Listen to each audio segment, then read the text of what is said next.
This light.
Guess.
We'll be starting in 2 minutes.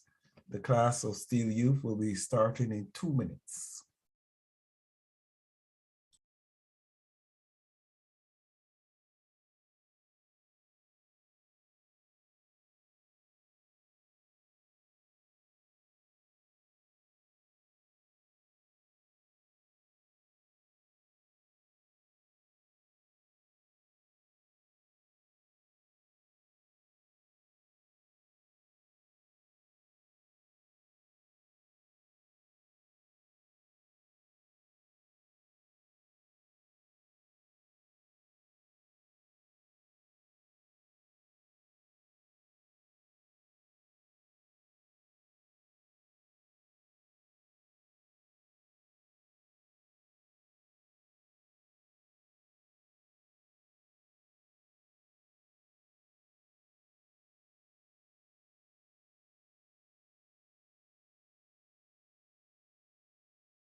Pleasant good morning, good afternoon. Those in China, especially our first speaker today, who is in China region, a pleasant good morning to every one of us here. We're going to get ready today, and we just want to welcome you to our first convention for the youth. And 2-day convention. a two-day convention, and we're going to have our first speaker, and our first speaker in the person of Miss Ruth Gordon. And Miss Ruth Gordon is a student currently in China, and she's going to tell us a brief bit about herself right before we jump straight into her presentation today. The presentations today are going to be on the buzzer, and we are going to be observing and celebrating these young individuals, talented individuals who have come through the Class of SteelE program and are going to be presenting to us. So without any further ado, equally, I want to acknowledge the person of our COO in the Class of SteelE, Her Excellency Ambassador Doreen Berunji. I equally want to acknowledge the person of His Excellency Dr. Donald Ewers, our Chief of Protocol in the Class of SteelE. I want to acknowledge also Her Excellency Bishop Dr. Comfort Adu in Ghana, and she also is responsible for the West African region and the youth in the Ghana area as well.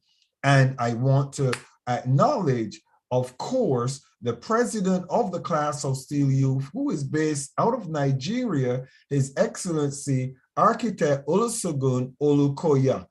With that being said, welcome. I am His Excellency Dr. Michael SteelE. I'm the mentor, the chief mentor for the Class of SteelE. Seated next to me is my right-hand lady, the First Lady, Her Excellency Jeannie SteelE. And today, we are going to be seated and just relax and enjoy the submissions and presentation of the amazing, talented youth who are a part of the Class of SteelE. Come on, everybody, wave your hand and let's celebrate the start, because I'm excited. I have canceled all of my meetings and my appointments, and I said, don't call me. I am on 8 hours curfew so that we can get this out of the way. Your Excellency, what do you have to say, please? Welcome to all of you. Again, I add, to my husband's sentiments. We're very happy to have you all here, to see you all, your bright faces. It brings so much joy to see you all looking so bright and so happy to be here. We're looking forward to engaging with you. We're looking forward to listening to our dynamic speakers out of the Class of SteelE Youth. So let me zip it and get this show started. All right, guys. So for the speakers, I'm just going to give you just a few brief points. Have fun. All you have to do, I'm going to be carrying your slide presentations, and all you need to do is say next slide, and I will be right here to bring you to the next slide. With that being said, please let us put our hands together for the Class of SteelE for our first speaker, Ruth Gordon. Come on, celebrate her. Welcome, Ruth. Ruth, could you unmute yourself, please? Thank you so much, Your Excellency, Dr. Michael SteelE and Her Excellency Janine SteelE. I'm so grateful for this opportunity to meet you all here. Greetings to all the excellencies here, because they have been introduced already. My name is Ruth Frimpong Anefi Gordon. I am a Ghanaian. I'm married to Mr. Emmanuel Gordon. We are blessed with 3 children. I'm an early childhood educator, and currently I am in China pursuing a PhD program in history. I'm a lover and fan of children. I love children very much, and I believe in education. I believe education is what gives us, liberate us financially, economically, and socially. So I really believe in sharing ideas, anything educative. Thank you so much. All right, well, Ruth, let's get you all going. Here we go. Just tell me when you are Oh, is that it? Whoa, whoa.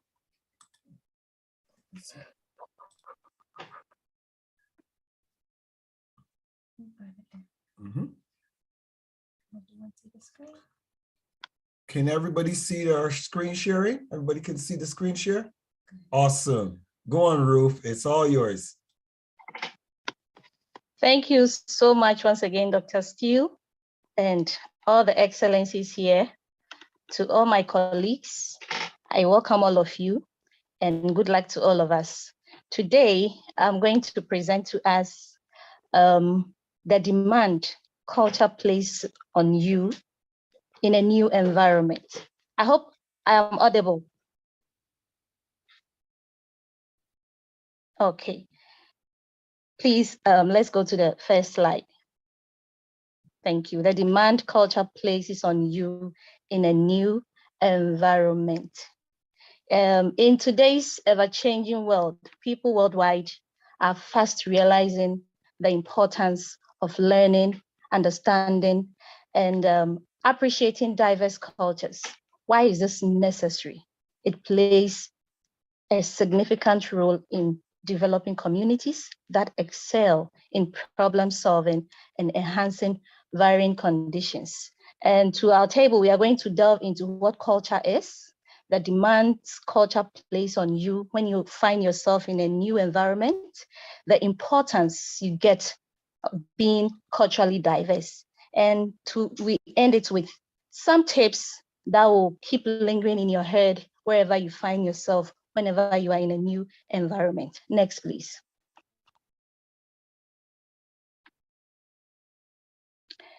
Yes, what is culture? I remember growing up in my elementary basic education, our teacher would ask us, what is culture?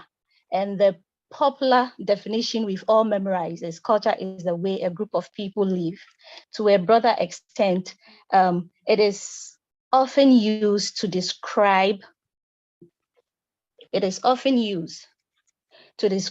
features exhibited through history, language, food, arts, geography, finally, values and beliefs. Adapting, and it can also be defined as everything that describes a particular group of people. The group could be family, it could be religious, or people from a different town, neighborhood, city, or country. It can also be people who share similar ethnic background, lives dynamic, or even work culture. And one of the main things culture will place on you when you find yourself in a new environment is adaptation. Adaptation, please, next slide. Thank you. One of the demand is adaptation. Adapting to a new culture is not easy. It is not easy adjusting to a new culture or environment, especially when the culture is different from your own, where you come from.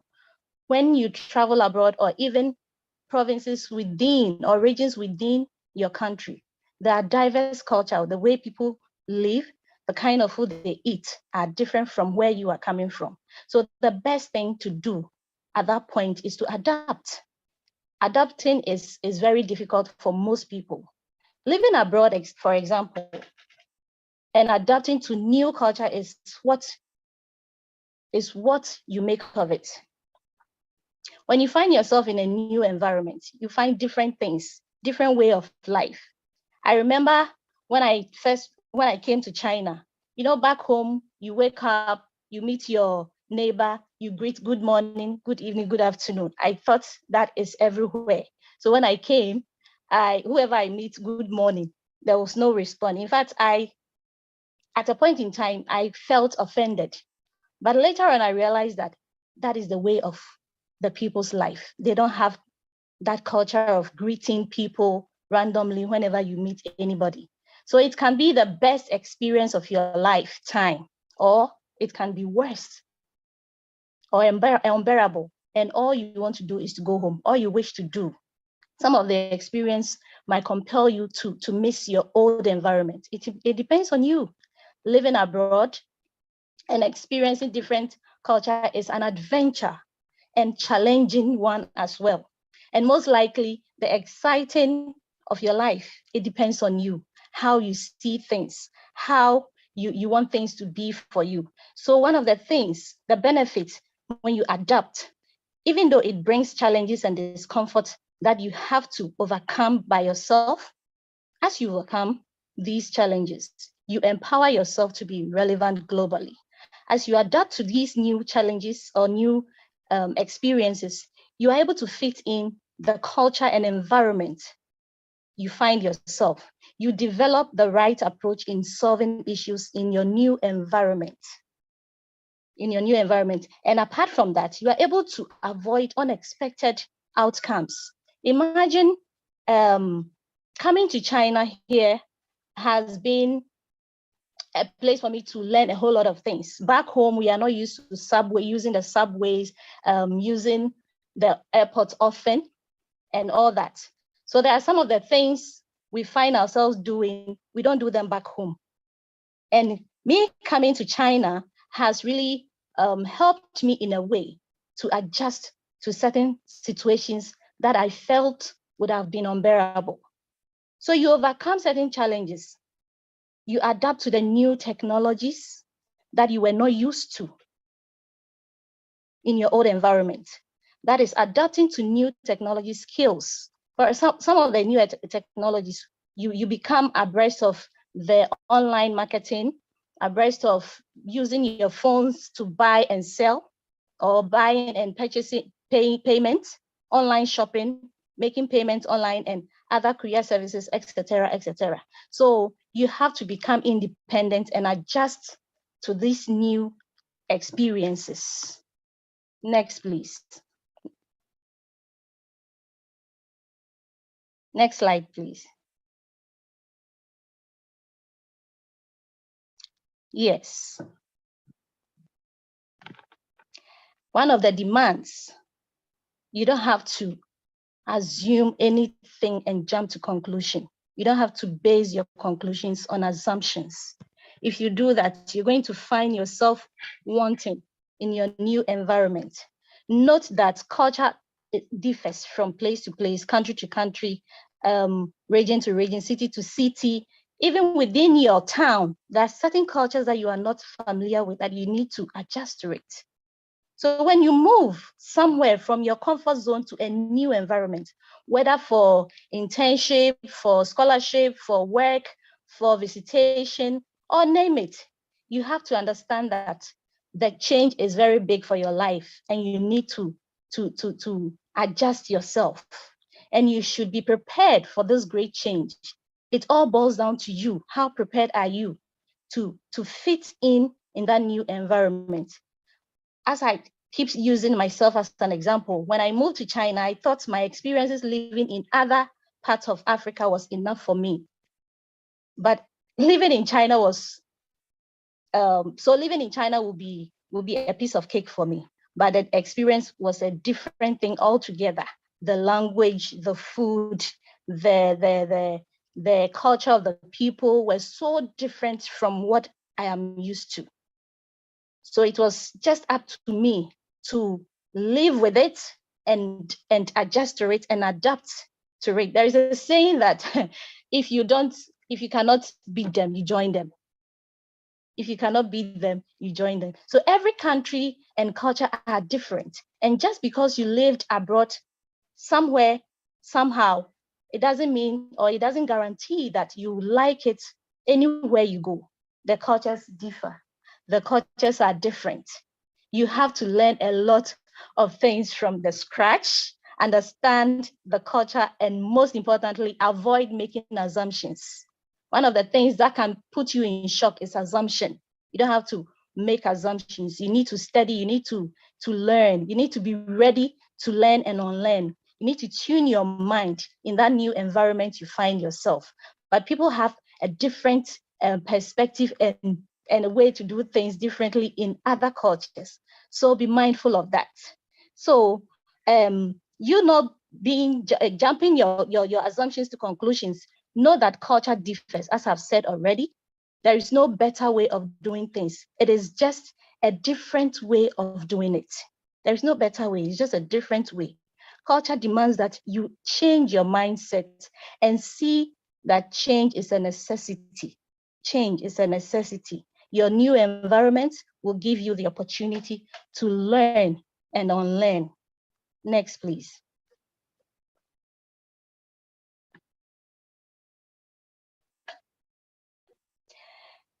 Another thing culture will compel you to do, you have to learn with the culture and do not work against it. You don't have to work against anybody's culture. Imagine you are in your house and I visit you and tell you that the way you have arranged your home is not the right way. How would you feel? You don't have to say the culture of this group of people is not the right way. It is the right way to them. So you have to learn to live with it. So learn to work with the culture, not against it. Instead of working against the culture, you are much better off when you try to find its strength and how to get the best result. Even if the method of achieving these results are different, try out different ways of asking anybody around. It could be your colleagues, it could be friends that you have met for the first time, it could be anything, anybody around you, which approach is best for you. So for example, when you know that your friends will always be at, let's say you have a meeting, you schedule your meeting with some group of people, and you know very well that these people are fond of being late. You schedule your time, you think ahead, schedule your time, let's say 45 minutes for being late. That 45 minutes will cater for them being late. Tell them to be there half an hour before the meeting starts. So the same is true for working abroad, dealing with different people, different classmates, different colleagues, different people at from all walks of life. So if you have a deadline, give the deadline ahead of time, maybe 3 days or 2 hours ahead of time. So learning new culture, learning to work with it and not against it. You learn and work with new culture helps you. It helps you to develop a new approach of solving problems within your domain. Working with a new culture enables you to integrate well in the new environment. It will enable to deal with certain disappointments. You are able to cater for future shocks, future disappointments. If you're able to, you tune your mind to work with it, you will not be shocked or surprised when you see certain things happening around you. It also enables you to value people and cherish the understanding culture brings you. You cherish them very well. You cherish the diversity, how culture is dynamic. Working with the new culture you find yourself in will help you overcome and prevent certain things that might discourage you from living in that new environment. It also helps you prevent racial and ethnic division. So when you are adapting to new culture, always keep in mind that you can also learn a lot from the other cultures. Every culture has unique approach on solving problems, communicating or dealing with life issues in general. So instead of criticizing, learn to work with it. You need to learn to work with it. Now, the next point that culture will compel you or will demand from you is to, next slide, please. Sorry. Okay. It will compel you to learn new things. You have to tune your mind to learn new things. Your new culture compels you to learn a new language, try new cuisines, the people way of life. I remember coming to China the first time seeing noodles in water. I said, hey, what's this? How can they be eating such thing? Back home, we are used to eating noodles with stew or spaghetti, all mixed. We call it one pot noodle. But here, noodles in water with assorted meats, chicken, fish, or leaves, vegetables. And for me, I said I would never try. But one day, one of my Chinese friends took me to one nice restaurant. I tried it, and little did I know that it was so tasty, very tasty. Noodles in water. Maybe some of you can try whenever you travel to China. Some of them are very nice. So new culture will change your eating habits, your eating pattern. It will even change it. How do you deal with it? You have to adapt. You have to adapt. It brings change in your relations with people. When you are culturally diverse, your relations with people changes. How you communicate, how you relate to them changes. So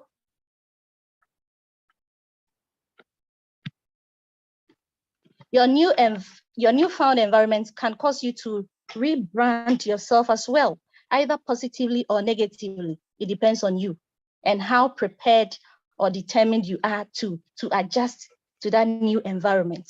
Rebranding. Your rebranding will be positive when you see your new environment or culture to be an opportunity to learn.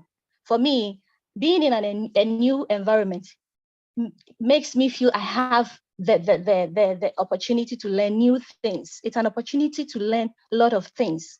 How you relate with people, as I've said earlier on, and interact with the elements in your environment will determine your brand. It will determine your brand. Please, let's go to the next slide. So, how important, or what are the importance of being culturally diverse? When you are abreast of so many cultures, what are the advantages and advantages you get from it? There are so many advantages, a whole lot of them, and I have just listed a few. It helps you to minimize stereotypes. It helps you to minimize stereotypes. How will you feel if you are being discriminated against in your new environment? How will you feel? You feel very bad emotionally, psychologically, physically. You feel bad. You feel that you don't belong here. But if you are culturally diverse and you understand the people's way of life, it will help you to deal with that stereotypic feeling you have in you. So remember that the world comprises different people with different background, different upbringing. Everybody is different. And what one person does shouldn't define a country or the entire world. We are different. Our skin color are even different. So we need to learn from each other. When we learn about people and their different ways of life or culture, we'll be less likely to classify them depending on their stereotypes. So interacting with different cultures more makes you value and respect humanity. It helps you prevent and overcome ethnic and racial divisions, as I said earlier on. It enhances effective communication. Your communication skills even improve. You sharpen it up. It creates opportunity to meet different people from different backgrounds. As we have all met here, we don't know each other, but due to what we are all doing, we found ourselves, due to COVID and everything, Zoom is here. We have met people from all walks of life on one platform. I don't need to travel here to Barbados to see His Excellency Dr. Michael SteelE. I don't have to travel to Nigeria to see architect Olukoya or Olusegun.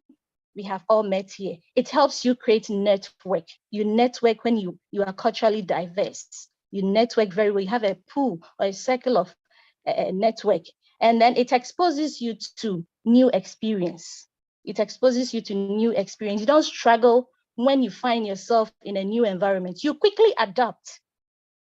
When you find yourself in a new environment, you quickly adapt. Adapting doesn't become difficult for you anymore. Your mind gets stimulated or renewed about the world view, how you see things. Your mind changes from your old state, how you used to live your life. You can adjust easily everywhere you find yourself. Being culturally diverse promotes your understanding. You understand things, the way people live, different people behave in their own environment, different people, the food they eat, you understand, oh, we are different. So this is how they behave. You become more adaptable, as I've said, to the changing world. The world is not changing, it's becoming global. We are having the world in our palm now. What do? You need to adjust to new technologies. I believe there are more technological apps that are coming up. We need to every day adapt to what we know. We need to adapt to what we already know. So it also helps you to plan your trips well to different places. If you're culturally diverse, traveling to Botswana will not be a problem. Traveling to the US will not be a problem because you know the weather conditions, you know the way of the people's life, the food they eat. So you adjust even before you get to the airport. It makes you globally relevant. It makes you globally relevant. Please, next slide.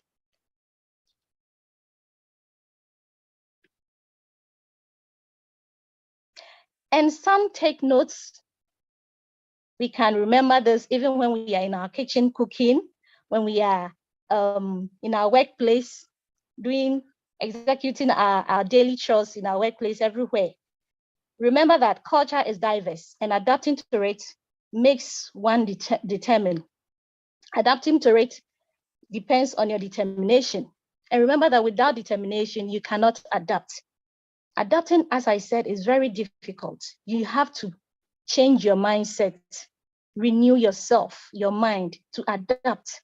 And as you adapt to the new culture, you build your self-esteem and integrity. You don't struggle to even walk on the walkway at the airport. You don't struggle because you are familiar with it. You are conversant with it. Adapting to new culture makes you versatile. It makes you versatile because you understand where you are, you understand what you're doing. So as you adapt to a new culture, you empower yourself globally as well. You don't struggle wherever you find yourself. The language, and it even helps you to learn new languages. It helps you to learn, and learning new languages helps you to communicate freely and well with people from different backgrounds. As you adapt to new cultures, you create network system. You create network system, and you are able to fit in your new environment wherever you find yourself. You're able to fit in. You don't struggle. You don't find yourself calling people for help all the time. You're able to help yourself whenever you find any challenges because you have met such challenge before somewhere. So that previous knowledge will help you overcome the challenges you find in the new environment. Next slide.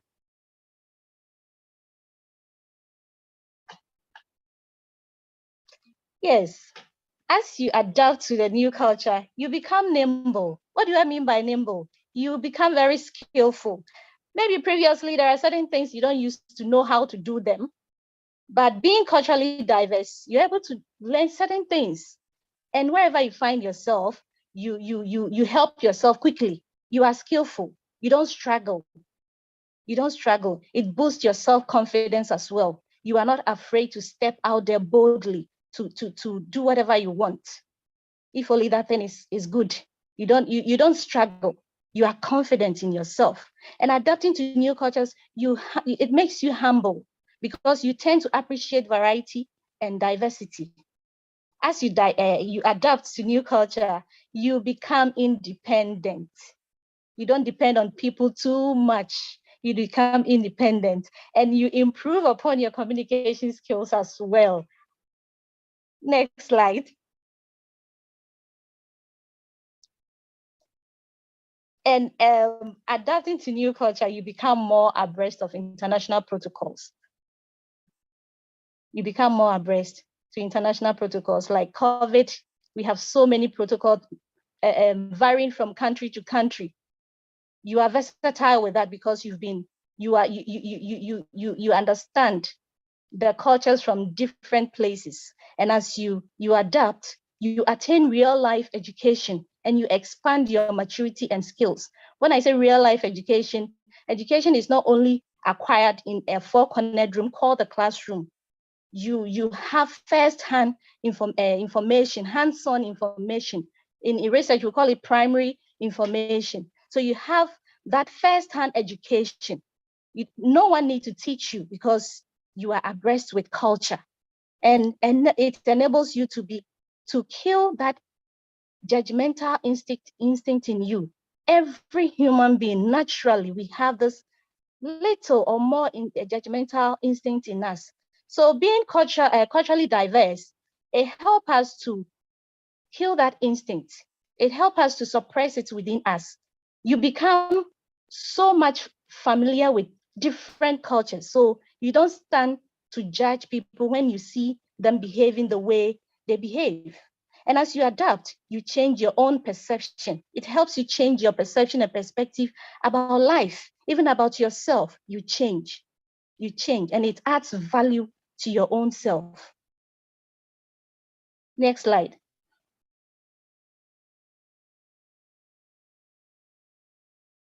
And finally, but not the least, above all these things that I've shared, we become globally relevant as we adapt to new culture. And I believe strongly that is what the class of SteelE is all about. Thank you very much.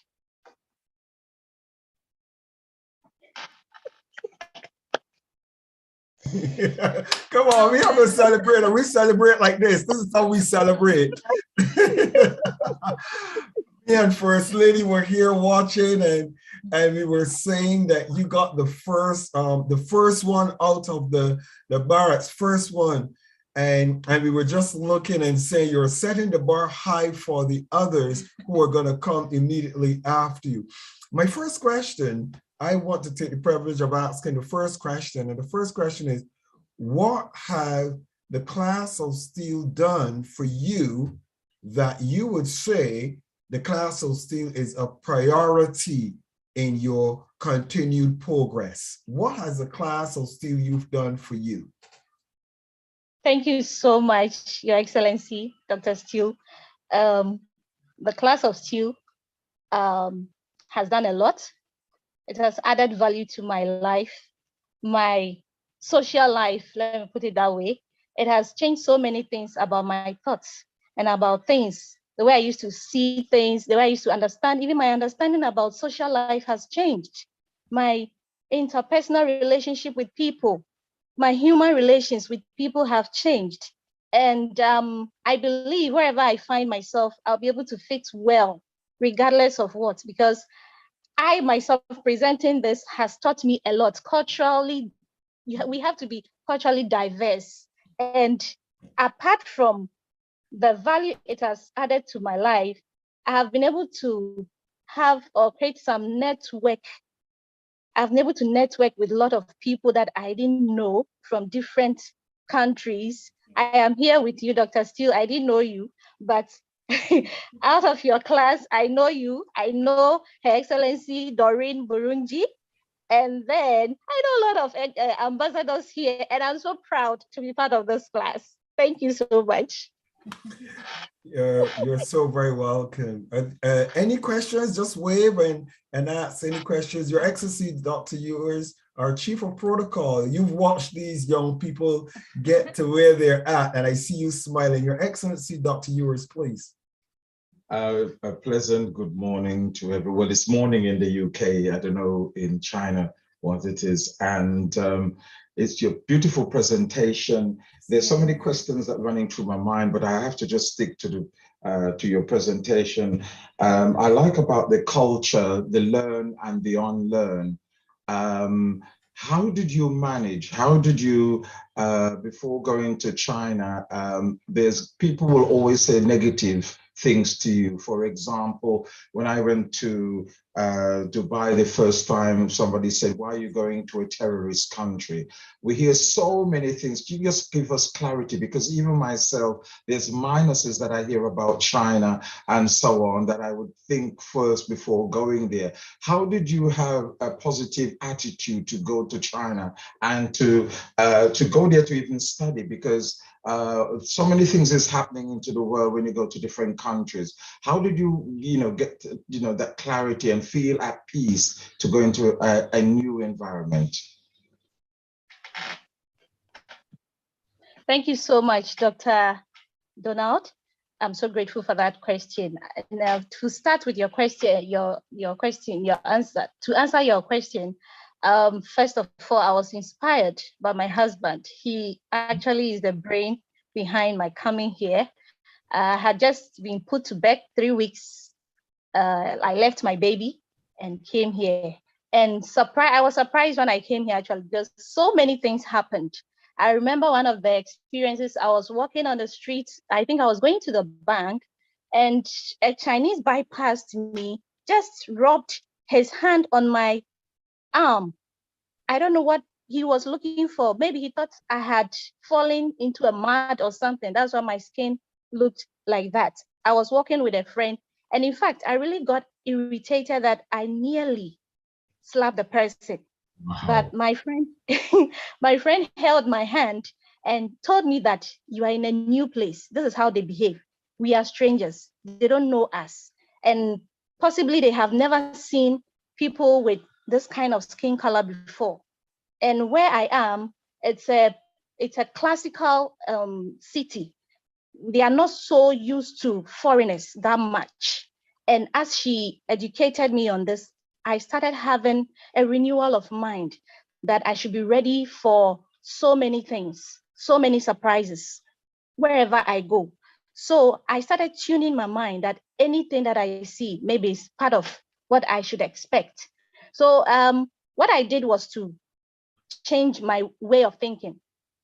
My way of thinking, yes, my way of thinking, because what back home we don't experience this thing. Even when we see the white, we don't go rubbing your hand on him to see whether he has poured acid on himself or not. We don't do that. So the person doing that with me got me furious.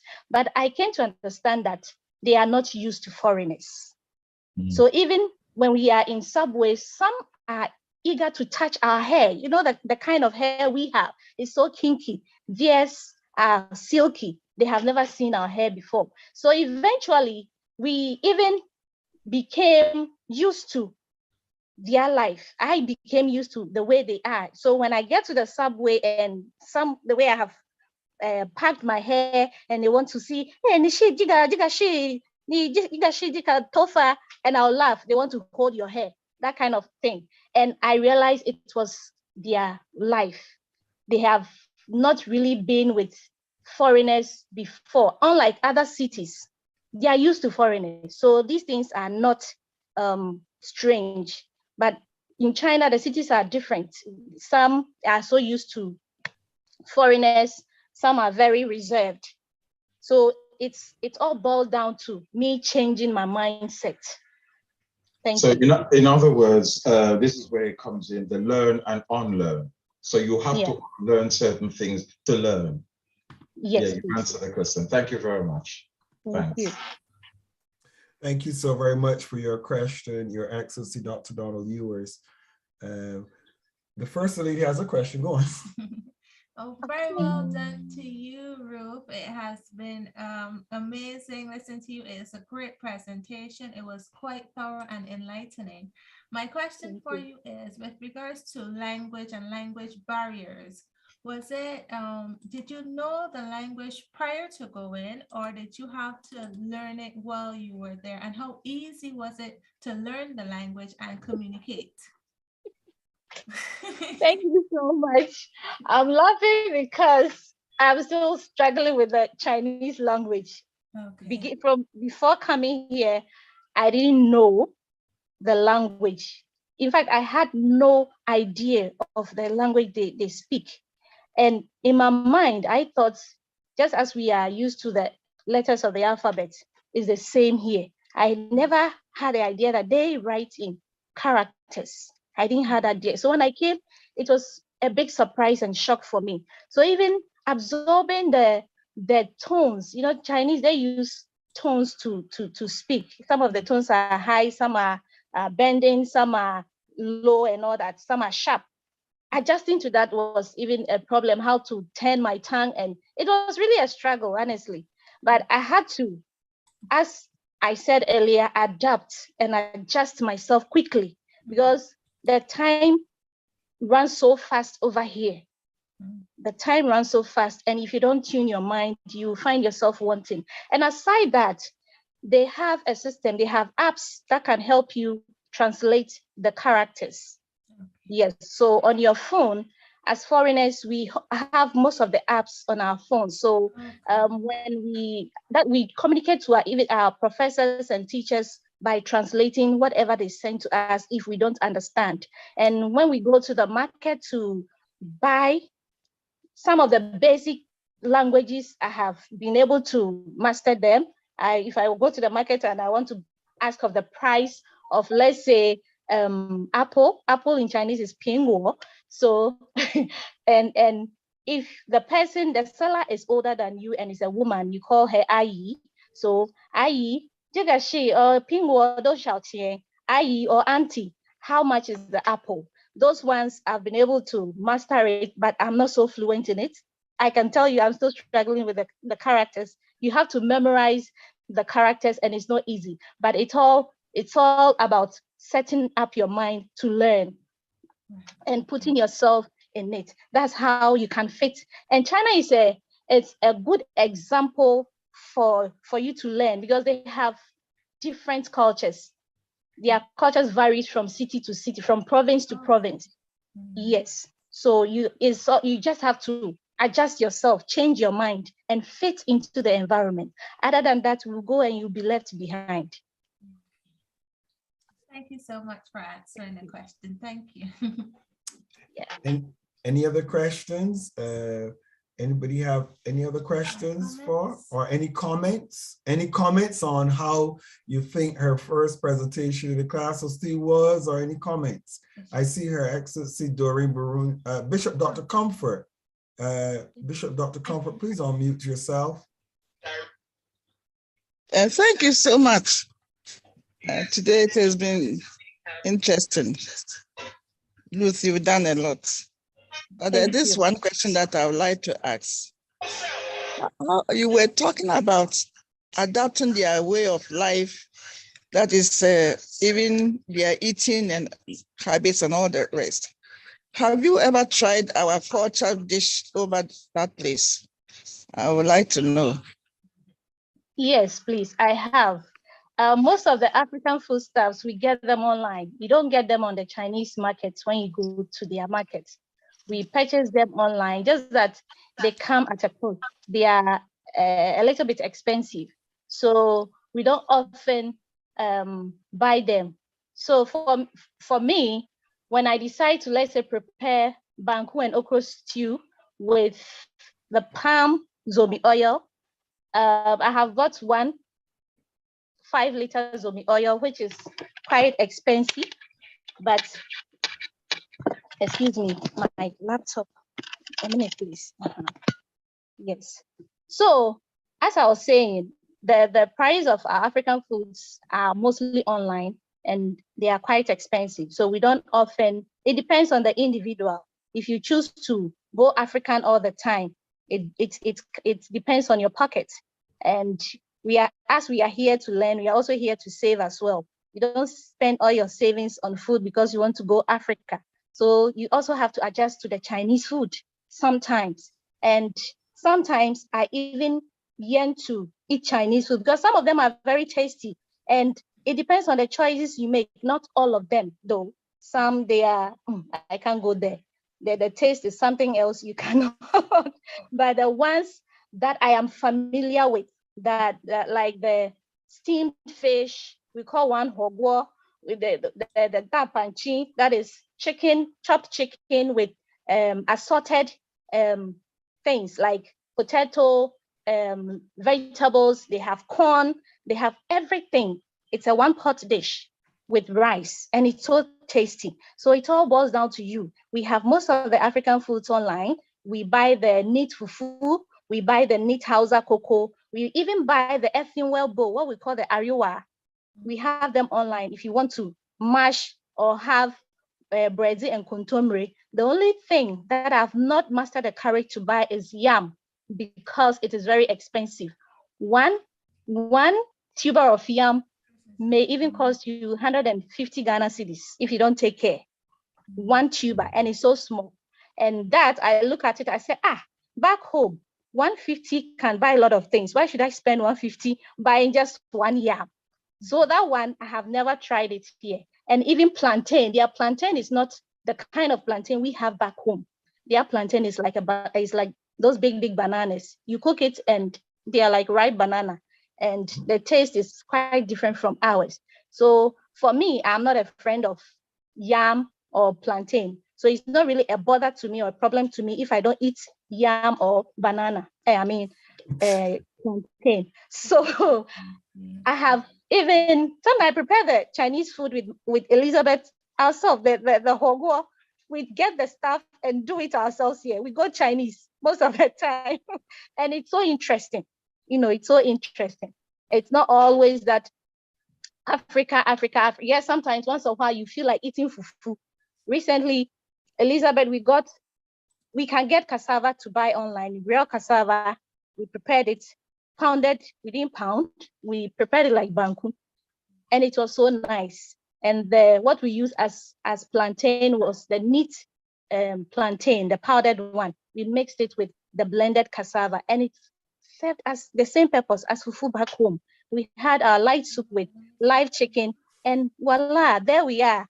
We are home now. So it's possible. It depends on your pocket, because African food here are quite expensive. Thank you, Doctor. Thank you so much. Thank you. The First Lady is reprimanding me and saying to me, "Hun, stop playing around," because I'm trying to fit all the screens and the presentations and everything. She's on my working computer. So I think the next thing I'm going to say, "Hun, go to your office and sit on your computer so I can get on with what I do." We want to thank you so very much for your submission. Ruth, well done. I'm very pleased with you. And as a matter of fact, I look forward to taking it to the next level in the class as we continue to work through this year of mentoring for the class of SteelE Youth. You're doing us proud. Thank you so very much. Class of SteelE, please let's celebrate Ruth Gordon out of China, representing, I think that's Ghana. Is that correct? Representing Ghana, yes, a Ghanaian in China. Yes. And you did and just— my families are here too. Sorry to interrupt. My husband is here. Well done. Oh. Well, hello, husband. Hello, husband. If we should say that, is he going to say hi and greet us? Mr. Gordon.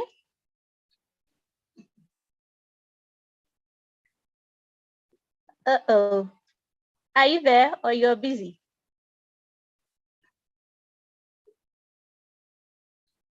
I believe he's still in the examination room. Okay. Okay, well, we greet Mr. Gordon. Give our greetings to Mr. Gordon. Yes. And thank you so very much again, Ruth. We're gonna go on to our next speaker, but before we do that briefly, what I want to share with us is quite important. The class of SteelE Youth, we have a full vision. I believe that Africa has so much potential, and a lot of times that potential is missed because of little differences, cultural differences. And the reason for asking for Ruth to share in that subject, particularly about the cultural dynamics, is because when we find ourselves communicating across cultures, a lot of times some things are appropriate and some things are inappropriate. And when you don't know, you will find yourself maybe on the wrong side of that communication. And I believe that in the class of SteelE, the diversity that we have and what we're doing is going to empower us, not you, us, because I'm also a part of that understanding as well. All of us are learning. And as we learn the different cultural aspects and we have those who are willing to teach us things, we're more equipped to be globally relevant. I see Emmanuel. Emmanuel, I'm going to let you ask your question quickly because we want to stay on time. So unmute yourself, Emmanuel, quickly so that we stay on time. Go ahead, Emmanuel.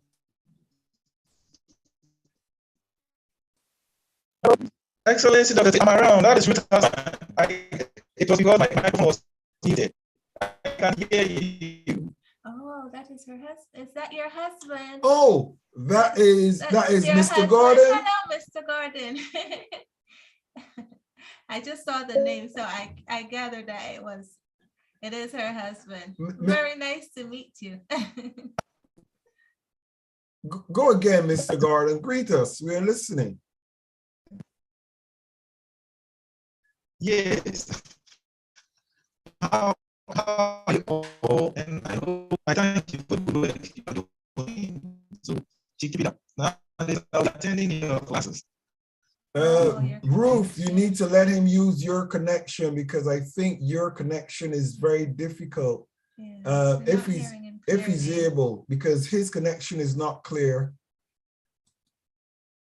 He's not with me here in China. He's in Ghana. He's back home. He's back home. Yes. Okay. I think the problem is coming from there. It's the network. Okay, understood. Mr. Gordon, send me a private message with your number and I will call you on WhatsApp so that we're able to hear you. Send me a private message with your number. And after this speaker, we will try to connect with you again, please. Yeah. Because I think it would be lovely for you to hear as you're seeing your wife and there you are. Go ahead, Mr. Gordon. Hello. Nick. Okay, Ruth, I'm going to make it. I'm going to make it available for him to chat with us. Otherwise, tell him that we're not hearing him.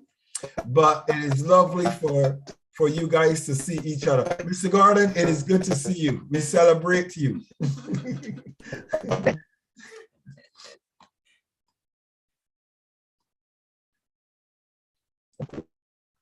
Okay.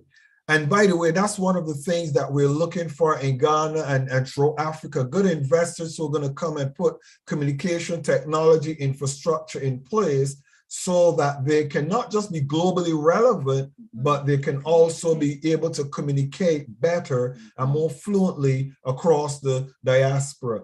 With that being said, it's 5 minutes past 10, and I like to stick to time. So I'm going to bring our next speaker on to share with you. And our next speaker is based out of Nigeria. And go on, darling, introduce. So our next speaker is Mistress Kanibi Uloma. Where is she? Let me find. She's Uloma. Right there. I can see you shaking at us. Uloma, welcome to this evening, this morning session. And the microphone is yours. Introduce yourself. Thank you very much, Your Excellency. I think you can hear me, can all hear me. Yes. All right. Good morning from here, good afternoon, good evening, from wherever you may be listening from.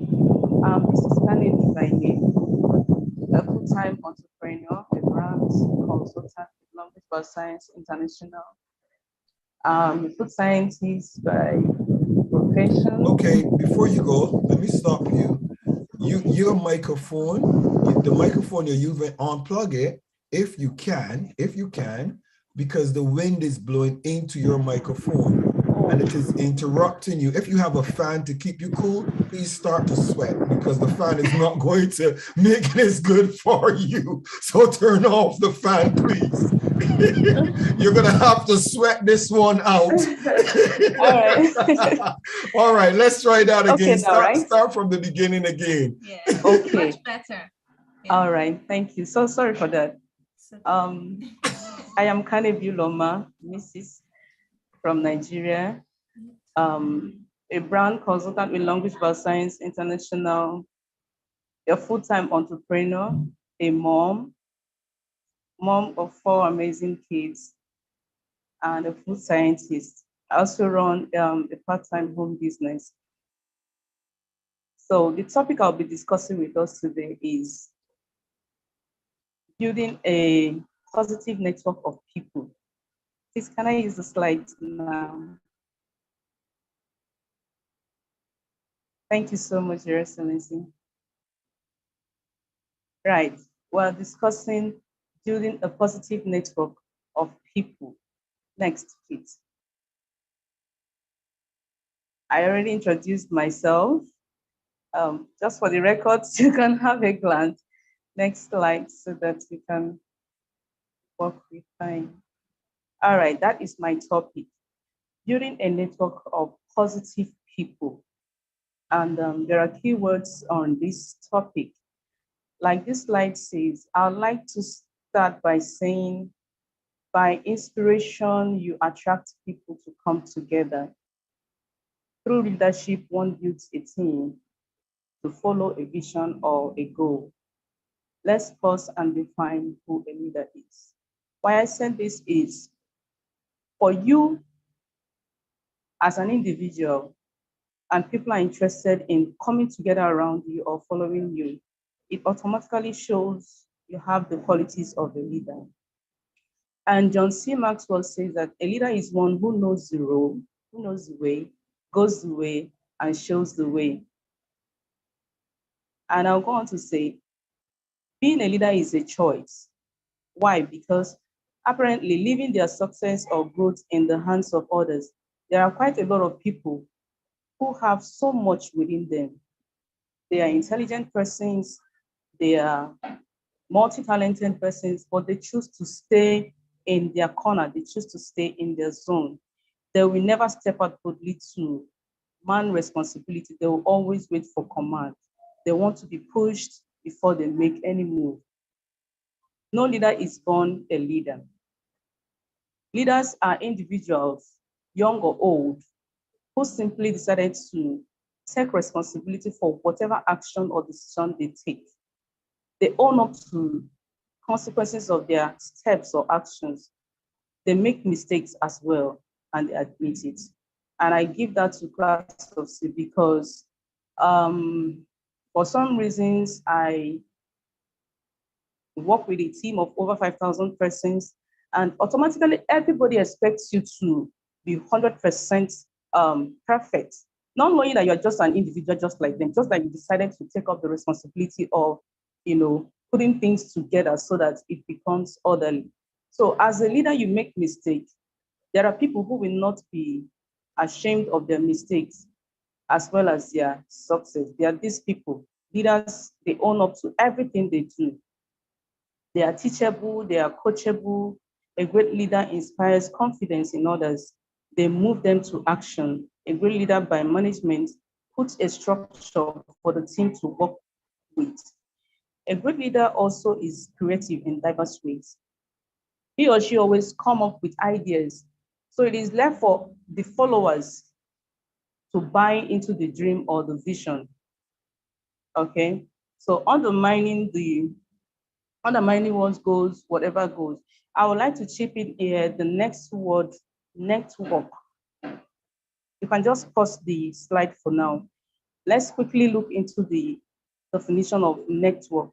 And I got this. It could be an agreement or a group of interconnection of people or things. Another says to interact with others to exchange information and develop professional or social contacts.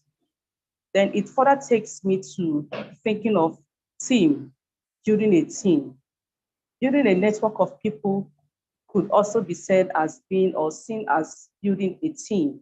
And what is a team? A team is a group of people coming together to achieve a common goal. Now, if we're talking about building a positive network of people, then we're indirectly saying that we are looking at building a solid team. And I will have a solid team defined as it consists of closely knitted, goal-oriented individuals who do small tasks consistently over an extended period to achieve massive results. These people that you are networking with, these people that come together, these people that look up to you, these people that want to go your lane, they are willing to do tasks consistently, bit by bit, in order for the group or the team or the network to achieve a common goal. In other words, it could be said that a solid team is a family of strangers who dares go, a vision or dream, who wants to say to themselves, come what may, we're going to achieve this. No one with ideas, no one withholds information, no one is selfish with ideas, no one is left behind. Every effort is put in. Some people in the team might just come in. The network could be like a magnet to attract different sorts of individuals from different backgrounds, from different culture, just like you just shared with us. They don't really understand what it means to get and work with you, but they just like you. They come around you. But it wouldn't be surprising for you to find out that along the road, these people may fall back, okay, because they do not understand the original goal or the positivity of the group coming together. Then these are some of the things that could make people not network positively or stay online. And I found distractions and inconsistency. I could use example of a pregnant woman who is pregnant. She thrives 9 months of carrying the pregnancy. And at the end of the day, she puts to bed, she nurtures the baby from infancy to adulthood. What is her aim of being consistent in that child's life?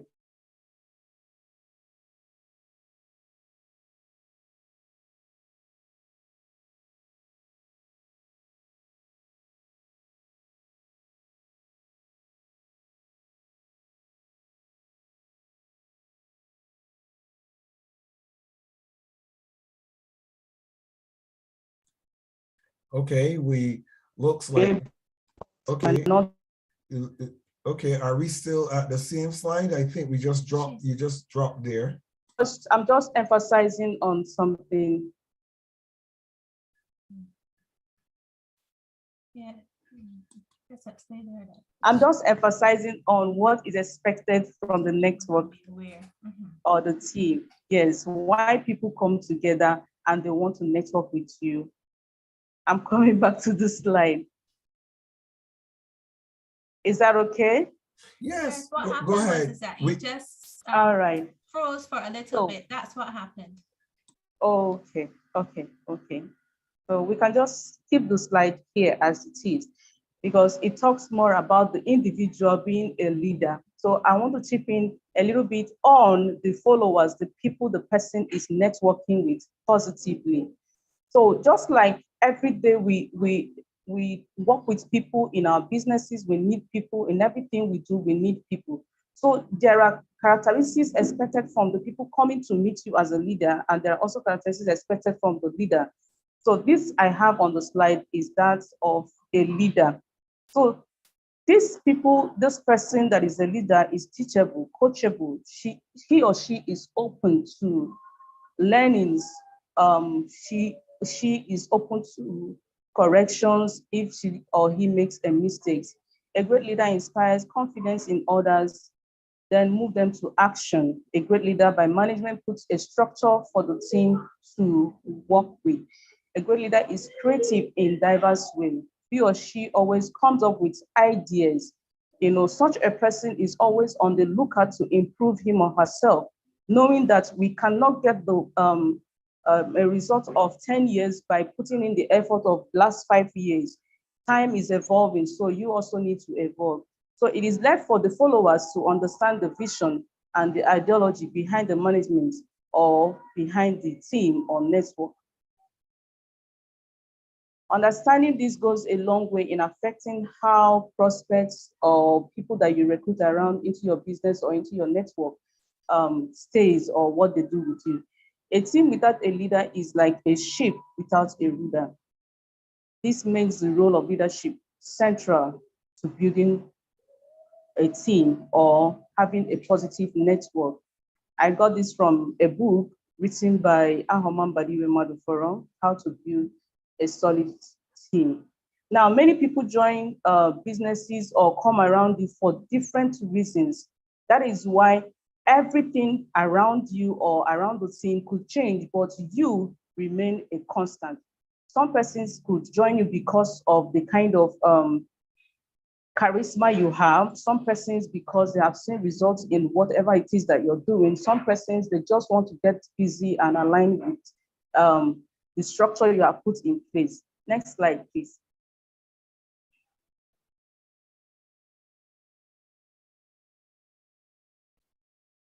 Good. I almost gave up, then I realized who was watching. Sometimes as a leader or the one pioneering,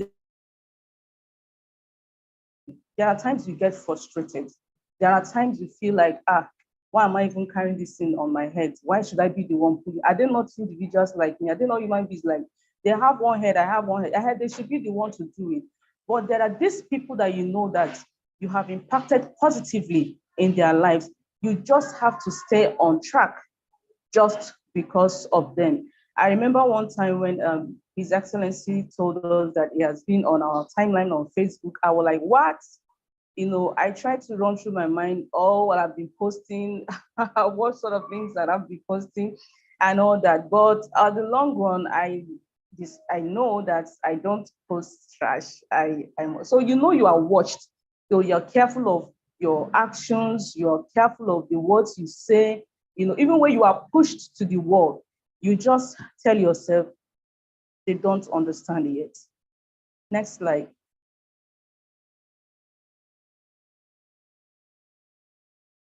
You are all it takes. You are more than enough. Give yourself permission to succeed.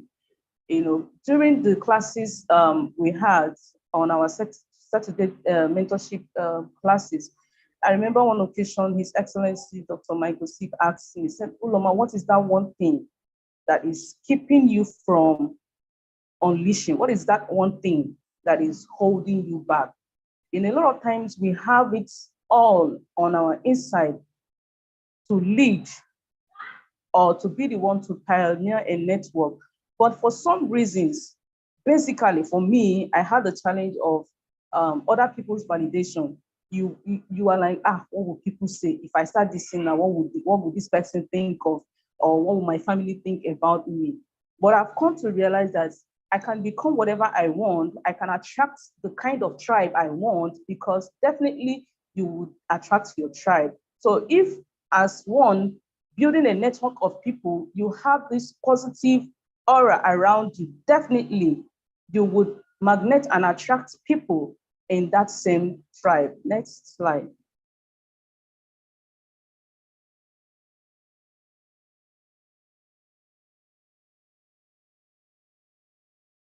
Good. Now, knowing this, that people are coming to you from different backgrounds and joining for different reasons, you know that you have a great job to do. It is not something that you start off and you stop halfway. This will enable a great leader to carry everyone along.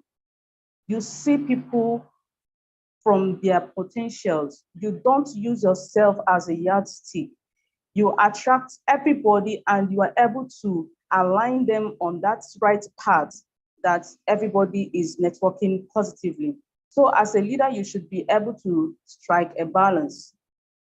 Sometimes some of my teammates say things to me that I want to unleash and spill it the way it is in my mind, but because of my position, I withhold, I keep behind, I keep back. So some will quickly embrace the change in the mindset. As you go on to give trainings, this is where we are heading to. And these are the things expected of us. Some will hit from the first time of training, while some it may take them a period of time owing to past experience. Probably the other person they have followed as a leader failed them. So it is the duty of a leader to gradually and consistently shift these mindsets to a correct one. That's the right team building or right networking. A leader should be able to distinguish between the sinking ship, those who, no matter your efforts, they will never cooperate with you, from the gold ship. The gold ship are those people who are ready to unlearn, to relearn, and keep learning. Those who are ready to embrace the vision of the network. Those who are ready to change from their negative mindset towards becoming a positive person. So our aim is to build visionary followers who turn out to become great leaders. Until knowledge convicts a person, arguments will not convince that person. You have to make them see things from that goal or from the vision or the aim of that network. Why do I say this thing? There is need for a leader to lead from the front. You don't say this and you do a different thing. No, if as a leader and my network base is basically on social media, and that is where I got them, I have to be seen in the forefront of social media, communicating with these guys every day. So if it is on one-on-one, you have to reach out like a followership one-on-one. So what you demand, request, teach your team or train your team to do, you should be seen at the forefront doing same. Next slide.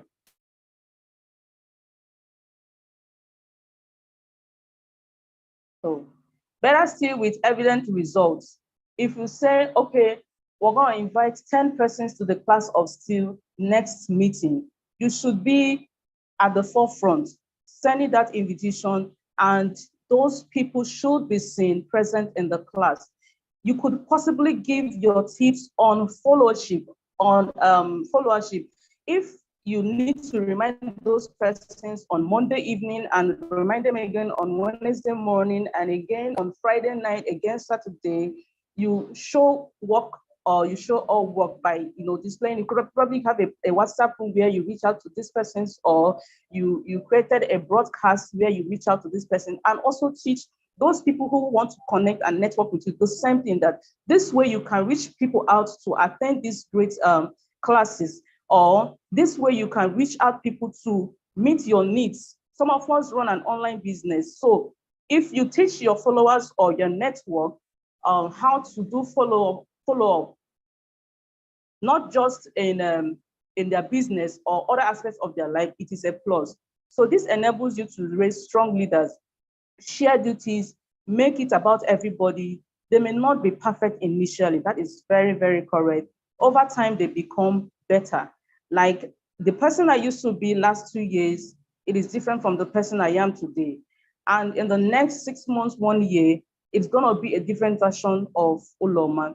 Repetition, they say, is the law of deep and lasting impression. The more you keep saying these things, the more it becomes part of their lifestyle, part of their character, part of the way they live their lives. They inculcate, it runs through them unconsciously. That way you are raising a great network of positive people. A great leader is compassionate. You are not all bossy, dishing out orders like you over there, no. You are going to encounter different characters, drama queens. I have them in my team. There are likes and those who wouldn't want to be led, no matter what you do, no matter how you say it, no matter how you come down to their level or you rise up to their standard or their class, they choose to frustrate your life. So you know how you work with these people. But in all, creates a niche for all to be accommodated. You don't say because this person is always attacking your ideas, you will say, before I say this thing, this person needs to leave this room. No. It is just like being an entrepreneur. So entrepreneurship is a beautiful thing, but it was greatly on personal development. So you need to learn on your own how to deal with such persons. That way you can network with them and also change their mind from where they are coming from to a positive channel. A great leader is open-minded. You give room for learning. Somebody will not bring an idea and you're already saying in your mind, you have a no. But you open up your mind and you listen. If you don't listen, you are the one losing because you don't know if that person is bringing so much knowledge to you. You are not partial, you don't discriminate. You don't say, this person is not from my country, this person is not from my region, this one is not from my culture. No. You open your arms wide and accommodate everybody. You are teachable, you are coachable. I've said that before. You don't allow the title as a team lead to tie you down. Maybe there's an occasion where you are present with your teams and all you are after is being recognized as a team leader or as a team lead. I address my team as my teammates, not, sorry to use the word downlines as my profession demands. I address them as teammates. So you come and relate with them as the same level, okay? You understand the fact that you can learn yourself into anything, and at the same time, you can learn yourself out of anything. Next slide, please.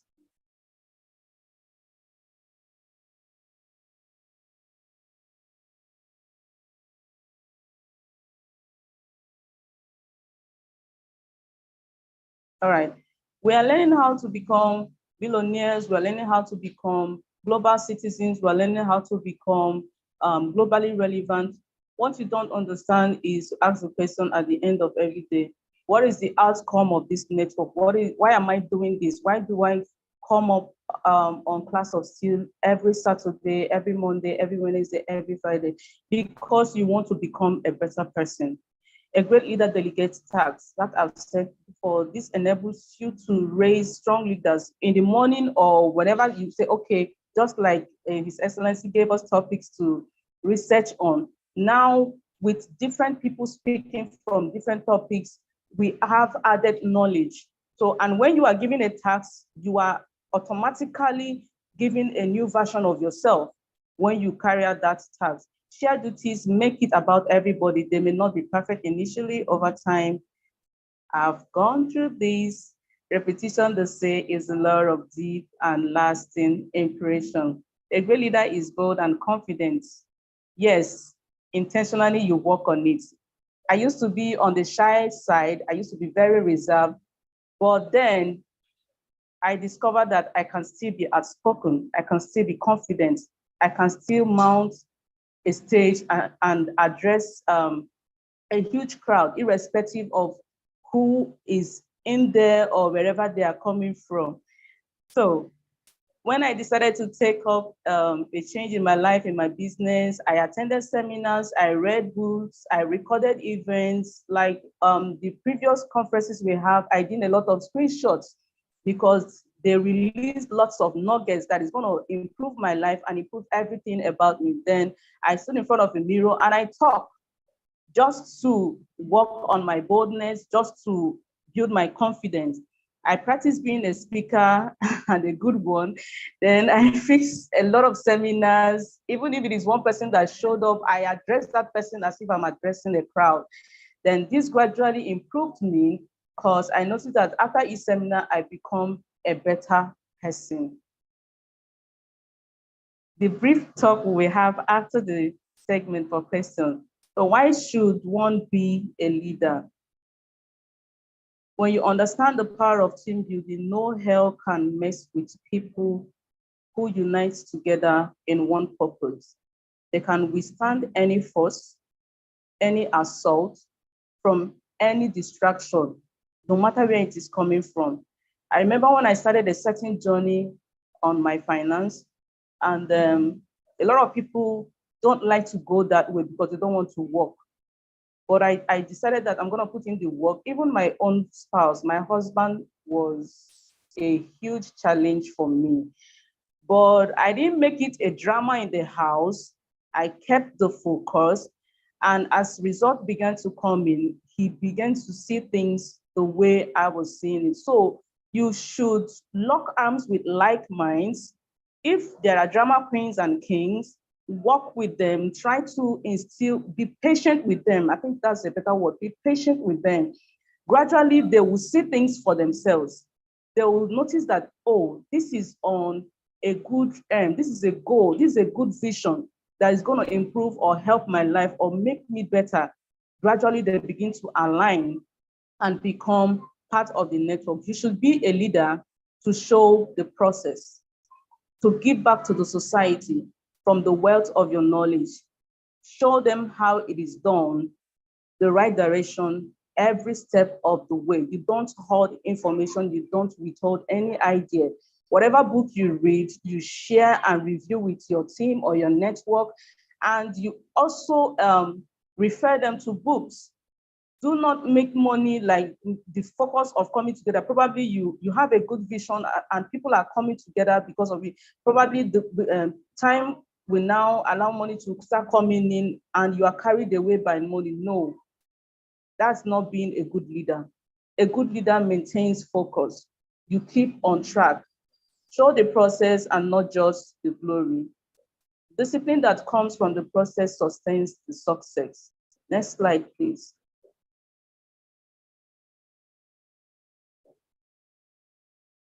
The choice of fulfillment comes from within you. But first, you have to be authentic to yourself. Be authentically intentional. You have to say this to yourself. This is who I want to become. And these are the kind of tribe I want to attract to myself. It is the network I want to build around me. It is this positive mindset I want around. Is it positive vibe I want? You just have to decide on your own first as an individual. Then you step out and reveal and show their charisma, character, decisions, actions, that this is who you are. And no power can change you as that person. With that on display, your tribe will definitely locate you. Next slide.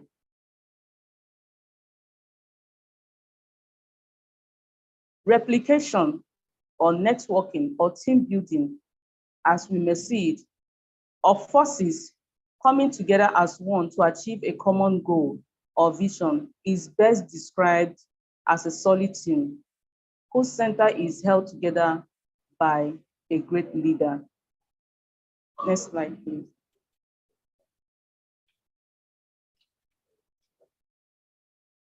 That is me on building a network of positive people around me.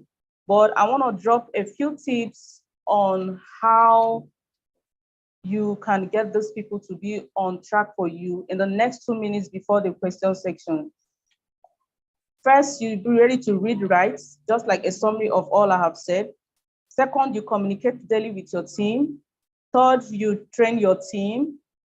Fourth, you invest in materials. And at this point, I want to say a big thank you to Her Excellency, the First Lady, for the books that she has sent to me via email on businesses and the book club. I am so excited about that. That shows that she is a great woman and a great leader. So you invest in materials that will help your team to duplicate and network more. Be friendly, don't be a boss, be a leader, be an inspiration, complain less. Even if you have challenges that you want to talk about, don't talk about it in your team. Look beyond you. Check the next higher person. Discuss the idea with the person, because eventually you release this to your team. They may not have the courage to withstand it. That could spoil or scatter the network. Number 8, be futuristic. Think about the end goal. Number 9, ensure your teams are getting results just like you. If there is anyone that is not getting results, go on a personal note with that person. Find out what the person's weakness is and give tips on how to overcome them. Do not waste too much time on empty ship. Yes, there are those, no matter what you do, they just don't want to move. So don't allow them to drag you down. Don't let them pull you down. Don't let them spoil the vision. Teach your team all you know, develop yourself daily, engage in personal development. I wish people can understand what this means. Relationship costs much more than currency, any currency whatsoever. There are some relationships that you build in this life that will give you access to anywhere you want to go into in this life without you having paid for it. Never ever be discouraged when depression comes in. Fight it with your why. Like I said in my flyer, that you need to be authentic with yourself. What was your reason initially for the network? What was it that made you stand out to say, okay, I'm going to take the lead. I'm going to look for this tribe of persons. So whenever discouragement comes, tap yourself and say, no, this is why I started the journey in the first place. Nobody can discourage me. Never tolerate mediocrity in your team. Teach your team professionalism and integrity. This will help them go far. Thank you so much, His Excellency. You have put me on a path, and I believe a lot of others, my fellow students, all the ambassadors, all the management and board of a class of SteelE, all I see is professionalism, and it has raised the bar for me. Even the way I trade with my team, the way I handle things in my home. When I started dressing up, my kids were like, you have class of SteelE? I said, yes, I have class of SteelE this morning. And they did their little part by arranging the table, bringing my selfie stick and everything. So it is rubbing off, not just on me, it is rubbing off on quite a whole number of persons around me. I am mindful how I show up outside. I don't just want to jump out because somebody is coming and the person is already at my gate. No. That's ethics of being a global citizen. I always remind myself, what if as you jump out, the governor of the state is right in front of you. So what are you going to do? Oh, sir, let me go back and dress up. And no, look your best at every point in time. However you might do it, it might not be the most expensive, it might not be the most trending, but be at your best. Do not let chances or opportunities take you unawares. Thank you so very much for this time on. Thank you so much. Come on, let's celebrate her. Let's celebrate Uloma. I want to celebrate you, Uloma. We've watched you and we've observed, and I think you're getting there. I'm going to ask for His Excellency, the President of the class of SteelE Youth, Architect Olusegun Olukoya, to make the first comment or ask the first question. Your Excellency, Architect Olukoya. Thank you very much, Your Excellency, Dr. Michael SteelE, and First Lady, Her Excellency Jimmy SteelE. And I want to appreciate all the excellencies in the house and all the youth that are hooked up on this call. Uloma has done very well, and I want to also appreciate the fact that she was very open-minded and very plain. And that's one of the things that we learned from our mentor. You should be able to talk about the problems and relate it personally to your own life. And then also celebrate the success that came out of that gesture. As you can see, you have been able to thoroughly dealt with the aspect, the topic of leadership in a very robust way that has impressed many of us. And I'm personally impressed, and also how you broke your topics, down. And I also appreciate the fact that you were able to share with us, basically, when it came to the issue of why should one be a leader. You were able to dovetail all the previous topics, all the previous subjects, how to be a great leader, how a great leader delegates, how a great leader should be bold and confident, how a great leader should be compassionate, a great leader should be open-minded, a great leader should be able to delegate and all of that. And you were now able to now tell us why. Because at the end of the day, the aim is for us to produce leaders that will take their place at various stages of life. And I believe that many of us, we have been challenged today to see the reason why we should become leaders. Because the class of SteelE is actually raising leaders and not just followers. And I look forward to, each and every one of us, from today, making up our minds to become the leader we are born to be. Of course, we have mentor, Dr. Michael SteelE, and one of the things I appreciate about him, he's not afraid to expose everything to you. And he has done that to each and every one of us. And each and every one of us, we have also heard from another leader in the person of Uloma today. So I look forward to each and every one of us, not just listening in, but also making up our mind to implement some of the things that we have heard today and to take immediate action. Let's not wait till next week. Let's start today that these and these and these are the things that I'm going to do immediately.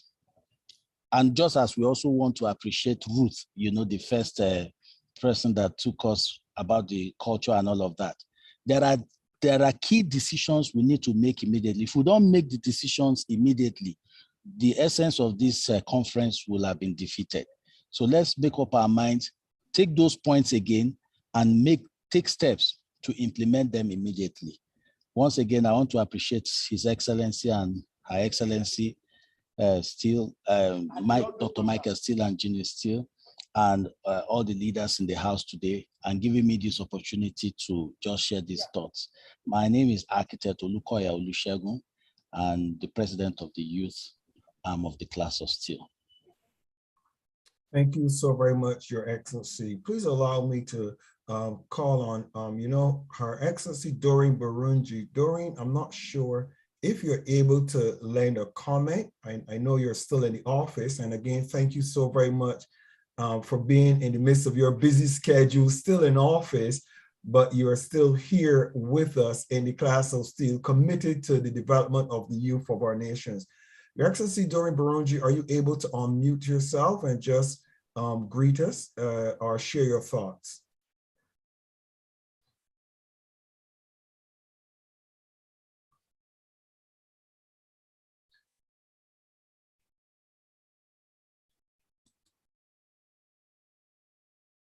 Okay, I think that Her Excellency, she's still in office. Her Excellency Doreen Burunji, she is the founder and the CEO of Beyond the Sky Travel, Tours and Travels, one of our close partners and associates in the class of SteelE, and she is the CEO, the COO for the class of SteelE.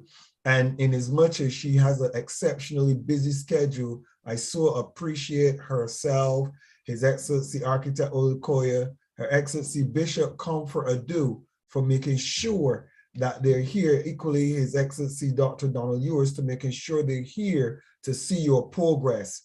Even though the class of SteelE Youth might be a free initiative, it's not free.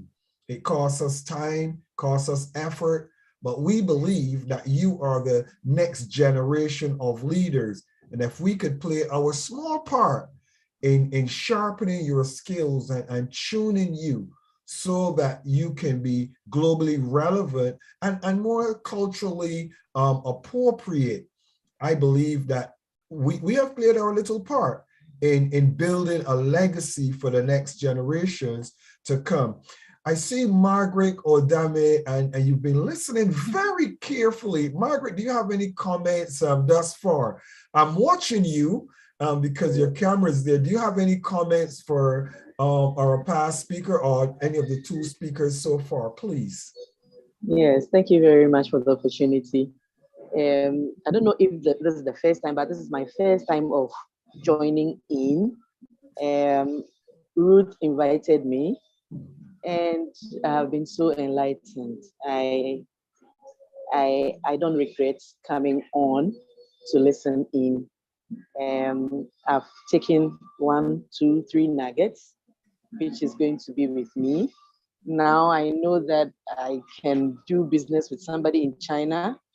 And I also know that I can take my leadership skill up another notch. So I'm grateful. I'm very grateful. And thank you very much, Ruth, for inviting me. Yeah. Margaret, where are you representing? You're in Ghana, or are you? Ghana. Ghana, okay. Yes. All the Ghanaians can wave at us. It's okay. Yes, I see Her Excellency Bishop Comfort, and yes, I see Jacob. Hi, Jacob. I see all the Ghanaians are smiling. So it's lovely to have you, and thank you for being a part of this initiative with the young people and some of the not so young, but they are looking at impacting the nations. I see Her Excellency Doreen Burunji unmuted. Your Excellency Doreen Burunji, go ahead, please. Hey. Your Excellency, can you hear us? Oh, okay, I'm sorry. I think that unmuting was by accident. All right. Anybody else have any questions? Comments for Kanibi? Any other questions for Iloma? No questions. No questions. Iloma, you did well. And I'm going to give you the personal critique when I bring all of the speakers together officially after the class. We're going to have a meeting with all of the speakers, and we will go through some dynamics.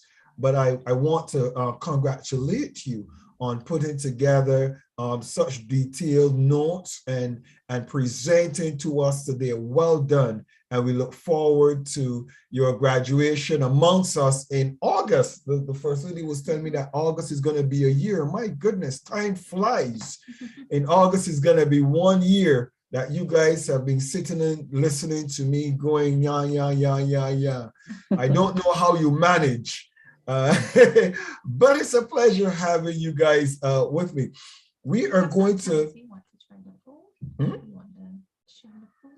share the what? Oh, the First Lady is asking me to go ahead, darling. Say it. Go ahead, darling. Let me see. Let me see how we do this. Okay, so we have a few minutes more before our next speaker. So I'm going to share a poll with you. And I give each one, if you can see it, we'll give you a few minutes to complete the poll, and then we'll go on to our next speaker. So those of you who can see the poll, it's called the Class of SteelE event poll. Kindly participate, put in your comments and your information, and we will be happy for that feedback. Is everyone seeing it? Yes, can everybody see the poll? Yeah. Okay. So go on, have some fun. And I'm going to sit back and just chill a little bit. And as you guys do the poll. All right. So we have our next speaker, yes. Well, 10 at 5 minutes to the hour of 11. So we just have a few more minutes before our next speaker. So that'll give us enough time to complete the poll. Our next speaker is Mr. Ujavanga Kavazeri, and he is based out of Botswana. And Ujavanga, we are looking forward with great excitement to your presentation. And after the polls are completed, we will have Mr. Kavazeri coming to share with you in the next session. And Mr. Kavazeri's subject is the value of strength when you are feeling weak. And this is interesting. I'm looking forward to this session. The value of strength when you're feeling weak. So fill out that poll, and then we will be right with you, our next speaker, at 5 minutes to the hour of 11 a.m. Just in the next 5 minutes. Which is in 5 minutes. Yeah.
All right, the poll is going to end in 1 minute.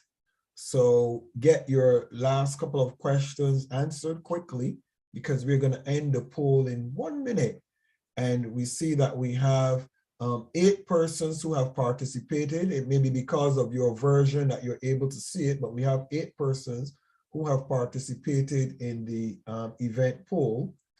And we thank you so very much for participating. The event poll is just for us to kind of get some information about how you feel, what you think. It's just to keep us in the know of what and how this has been for you.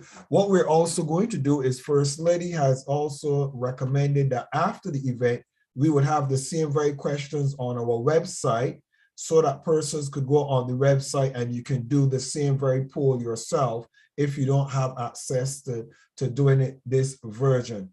So with that being said, the poll is going to be closed now. Thank you so very much for your submission, and we look forward to looking at reviewing your answers and your submissions. With that being said, please unmute yourself, Ujavanga Kavazeri. Please unmute yourself. Welcome to the class of SteelE Youth Convention. Please introduce yourself, tell us who you are and a little bit about yourself, and then we are going to go straight into your PowerPoint presentation. You're very welcome. Ladies and gentlemen, please welcome out of Botswana, Ujavanga Kavazeri, please. Hello, everyone. My name is Unjivanga Thewako Oproman Kavederi. I'm from Botswana, the place of milk and honey. In fact, when we grew up, there was so much milk that when we were from milking the cows and the parents are not there, we will make everything from milk, like our tea and our breakfast, like the maize meal. We just cook everything from the milk. Therefore, that's why our country is named the place of milk and honey. And we also get honey from the wild, of course. There are a lot of bees, and we get. In fact, I got some honey from the local market here. This is my honey. Yes.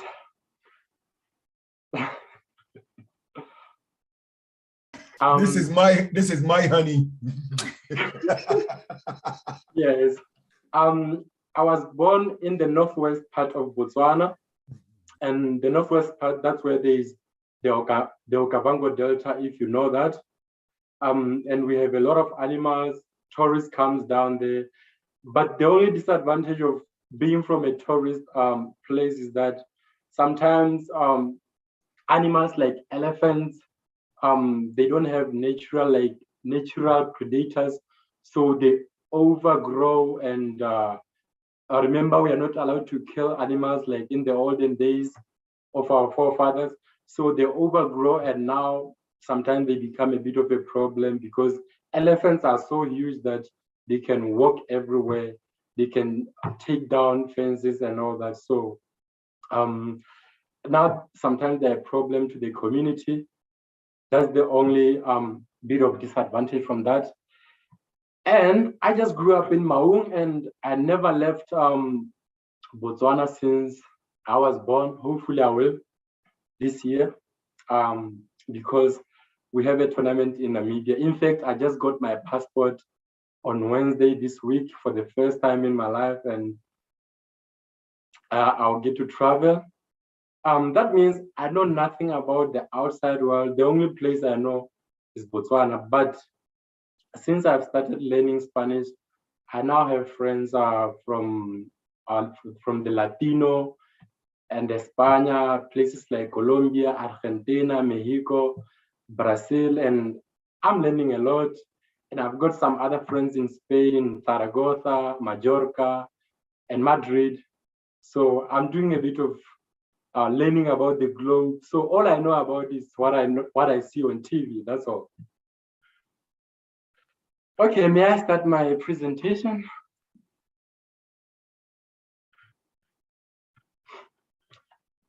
Yeah, my topic is the value of strength when you are feeling weak.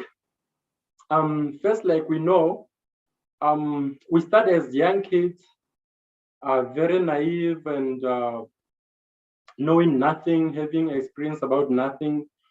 All we know is, we get food from our parents. That's all we know. But then we grow up, we get different interests. You go to school, you learn, you make friends. Some of the friends, you leave them from primary, some from junior school, some from senior school, and you have to go to university. And then you learn a lot and you get that experience. So I'm going to focus on weakness. First of all, what makes you feel weak? I'm talking about stress. This is brought about by so many things such as divorce or death of loved ones. I remember when I was very young and I heard of death of close family, I didn't even react emotionally because I was so young. I was like 5 years and all that.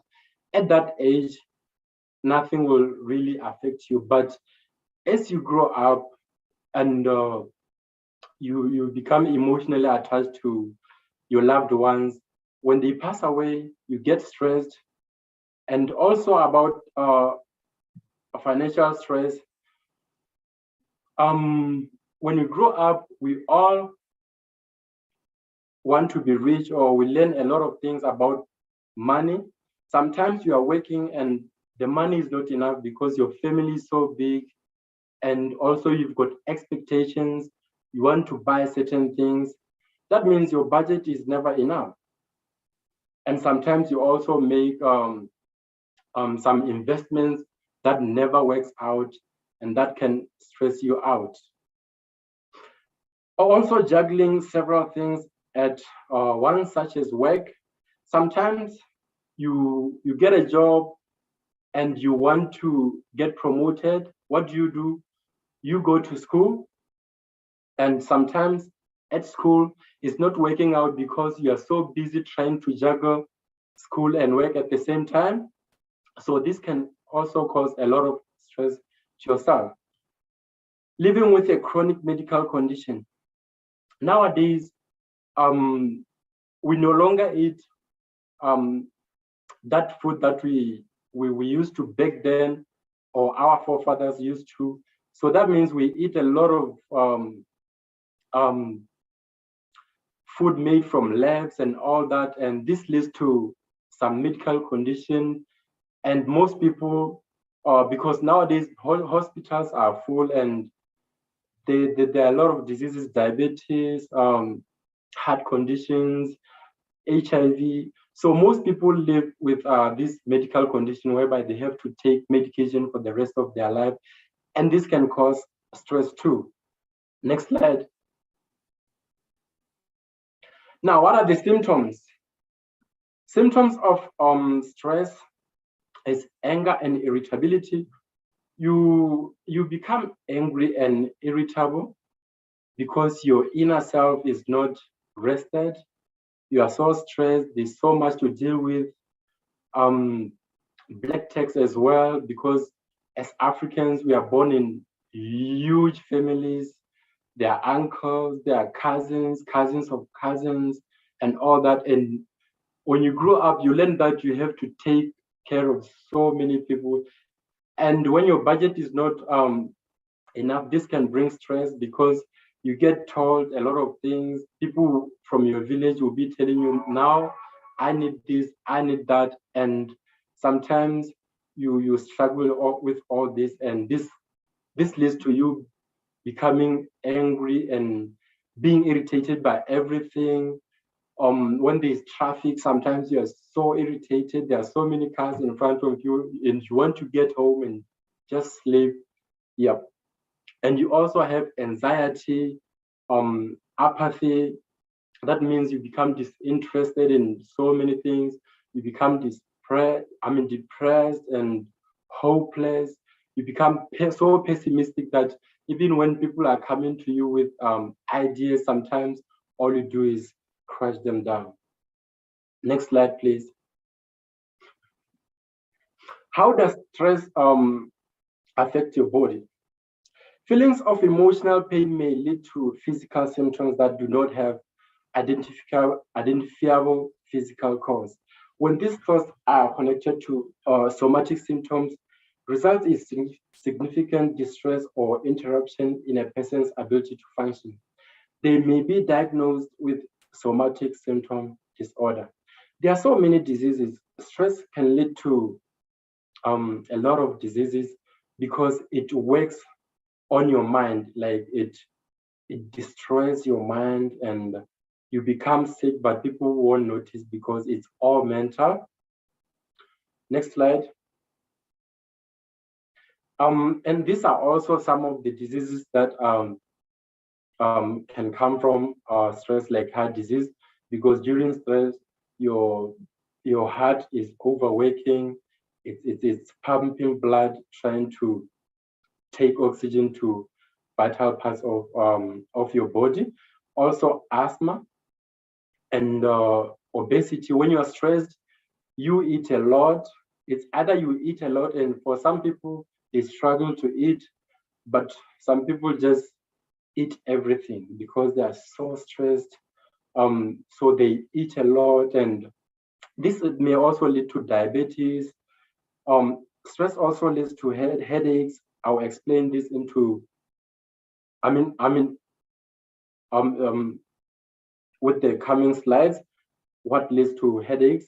You also have gastrointestinal problems, Alzheimer's disease, accelerated aging, because when you are stressed, your body is overworking, you are always weak, and your body doesn't really function well. So you age quickly, and therefore you can die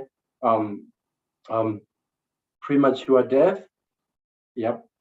Next slide. How do you remain strong during stress? Sometimes it's up to you. Like there are those people who have can I say nerves of steel? Those people that are so strong mentally that during this time, all you have to do is depend on yourself, be strong, stand strong, and all that. But there are those people that can not deal with stress. With stress, what do? You seek counseling.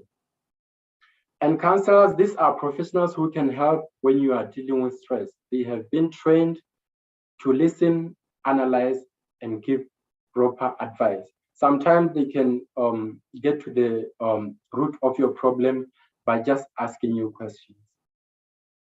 Also, meditation. Meditation is whereby you sit and just shut everything and listen to the noise of birds and all that. Close your eyes, sit down, cross your legs, and meditate. This can produce a deep state of relaxation. And a relaxed mind can focus and eliminate the stream of jumbled thoughts that causes stress.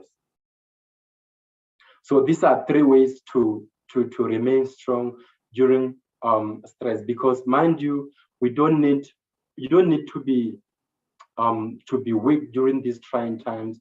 You need to stay strong so that your body can function. Why? Because sometimes you are working, you are taking care of your family, you are going to school.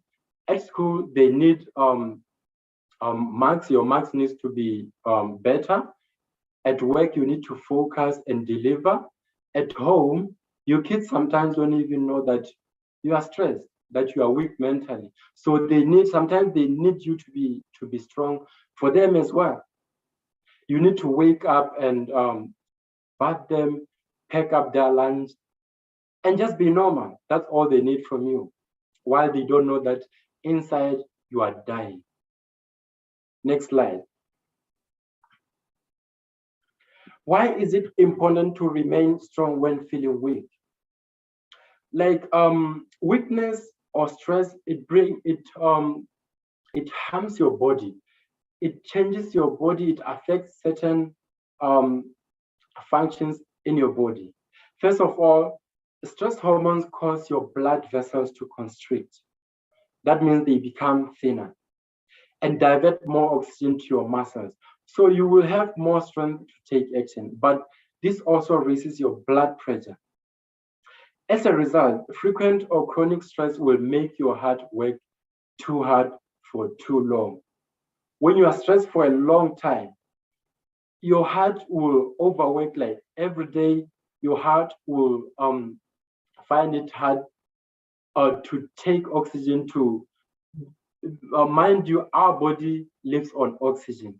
So every time your heart has to take oxygen to all the parts of your body.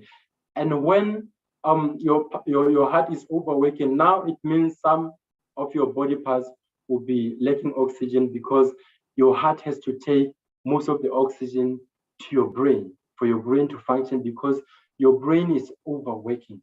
You are struggling to sleep. You have all these thoughts from all these problems. Also, during stress, your liver produces extra glucose to give you a boost of energy. So under chronic stress, your body may not be able to keep up with extra glucose that is produced in your body, which may increase your risk of developing type 2 diabetes. And diabetes is one of the diseases that are so dangerous, like it will take you down. Next slide, please. Another reason, also, you have to remain strong during trying times because your muscles tense up to protect themselves from injury. They tend to relax again when you relax. Tight muscles causes headaches, back and shoulder pain, and therefore your whole body aches. Over time, this can set off an unhealthy cycle as you stop exercising and tend to pay medication for relief. During stress, if you like exercising, you realize that, let me say you go out jogging or running for maybe 3 days a week. During stress, you are so demoralized, you are so distressed, everything is just so much for you. You don't even have strength to just wake up and go and run. That means, how do you deal with pain? You go to the chemist, you order painkillers. You are trying to get out of this pain by taking medication. And remember, medication is also not, as you cannot take medication for a long time because it consists of certain things that can also do harm to certain parts of your body, like kidney and livers and all those parts that has to deal with the medication that is coming into your body. Also, another reason for stress during this time is that for men, stress causes testosterone levels to drop, which interfere with sperm production and cause erectile problems, and also increase risk of infection for male reproductive organs like prostate and testes. This can also affect your marriage, your relationship, because you are now not yourself and your partner is also struggling to deal with you in the first place because you are so stressed and everything is not functioning. This might lead to divorce, like I said, and in our community, sometimes it leads to suicide. Like lately, for those that listen to African music, we have an artist in South Africa who killed himself. His name is Rick. Maybe some of you know him. Like, he was dealing with mental sickness for a long time, and he decided to sit down and write letters before he killed himself, write letters to the wife, to the kids, so that they can just to try to explain his situation, saying that this pain is too much, he cannot deal with it. So this can bring a lot of problems. Imagine when you take your life and you are the breadwinner. That means your wife will be left with your kids to raise. You both of you brought the kids on earth. Now she will remain with the kids to raise, and she will also have to take care of herself. That means she will be stressed. The kids will be affected as well. And if you are the breadwinner, it means you are paying for the school fees. And the kids sometimes they have to deal with dropping out from these expensive schools and going lower to our African schools. And this can be a lot for them because other kids will be saying things to them. So mental strength is a serious problem. So this is the reason why you have to remain strong, go to counselors, meditate, and all these things so that you can remain strong and avoid some of these situations like suicide. Next slide. Concluding, we all have challenges. Growing up comes with all sorts of changes and responsibilities. We go to school and sometimes we don't make it. We fall in love and sometimes marry, but divorce happens. We do business and it fails. We lose loved ones. We lose our prized assets to accidents, repossession, fire. You can build a mansion and sometimes your kid can make a mistake in the kitchen and your whole house can catch fire. That means you have lost this asset that sometimes you have taken money from the bank. You are still paying the bank, but your asset is gone. And sometimes you don't even have insurance. So this can lead to stress. We also fail to meet our own and other people's expectations. All this makes us stressed and feel weak. Long-time stress can be detrimental to our bodies and can lead to sickness or worse, death due to suicide, like I've already said. Therefore, we need to do all we can to remain strong during these trying times because we still need to focus and be productive. Let's seek guidance from professionals. Let's keep exercising and push hard despite our mental state. This will minimize damage and therefore avoid situations like sickness, suicide, etc. Thank you. I think the next slide is the one that is concluding. Thank you.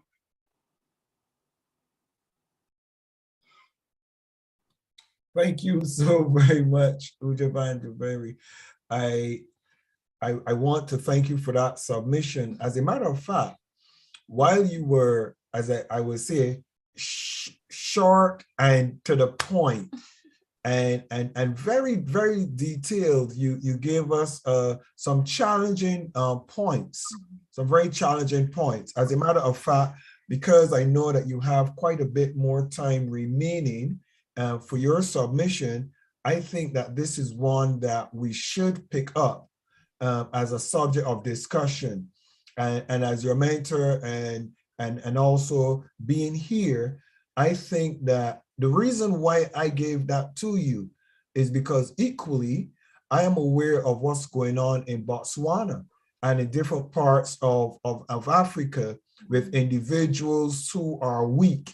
They feel weak, they feel unable to deal with a lot of the issues and the challenges, and we need an answer.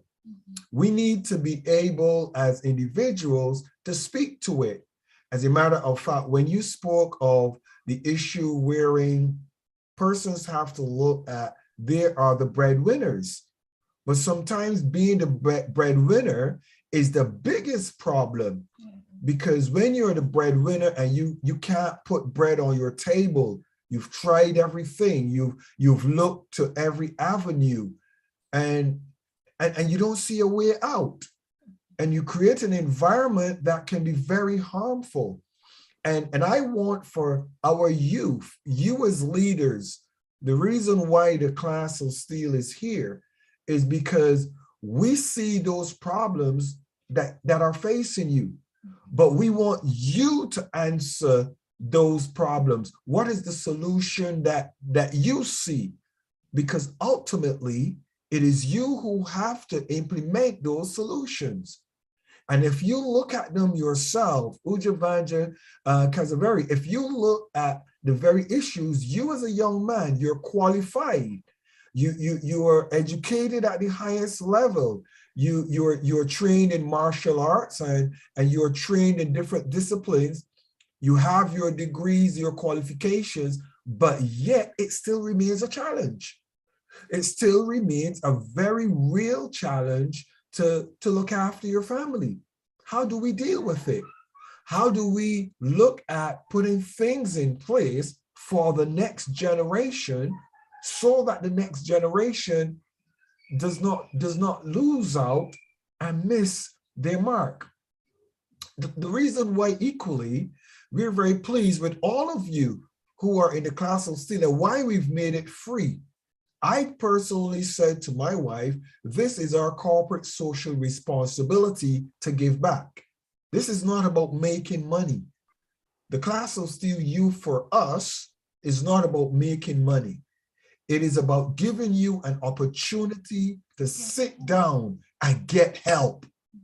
Because if I had to charge for these classes and what I do, a lot of you would not qualify. Because of who I am, who my wife is as individuals, and what we are offering and how dedicated we are to it. But is it just about being a capitalist? Is it just about making money? Or is it about creating an environment where those who are less privileged and less fortunate have a fair chance at getting some sense of how to make it to the next plateau or the next level? I want to share this with you that are listening. I want to share this with you. You are the greatest solution to Africa's problems. But here's the important thing. Here's the important thing. If you do not get outside teaching, mindset, ideas, understanding, you find yourself desperate to run from one problem to the next problem. A lot of individuals think that leaving Botswana or Nigeria or Ghana is the solution. It's not the solution. It is not. The solution is having your mind understanding that wherever you go in the world, there are going to be problems. As a matter of fact, I will dare to say to a lot of us, we think that the grass is always greener on the other side. Note what I interestingly said, a lot of us. How many of you heard us? Wave at me. Come on, wave at me. Come on, wave at me. Because my wife and I, when things got extremely difficult in Barbados, we left Barbados and relocated to the United Kingdom because I was born here. This is an option. And when my father died, it was an option for us. The stress, the difficulties, the challenges in Barbados were insurmountable. And we decided, darling, let us go and start over. I'm still suffering the consequences of starting over. Wave at me. Come on, somebody who started over. Come on, wave at me. Come on, I'm your mentor, and I'm telling you the truth. I'm not giving you any grandeur. I'm telling you the truth. You have individuals that would come to conferences, seminars, workshops, and they give you a load of grandeur, and you aspire to be like them. Trust me, none of you don't want to be like me. Please don't be like me. Be the best you that you can be, because your dynamics are different. Your capacity is different. Me and the First Lady are an amazing team. Amazing team. But trust me, if it was not for her on my team, I personally don't know how I would handle this. Can I tell you, men in Africa, one of the biggest problems? Infidelity. If you destroy the relationship you have with that one companion, that one person who trusts you, that one person who you trust, if infidelity steps into your relationship, stress is inevitable. Wave at me if you get what I'm saying. Come on, I'm talking to you as a mentor. Come on. And this is mentoring still. That's why we're doing these classes. A lot of decisions that are made by leaders that have divided their household has caused more chaos than anything else. But let's look at the women. What is the challenges for the women? A lot of the women they're looking to see the men are not satisfying and the men are not doing their part. And they themselves as mothers want to make sure that they fulfill the role of looking after their families. But guess what happens? It's a catch-22, because now the women are put in a position where they have to leave home and leave the family. So the family now is being raised by others that might not be giving them what is helpful to cause them to be successful. And then the family are looking now, the children are looking at the father. The reason why mommy is going through so much hardship is because daddy is useless. Come on, somebody. I'm talking to us. Talking to us. Talking to us. The reason why mommy is frustrated and angry and there's no sexual intimacy in the relationship is because mommy is so overwhelmed and frustrated that she doesn't have the sexual interest in daddy. So the family is destroyed. What are we doing in the class of SteelE? What are we doing? What is it that we're trying to accomplish? We have a 100-year vision. And the 100-year vision is because the world is under so much pressure. So much pressure. And nobody is helping anybody because everybody needs help themselves. Nobody is helping anybody because everybody needs help themselves. Nobody cares about the persons who can't afford. If you can't afford it, I'm sorry, go away. If you can't afford it, go away. Why? Because everybody wants to pay their bills. If I had to decide, if me and the First Lady had to honestly look at the value in what we're doing to us, can I tell you the truth?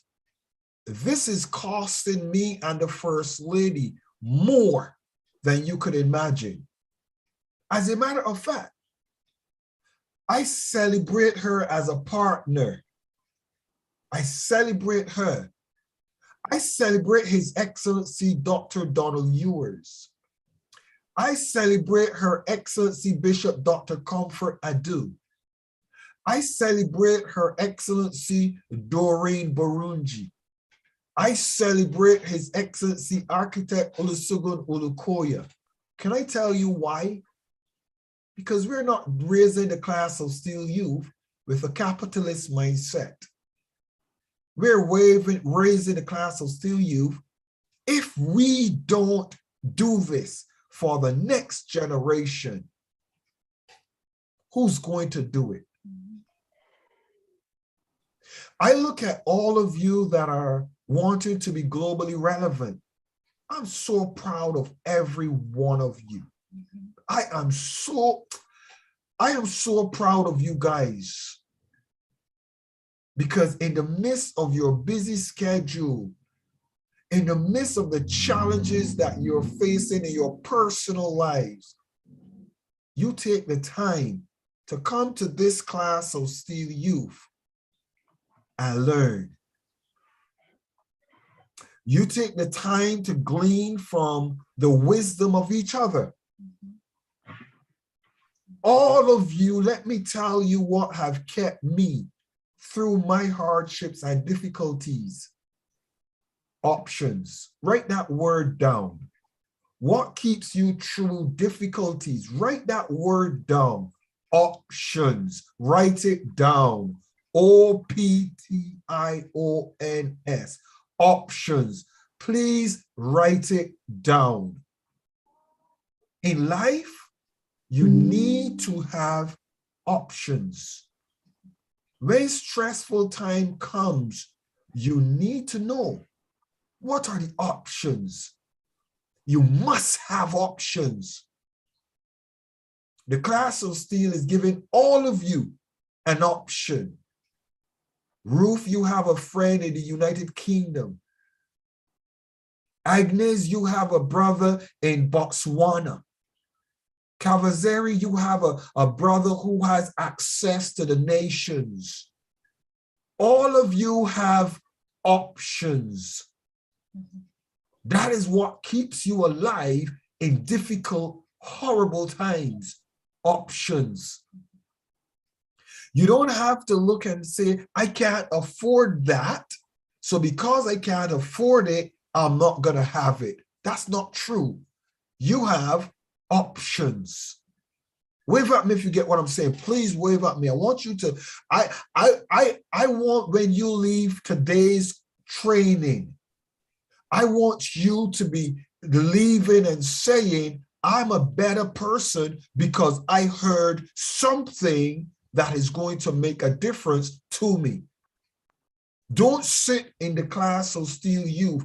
Don't come to none of our mentoring. Don't listen to His Excellency Architect Olusegun Olukoya or Bishop Comfort or any of us here. Don't listen to us and pretend, oh, they're just talking. Oh, what is their motive? I don't try to figure out our motive. I'll tell you what our motive is.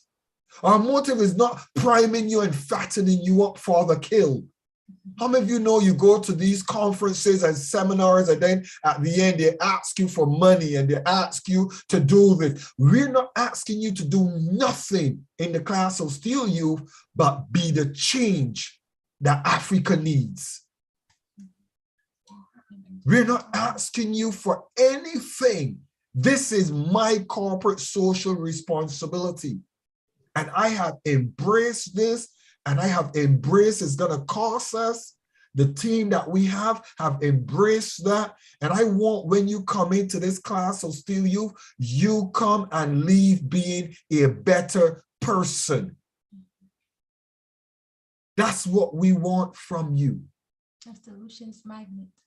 A solutions magnet. That's what First Lady said. We want you to understand you have friends.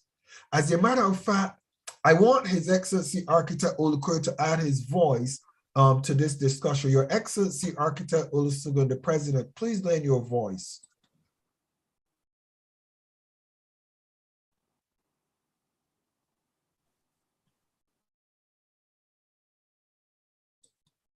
Your Excellency Olusegun, please. Thank you, Excellency. Can you hear me? We can't hear you. Sorry, I've been trying to unmute.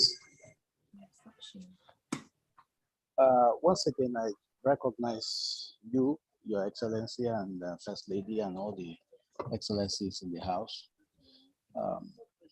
Just to also thank Kaveh, sorry if I'm not doing up your name,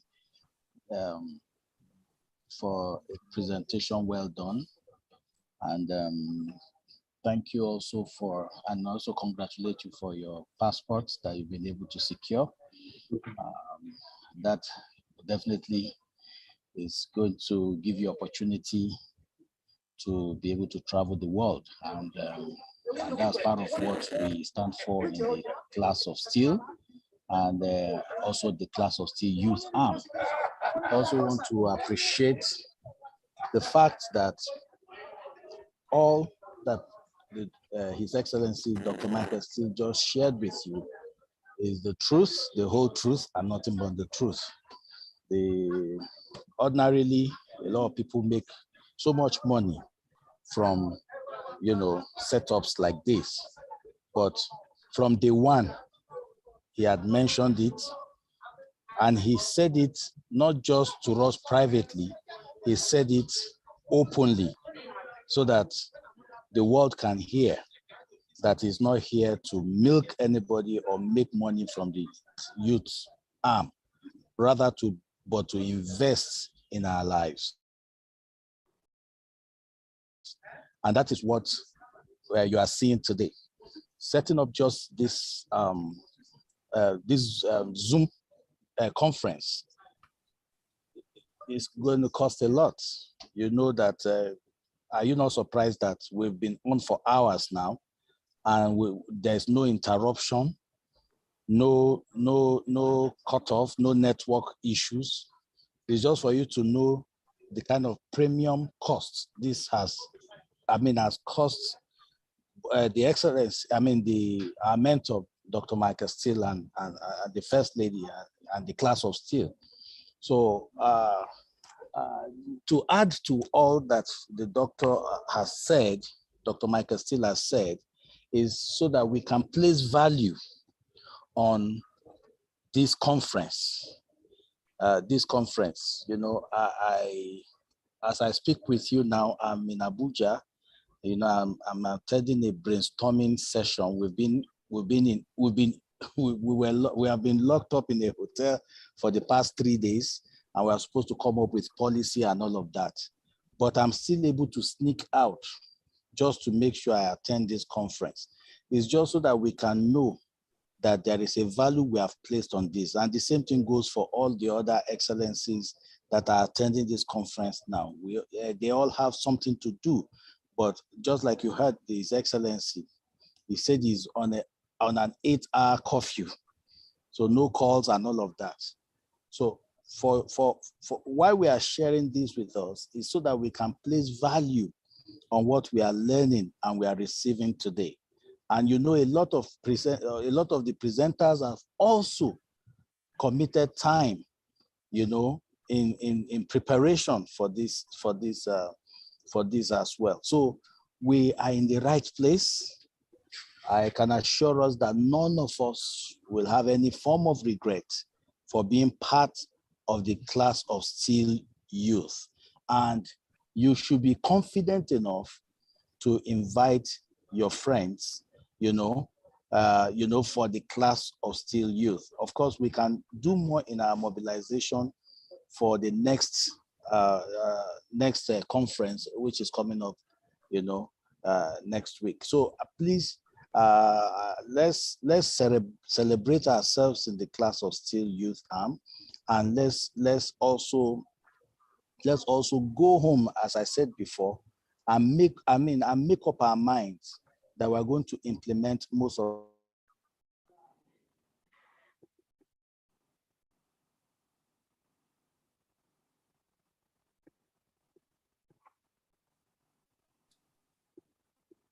Okay, that sounds like a network challenge. Thank you so very much, Your Excellency. Are there any questions? I was just making up time because go ahead, Your Excellency. Your Excellency, please go ahead. I'm sorry. Okay, so it's my desire that we'll be able to come up with something big from this conference. It's my desire, and I know it's the desire and expectation of His Excellency and First Lady as well. So, and all the other excellencies, from the adult class, that we come up with something good, something big, and these will now produce impact. Impact is more critical. And like he said, we are not raising capitalists, we are raising people that will impact others. Once again, I want to appreciate Your Excellency for giving.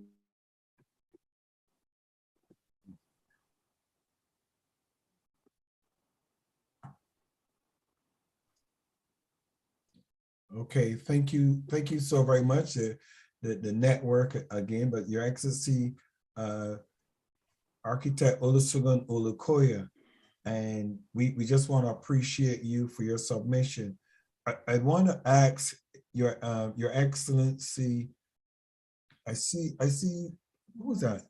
Doreen, are you able to unmute yourself? I still want to hear from our COO if she's able. I see her. Go ahead.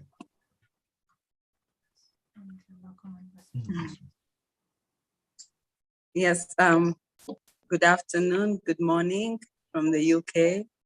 Your Excellency, Dr. Michael SteelE, Your Excellency, Jenny SteelE,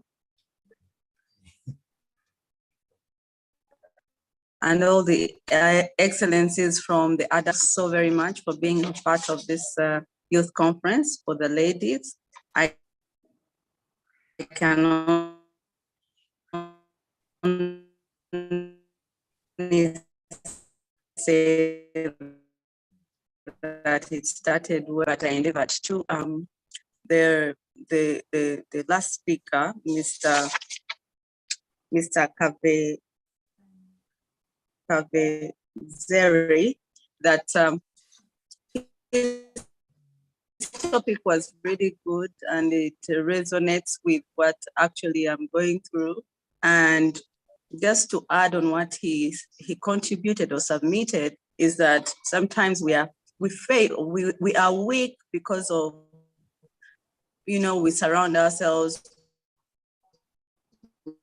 with negative people and, negative remarks and no support from your team and the people you're working with, the vision. If you keep running your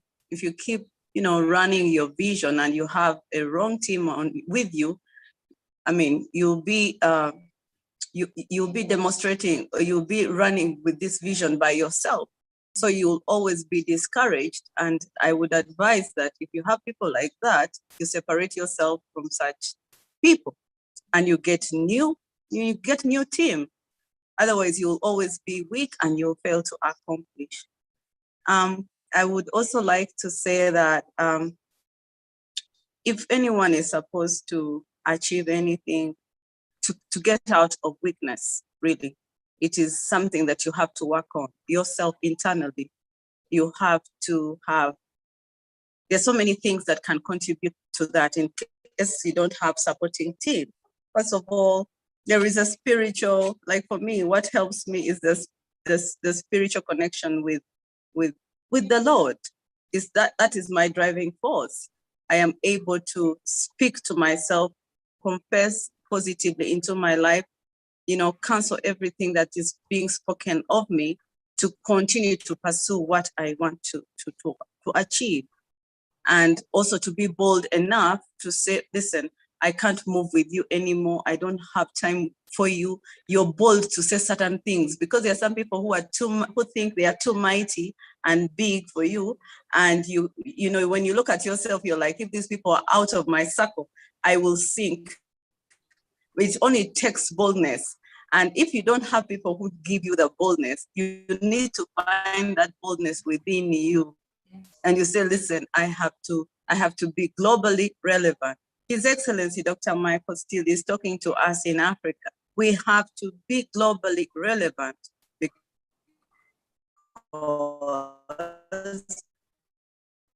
our mentor is globally. They're trying to change. They're here, wherever you are, Botswana, Ghana, Nigeria. I like Oloma's presentation, was so wonderful. You can already see that she's someone, she wants to be somewhere and she's not gonna give up. How she presents herself, she's very mindful. When she's getting out of her house, she's just not gonna dress up like, at this time I'm just going just near here, but her presentation is on point. She ensures that she is always ready 24/7.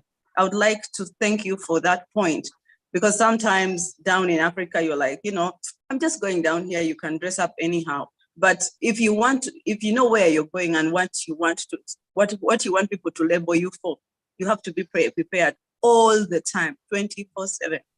Recently, this week, I had a customer who was traveling to Canada, and she told me, I said that if I had known this earlier, I would never have made mistakes in my life. She told me, Doreen, you should not lend people money. You should give them money. If you lend people money, you will have issues with them. You'll create enmity with them. Correct. Because it will be difficult for you to recoup that money you've given them. So you only have to give. You say, okay, you want $50? I can only give you $10. Don't refund. Don't refund.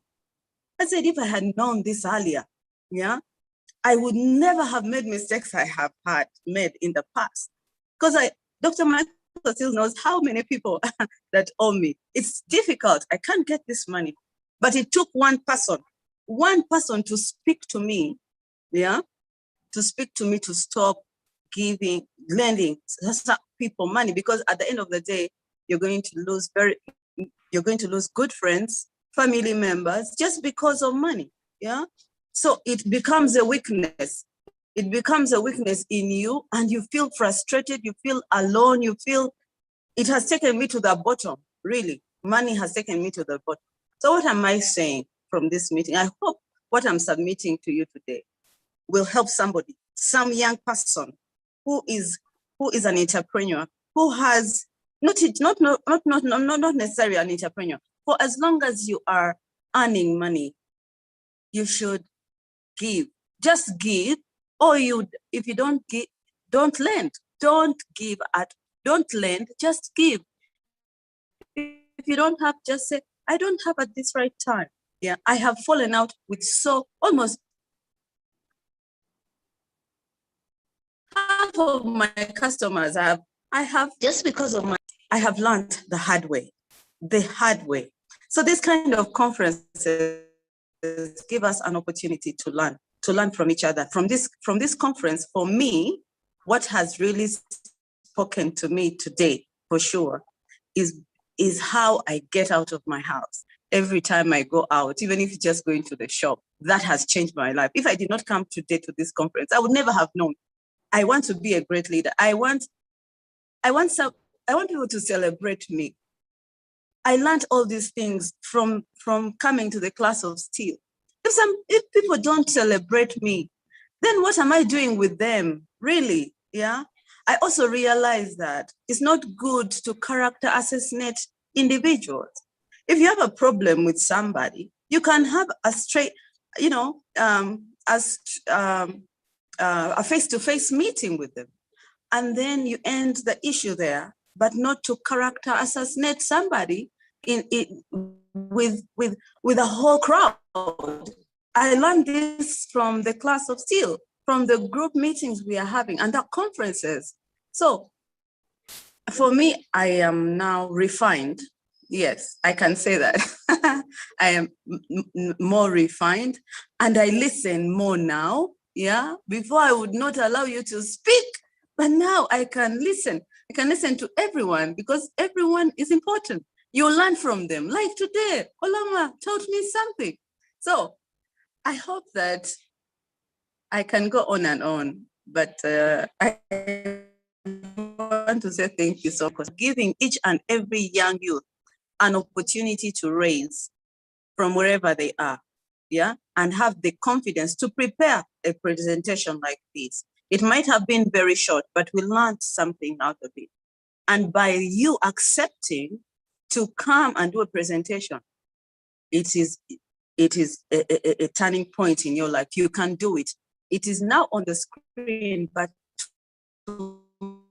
tomorrow you'll be big delegation, and we shall upload for you. So for me, I am refined, and I've been refined by the time.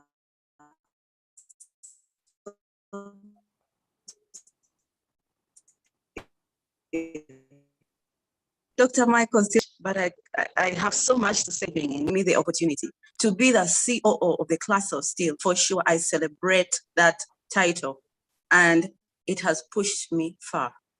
I am not afraid for media. No, I'm always ready for anything. So thank you so much, guys. I love you. Thank you, Your Excellency. Thank you. Come on, celebrate your COO. Come on, you have to celebrate her. As a matter of fact, I'm gonna ask His Excellency Dr. Ewers. I see his hand is up, so let me let him. But Her Excellency was not always the person you are seeing there today. No. She has come a long way under our mentoring. No. Your Excellency Dr. Ewers, please.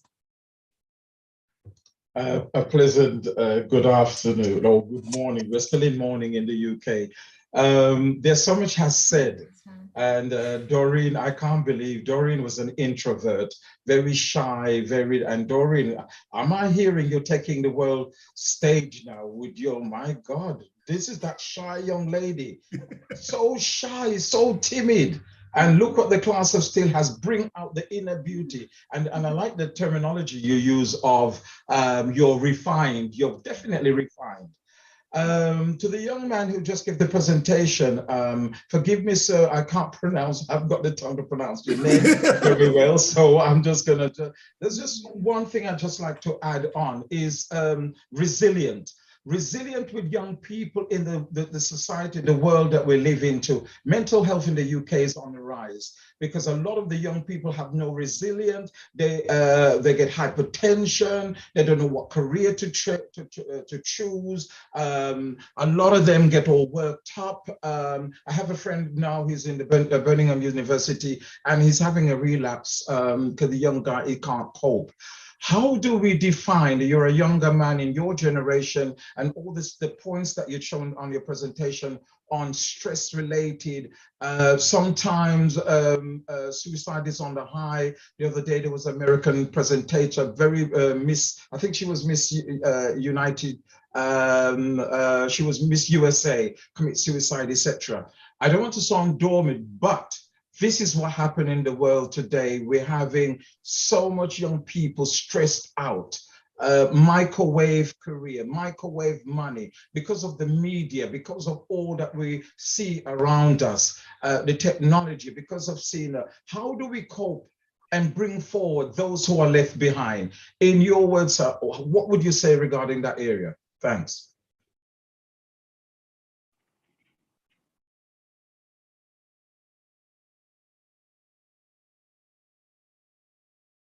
Udavanga Cavazzeri, we're waiting. Is your answer, please? Go ahead.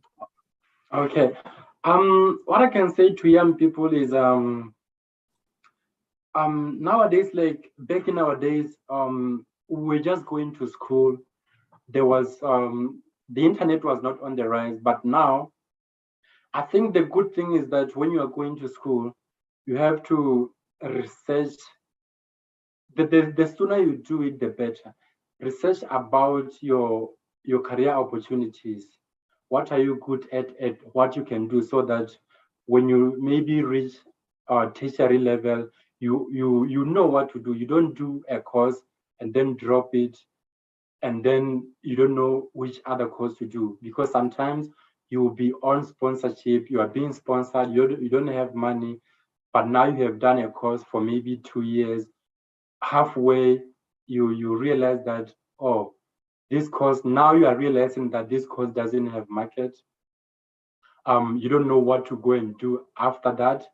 So you get stressed and all that. But my advice is research, and asking for career counseling is very important to young people. Do this as early as possible, even when you are at primary school. Sit down, ask around about careers, so that when you grow up and go to school, you have an idea about what's out there and what are the career opportunities. What happens in these careers? Are you going to enjoy it?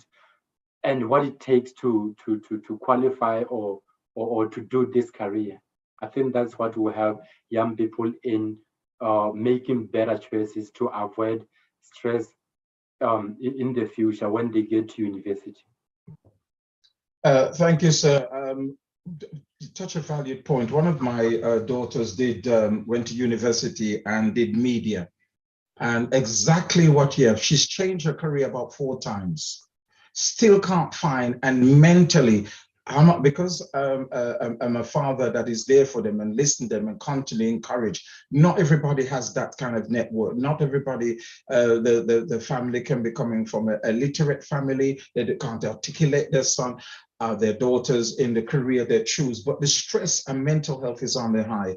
I just wanted you was naming points about the stress points and what causes people to have breakdown. And that's where you're talking about career, but it's a little bit more deeper than just a career. I'm just wanting to know the resilience. In my generation, I'm an older man, we had more resilient. The younger generation don't have that resilience. That's the punchline I wanted to touch, the nerve of that resilience from the next generation that coming behind me.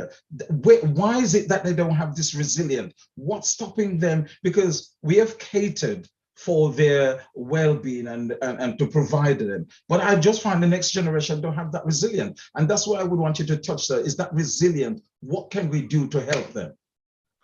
And one thing also about today's youth, I think some of us grew up in, like, after school, we'll go to the cattle post to head our cattle. I think that teaches resilience in a way, because at the cattle post, there's nothing easy there. Sometimes you have to look after the cattle, you have to divide the younger, the calves and the mothers, so that later in the afternoon, you have something to milk. And from this, you find that from that young age, you are dealing with very tough situations whereby you have to chase cattle around, you have to get out of your comfort zone. Let me say, during the midday, you were playing. Sometimes you have to leave your playground and you have to go to the river or to the watering hole, just to try to separate the cattle and take care of the calves and all that. I think today's young people, I think some of them, they don't play the games we used to play.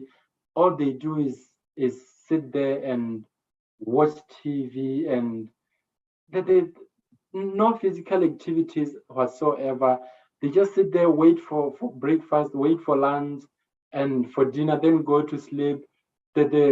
Physically they are not strong enough, and they play too many these online games, and whereby you just wake up and play games. They don't even know also their other family members, because all they do is just sit down and watch TV and admire these people that are on TV. You want to grow up and be like that, be like this, but yourself, you're just sitting there doing absolutely nothing. So I think this leads to a bit of less of resilience, because now you are not tough. You don't get around your village and know different things and play around and all these things, even going to the farm and it's just getting to get dirty and take care of goats and all that. So I think that's what nowadays the current generation lacks, I think, according to me. Thank you so very much, Udavida Kavazeri. Because of time, we're going to ask, we see Margaret. Margaret, you're the last person that your hand was up first. But before you come on, Margaret, I want to thank everybody for being in this session thus far. Come on, let's celebrate Udavida Kavazeri. Please, let's celebrate him.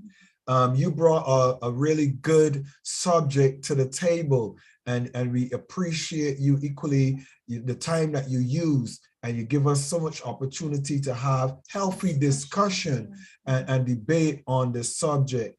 And added to that, I want us to pick this up as a subject dealing with mental health so that we can help others as well, not just those that are here, but we can help others. And just for the record, this is being recorded live. So everything that is done is actually live right now for others to see, and you can share this at will. It's not going to go away. Margaret, please go ahead with your comment or your question. Margaret, please.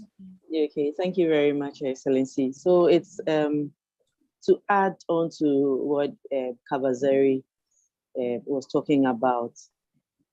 I think one thing youth of today is lacking is being grateful. Ingratitude is keeping them from being happy. So they have one thing today, they see on the internet someone has 3 and they wish they had that 3. They are not grateful for the little they have. So 1, ingratitude, and then 2, the youth trying to be everything. Today someone is a doctor, they want to be a doctor. Tomorrow someone is an architect, they want to be an architect. They think they can sing, they think they can act, they think they can dance. And so there's always this sort of adrenaline and they can't focus. Just as Kavazeri was saying, they are not able to focus on one thing and master. So they are master of everything, like jack of all trades, but a master of none. And then also the God factor, just as the lady doctor talked about, we should appreciate the God factor in our lives so that we know where to run to. Just that, Your Excellency, you were saying that everyone have their own problem. So if I'm coming to you with my problem, you have your problem, and I cannot come and add up to your problem. So I need someone to go to, someone to talk to in private who I know for sure will help me in time of my needs. So I am very, very grateful for Kavazeri, your presentation. But what I am adding on is for us to be able to master or fight against all the pain or the stress. Let's be in our lane. Let's be in our lane. If it is running that I want to run, let me run my race. If I want to be a doctor, just as if I have researched and I want to be a doctor, let me be a doctor. And then also, let me be grateful for the little I have today and work towards it. And then also, let's not forget God, because He is the ultimate. In fact, we can't breathe if He doesn't allow us. So let's not forget God. Thank you.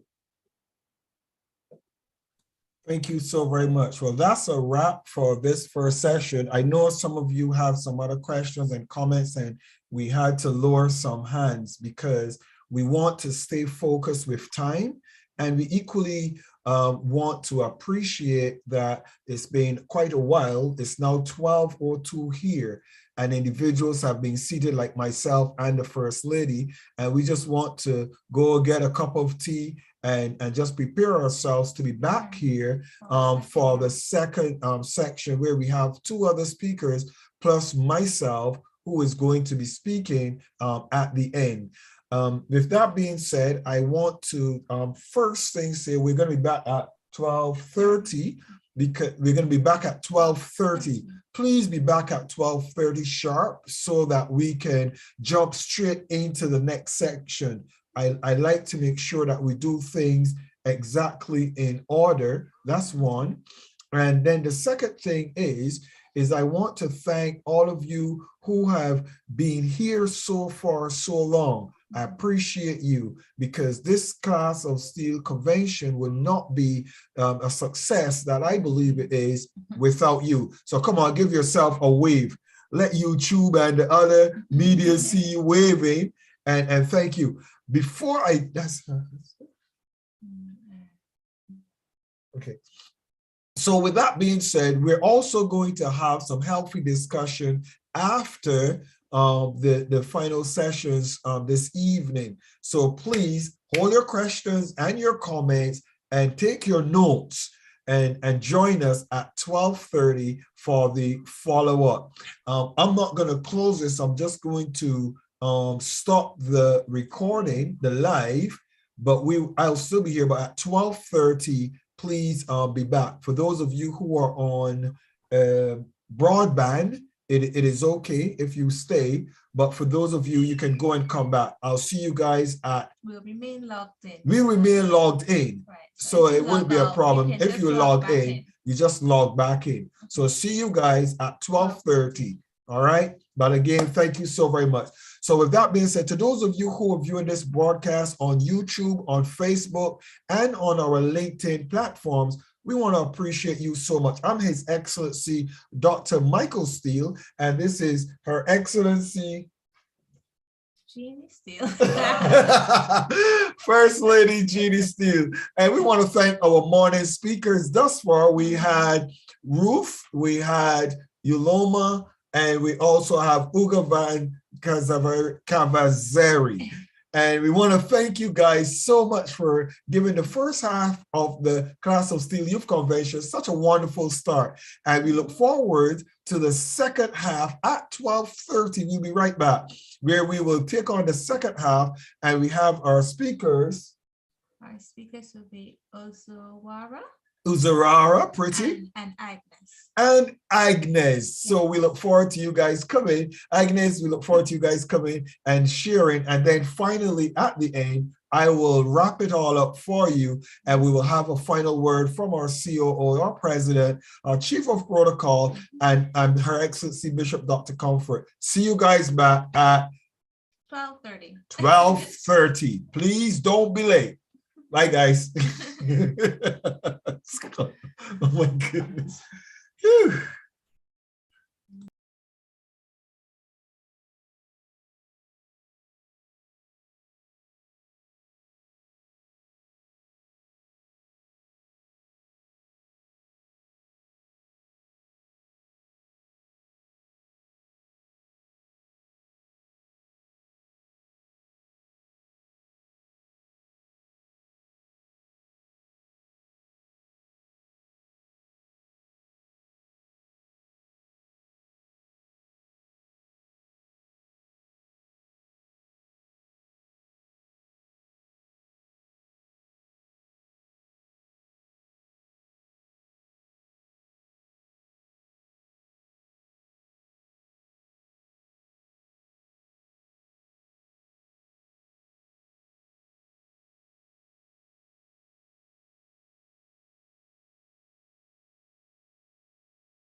Welcome back, everybody. The time is now 12:30, and Uzuawa, she's gonna start at 12:35. So, Pretty, you have 5 minutes to get yourself together, get yourself all composed, and get ready to go. Get ready to rumble. All right. So, so let me set up the recording. The recording is gonna start again. We resume the recording. All right, welcome back, guys. It's now 12:31, and I hope that you had a good cup of tea. I did myself a good cup of tea. The conference days for us are just tea and biscuits. That's lunch for a whole day, tea and biscuits. That's what happened when husband and wife team is on husband and wife are on the same team. So somebody else, who's gonna do the cooking? Me? I have to be there. You. So who does the cooking when we're both here? Joshua, have you finished cooking? Have you finished cooking? I'll cook. I'll cook. Okay. All right. So who does the cooking when we're all on the ball playing together? I guess we'll sort that out. So it's going to be late dinner for us this evening. So welcome back, guys. I hope you guys have been having a good time and you're refreshed. And we're going to jump straight into Uzawari Ukena, and she's going to be our next speaker. Yeah. And her subject is the reason why I take notes. So it's going to be very interesting. In life, we have to get to a place where we take notes. Yes. And be cautious and be prepared and be ready, because we don't know it all. So let's get ready. And let's remind everyone as well that our conference team is I'm thinking everyone is hearing me. Can everybody hear me? Yes, hearing me? Yeah, you see, they're hearing me. You're talking soft. So I'm just reminding everyone that our theme is future focused, and if you listen, if you have been paying attention, you have recognized that even though the topics may not have been futuristic topics, they are all preparing us for being ready to face the future and being ready to be able to adapt to what comes next, being ready to be able to find solutions. So all of these topics that are chosen and are being presented so beautifully by our presenters, our youth today, all are surrounded and all based upon all focusing our direction in the future, being prepared for what's next.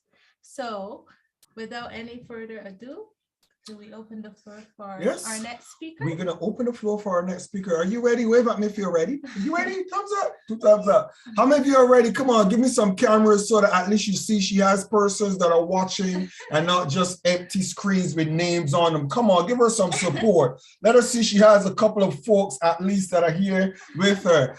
Welcome, Uzawara Ukena. And for us, she is Pretty.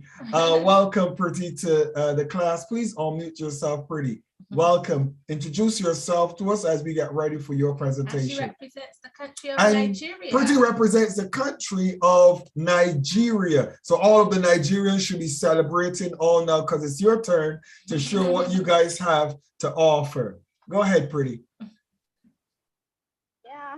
Good evening, good afternoon, meaningful people. My name is Pretty Uzawara Uchenna. I'm from Nigeria. I'm an educationist and a proud mother of 4 teenagers. I'm also the secretary of the United Business Women Foundation of Nigeria and both diaspora. Also the secretary of Asia Timber Foundation. I'm a member of the CRCN of Nigeria, and I'm also a brand member of the class of SteelE. So today I'm so excited to be one of the speakers of this year's annual youth convention. So my thanks and gratitude goes to my bishop, Dr. Michael SteelE, and his first lady, Jenny SteelE, who has been so helpful to me all this period of preparation. Thank you so much. I also celebrate all the excellencies in the house, Dr. Bishop, Comfort Adu, Ambassador Dory, who has inspired me so much because from watching her and hearing her stories, I know I can do better. So I'm so happy. I also appreciate Dr. Lukoya, who has been there for me and so many others, and all the members of the class of youth. So today I'll be talking on a topic that I love so much. And I know Dr. Phil knows I love taking notes. That's why he gave me this topic to speak. So let me start with my lesson. The first, the meaning of the reason why I take notes, that's my topic for today. And I want to say something before I proceed. How many of you have attended a meeting and during the meeting and you like, you say everybody is laughing, they are laughing, and you're like, please, what's going on? What did the speaker say? Why are they laughing? And you're lost in the meeting. Can you wave at me if you've noticed that before? Yeah. What causes that most times is that people are not paying attention when they attend lectures or meetings.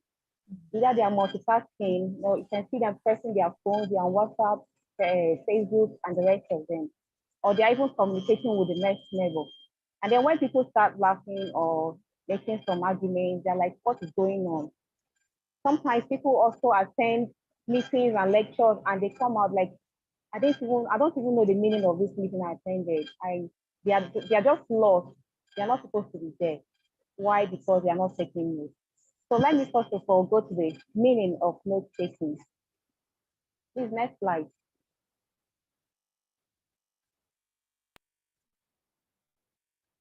Next slide, please. Okay, the meaning of note taking. Note taking is a practice of recording information captured from another source. Note taking is also a way of recording important information whereby the writer records the essence of the information, freeing their mind from having to recall everything later. So note taking is mostly done from a transient source, such as oral discussions as we're doing now, like meetings and lectures. And that note you put there may be the only record of the event. So it's a form of discipline. Next slide, please. Now, there is a confusion, note taking and note making. Are they really the same thing? Sometimes people confuse the both, but they are not actually the same thing. They are different, significant differences. So the next slide I'll be talking about the difference between note taking and note making. Yes. Next slide, please. Okay.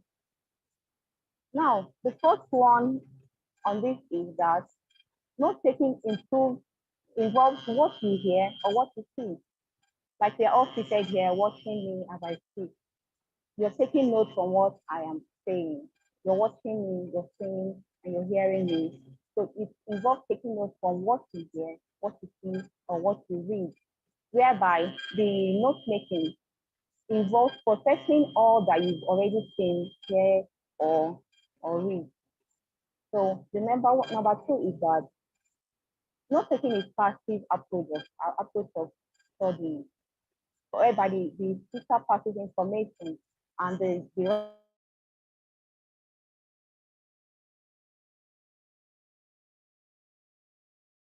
note making active approach to learning.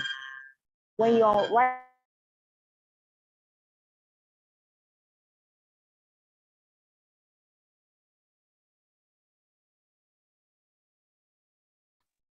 We're not hearing you, Miss Pretty. We're not hearing you. I think you've been muted.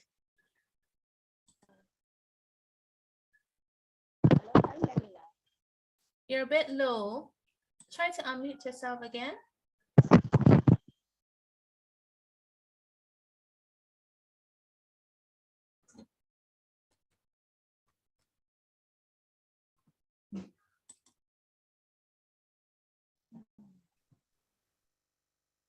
Hello, can you hear me now?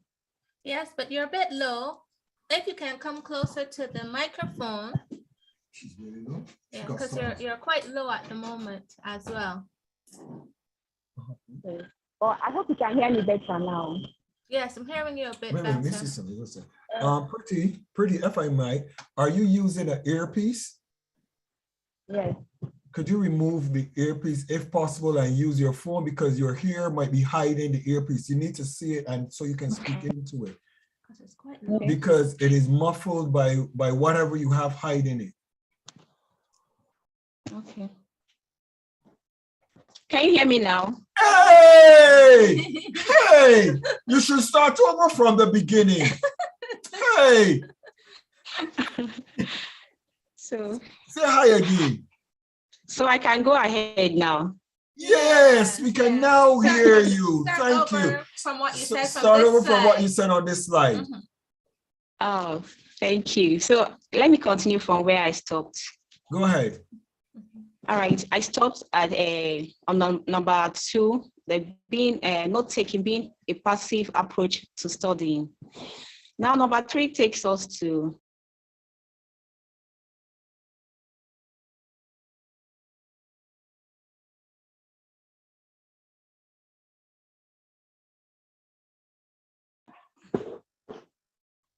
hello.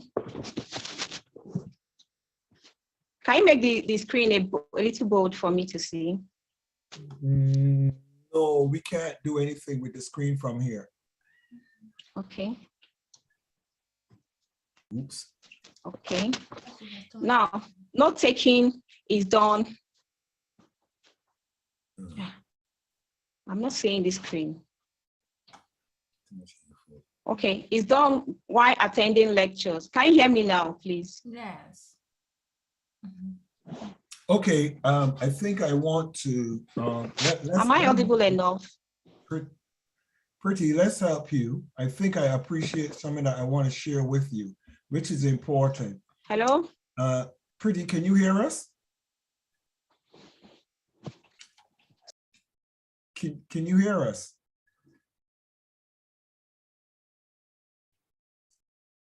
You're muted. You're muted You're again. muted.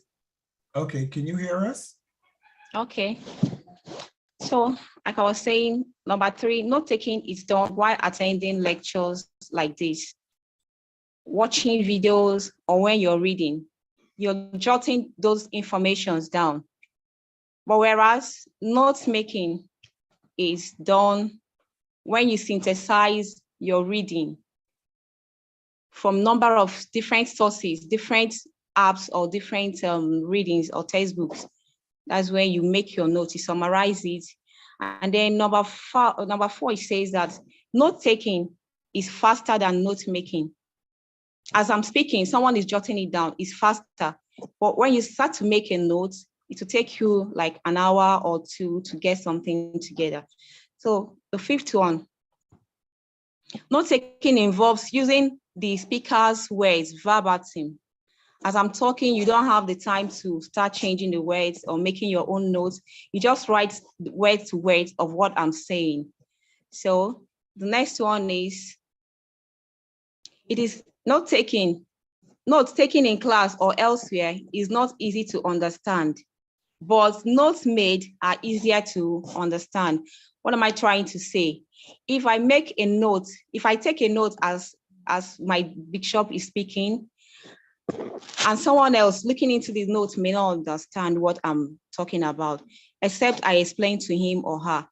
But if I sit down and make a note, whoever looks at the notes will be able to understand, okay, note taking means this or that. But if it's just a different, a total note taking, somebody jotted down while a speaker is on speaking, it will be very difficult to understand. The next one says, in taking notes, the writer gets the point from only one source. But while making notes, you gather the source from different angles. Now, note taking brings little or no improvement towards your studying skills. Like we said, note taking is passive, is a passive approach to learning. It does not add much of improvement to your studying skills. After taking notes now, you drop your book. Maybe after the class of SteelE, you just close your book and drop it, waiting for the next Saturday. And then the doctor SteelE comes to the class and say, what is the topic of the last week's discussion? And you start opening your note. That's when you remember, oh, I didn't go through my note. So it does not improve anything in studying. But when you make notes, after the class, you go back and sit, review your notes, you make something out of it. Throughout the week, you apply it. But when you come to the class, the next class, you're able to say, look at what we did last time and all that. So that is what note-taking is all about. The difference between note-taking and note-making. Can we see the next slide, please? Next slide.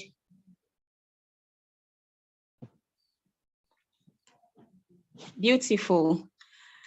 After having said the difference between note-taking and note-making, there is also similarities. That's why people tend to confuse the two. The similarities between note-taking and note-making is that one, both of them involves writing. The writer is jotting down something with his pen and paper. So they involve writing. Secondly, they both aid preparation and studying in school. Thirdly, they are necessary for the documentation of key points in meetings, conferences, and lectures. Both aid remembrance of points. Like I said earlier, you remember points. Both also promote active learning. They promote active learning. Both aid concentration and makes reading easier. When you take notes in class, it makes you concentrate very well. You listen to the speaker, you listen to the lecturer or your mentor. It makes you to concentrate and reading becomes easier. Thank you. Next slide. Next slide, please. Yeah, these are the tips for effective note-taking. When you want to take a proper note, a note that will be very effective for your studying, the tips are for you to be clear on why you are attending that meeting. What is your mission? What is your aim? What do you stand to achieve in attending this class or this meeting? First of all, define your aim or your purpose, and then you start taking notes. If the meeting does not concern you or you're not actively involved, you don't need to take notes. So you think about why you are attending that meeting. Now, the second one is think whether the point is necessarily noteworthy before writing it down. You don't just write down anything the speaker says. There are certain points that you filter, you discard some, you take some in. So these are the effective tips. Number 3 says, only jot important things down, not everything said. Only jot important things down, not everything said. That's compounds my last statement. You filter some, you discard some. Number 4 says, try using shorthands or abbreviations. In taking notes, the speakers are usually fast, and you don't ask a speaker to, oh, please hold on, or what did you say last? Please come again. You just write as fast as you can using abbreviations or shorthands. Okay, now the next one is you do review. Oh, sorry, my screen, please.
Pretty, please hold on. I believe they've gone off. They'll soon return. So hold on a little bit.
So we can see it.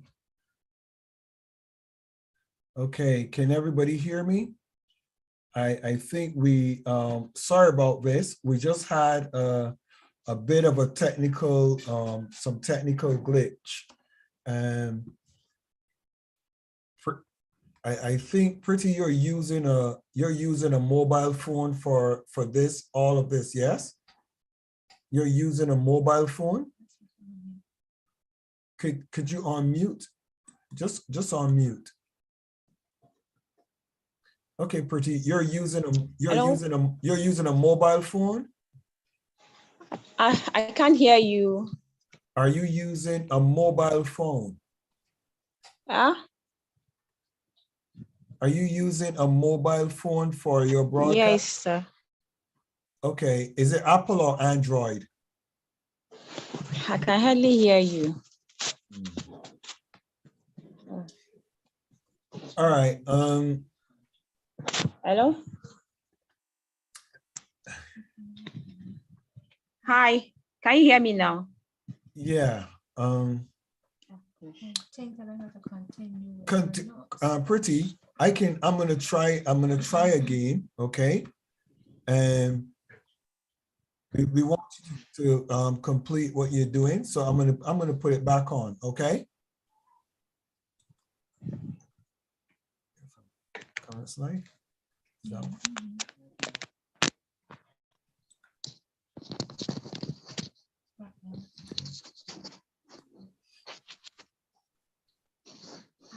Hello. I can hear you now.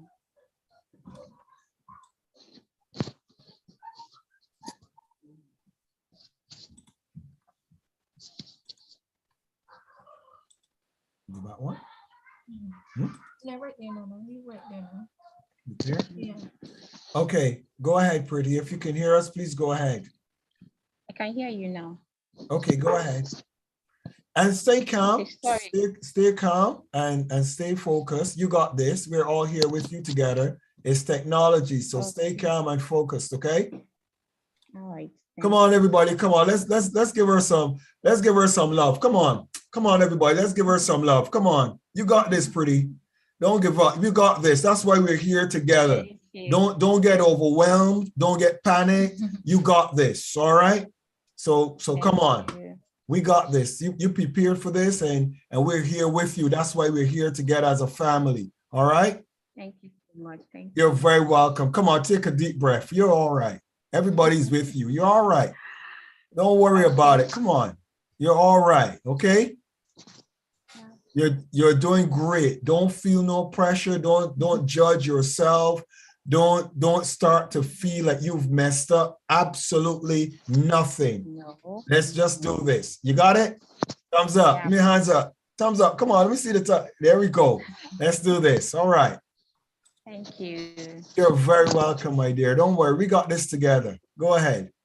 Yeah. Thank you. Am I permitted to start all over from the first one? Yeah. From number one here. Yes. Yes, go ahead. I'm all right. No, the similarities. No, not I'm past with here. No, I'm done with here. Right here. Right Yeah, here. the tips. Yes. Yeah. Yes. Yeah. So yeah, I'm back. I was talking about the tips for effective note taking. I said it should be clear on why you attended the meeting or the lecture. So the second one is you think whether a point is noteworthy before writing it down. So you don't end up filling your notes with things that are not useful. Next is only jot the important points and not everything the speaker says. Now, 4, try using shorthands. I've explained all this before, but I think it wasn't audible yet then. So try using shorthands or abbreviations to note down things as the speaker is saying or the mentor is speaking. Now, the 5th is to review your notes and fill in gaps immediately after meetings. Like if you miss a point when the speaker is still talking, you don't say, excuse me, can you go back? Or you just continue, leave the gap. When you're reviewing your notes, you will automatically remember what was said. Okay, so that's being said, you write your own words or your own style using your own words, Then you record questions and content confusing that may need clarification from your mentor. Like if as I'm speaking now, if there's any question, you just note it down. And whenever I'm done, you can ask the questions. That is the tips for taking effective notes. The next one says, do not panic when you miss a line. I already mentioned it, do not panic, just relax. And then later, as you review your notes, they'll fall in places. Then structure your notes with headings and number lists.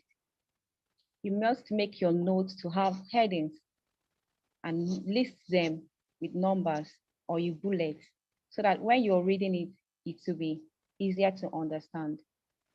Instead of making it bogus, there is no title, there is no heading, no subheading, no numbers or bulletin. So you always structure your notes with headings and numbers. The last but not the least there says, use color to mark structures and emphasis, to highlight major sections, main points, and diagrams. If you can, while taking notes, use colors to highlight all those places of importance, so you can always flash when you're reading it. Thank you. Next slide. Next slide, please. Okay. The evolution of note-taking. This says that note-taking has moved from the page to the screen as a result of e-portfolios and e-notes. We're in the new age where they call the computer age. Everything is moving fast. The world is evolving. We're moving from the paper to the screen. So note-taking has become even more significant. It has become a necessity for the students and educators alike. Currently, e-portfolios are used as online learning records, building a learning management system and allowing students to engage in active self-assessment, while allowing the educators to track and record progress easily. The introduction of e-notes has made it easier to manage and share your notes, as well as making them more accessible. As I'm speaking now, some people are screenshotting their screens. That is a way of taking note faster. Instead of writing down the whole thing on the paper, you might miss some lines, just screenshot it. That's the e-portfolios and e-notes we're talking about. And then if there's anyone who is not here presently, who wants to know what the convention is all about, you can share those screenshots with the person. That is the e-notes we're talking about, instead of trying to write or copy it down for the person. I hope you understood now the evolution of note-taking. Please, next slide. Now, so the main point of this, why I'm here, the reason why I take notes, the main reasons why I take note, or what the impacts of note-taking, what it does for you as a person. First is that it helps you to remember what you hear, what you see, and what you read. As a person, you travel for maybe an educational trip, and you're lost. All you know or all you're thinking about is how to take photos, how to shop, or visit places.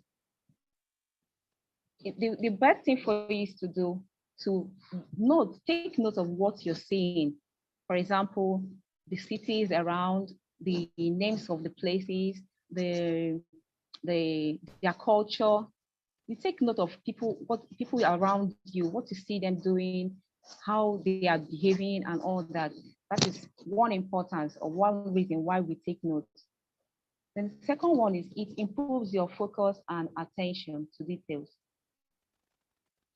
If I'm in a class now and a speaker is speaking and I'm pressing my phone, doing one thing or the other, I won't know what was said.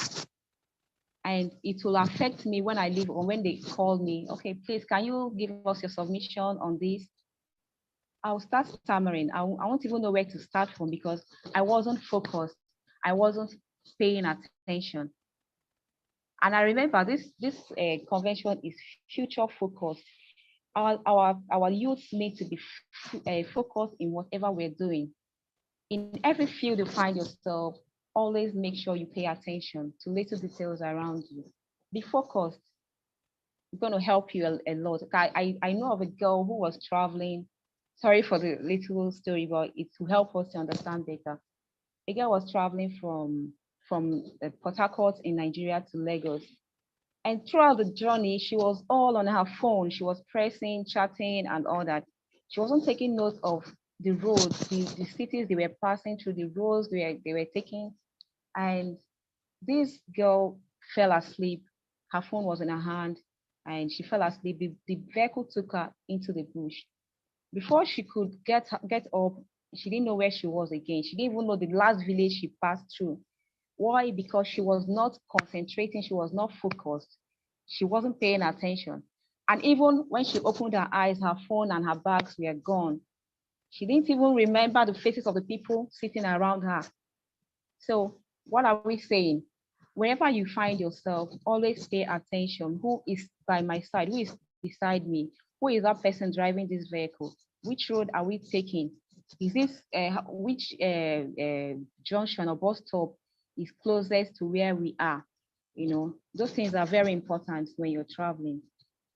Next one is that it promotes active learning. It promotes active learning. When you take notes in the class, you're not distracted by anything or anybody. It makes you more active in the class. You want to ask questions, you want to answer questions, because what? You are taking notes, you're active. The next one is that it enhances comprehension and retention. Everybody in the class of SteelE is amazing. Everybody. They are so amazing because I watch everybody, their concentration in the class, their submissions they are wonderful. These are because they have been trained, they have been refined by the founders of this awesome class. We learn how to take notes, we learn how to pay attention, we learn how to be focused. Okay, so it enhances comprehension and retention. Whatever you learn or you see the mentor do, it stays in you. Whenever you're called upon to say, please, what are your submissions? You can always say them because you are focused. Now, the next one is that it enhances your prioritizing skills by selecting important materials and discarding the irrelevant ones. What are we saying? Filtering important information. When a speaker is on the stage or your mentor is in the class, you don't take everything being said. Some are jokes, some are stories, but you filter them. You take the important ones that will help you to move on in life. Now, the next is extends attention span. It extends attention span. Now, we were told about traveling to Barbados by October. Your Excellency, I'm very, very much ready. I'm preparing myself. And to tell you the truth, I've already gone online. I've checked the things you need when you're traveling to Barbados, things to pack, like knowing their weather conditions, the kind of clothes they wear, kind of food they eat, and all that. So I've taken note of all those things. So those are the things you need to do. Take notes. Your passport, is it in check? Is it expiring soon or thereabouts? You work on all those things. And also taking note of your travel time. I had an experience when I traveled to South Africa to 2017. My trip back to Nigeria, I missed my time. I was thinking it was 2:15 in the afternoon, not knowing it was 2:15 early in the morning, AM. So the PM and AM was what I missed out because I didn't take note of them.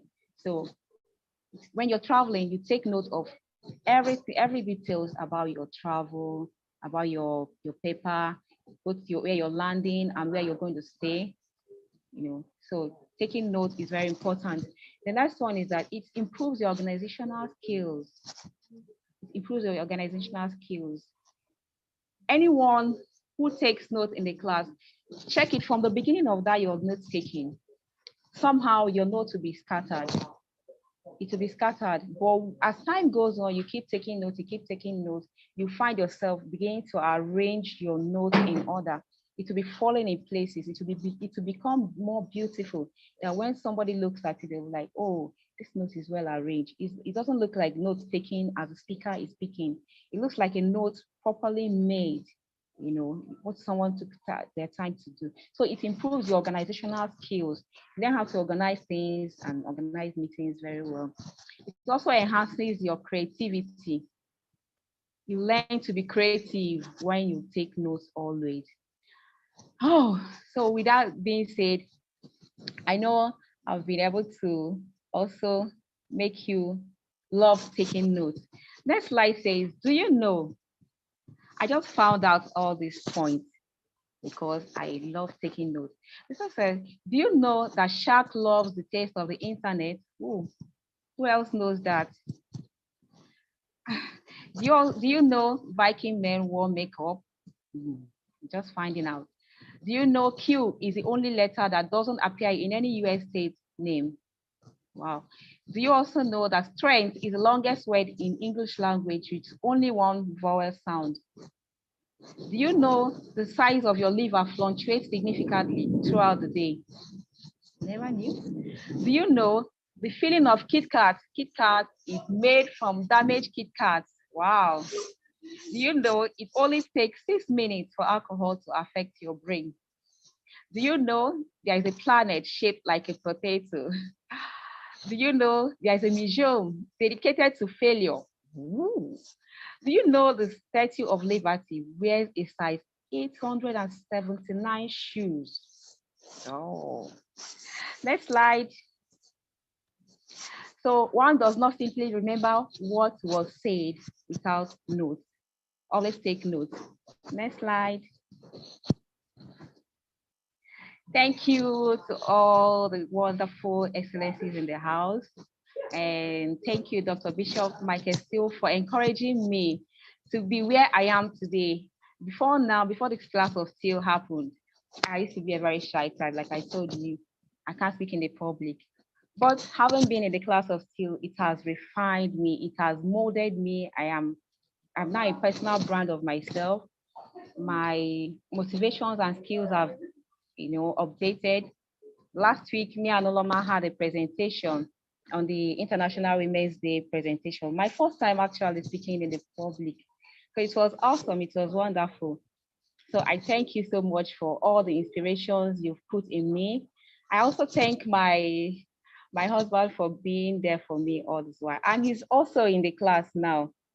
So I appreciate every one of you that has made this project very successful. Thank you all, and I love you.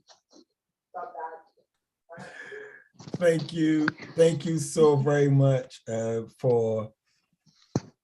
thank you so very much, Pretty, for your patience. Come on, let's celebrate her. Come on. I think she experienced the most pressure out of us all. And Pretty, I want to say this. I want to say this. Vibes, the vibe you get can either make your presentation or break it. And that's why anytime you guys have a set or something that tries to dislodge you or make you uncomfortable, I want you to remain centered, because as a presenter, when the lights come back on, you have to perform or deliver. Yes? When the internet starts back, you have to deliver. So you did very well. Don't compare yourself to the other person. Don't compare yourself to me as your mentor. Continue to work at your pace and be proud of your accomplishment. Remember, I told you guys the class will still have 100-year vision. We're not one of those big organizations like everybody else. As a matter of fact, there are individuals who will say, I'm not going to no class of SteelE. Who are they? Where do they come from? Do not ever run your race according to somebody else's success.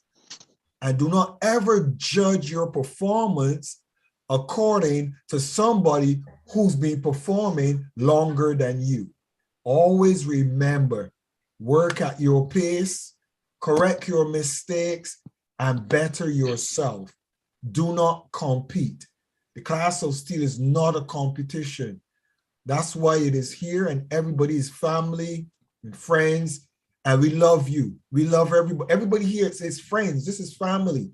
This is you're in my sitting room in my house, and you're in China. And Barnabas, you are in the country Barnabas is in. I don't know where Barnabas is, but Barnabas was in your corner supporting you and cheering you on as well. We're all here with you. So again, come on, class of SteelE Youth. Let's celebrate her. Well done. Well done for your presentation and your submission. Well done. Are there any questions for Ukena? Are there any questions or comments or observations or words of encouragement for her?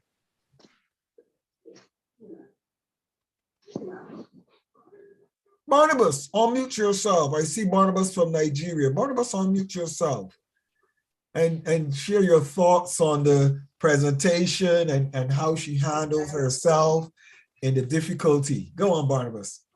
Okay, thank you very much, His Excellency Dr. Steele. Thank you very much, every other ambassador and members of the class. It's been quite enlightening all through the other speakers down to Uchenna's presentation. Literally, like I penned down at a particular point, you know, going to sitting in the class has given me an opportunity to look back at myself, you know, a couple of years or even a couple of days past, you know, how I handled certain issues, you know, at work, even at home, and how I should have done better. So it's been an enlightening time out here at the class. It's been very interesting, very rewarding, very resourceful. Uchenna, you did very well. I would pay better attention to my note taking, because I could imagine some of the little things that you pointed out in terms of paying attention to details, taking note of details. It's quite resourceful and rewarding. Thank you very much for the time. Thank you. Thank you. Thank you. Thank you so very much.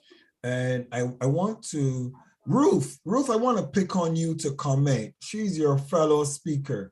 Ruth, I want to pick on you to comment. How has it been for you, Ruth? And what is your take home from her presentation? Thank you so much, Your Excellency, and all the excellencies on the call once more. And I say kudos to all my colleagues. It's been great. We've all done well. In fact, at a point in time, I felt Pretty was going to be discouraged because of the cut-off, but I really liked her demeanor.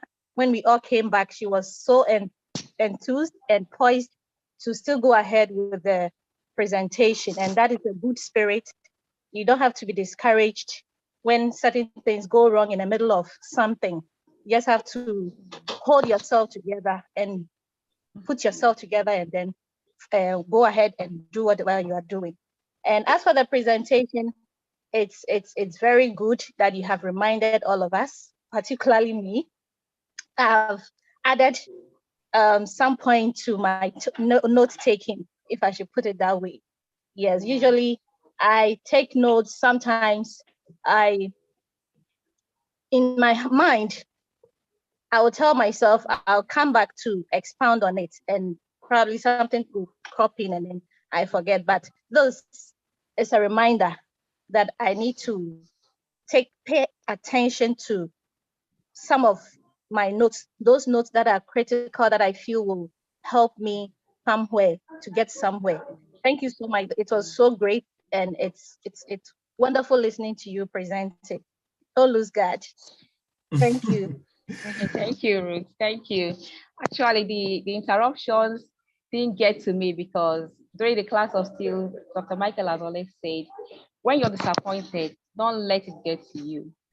So I just laughed it over. I relaxed. I know it's just a temporary technical issue that is going to come back.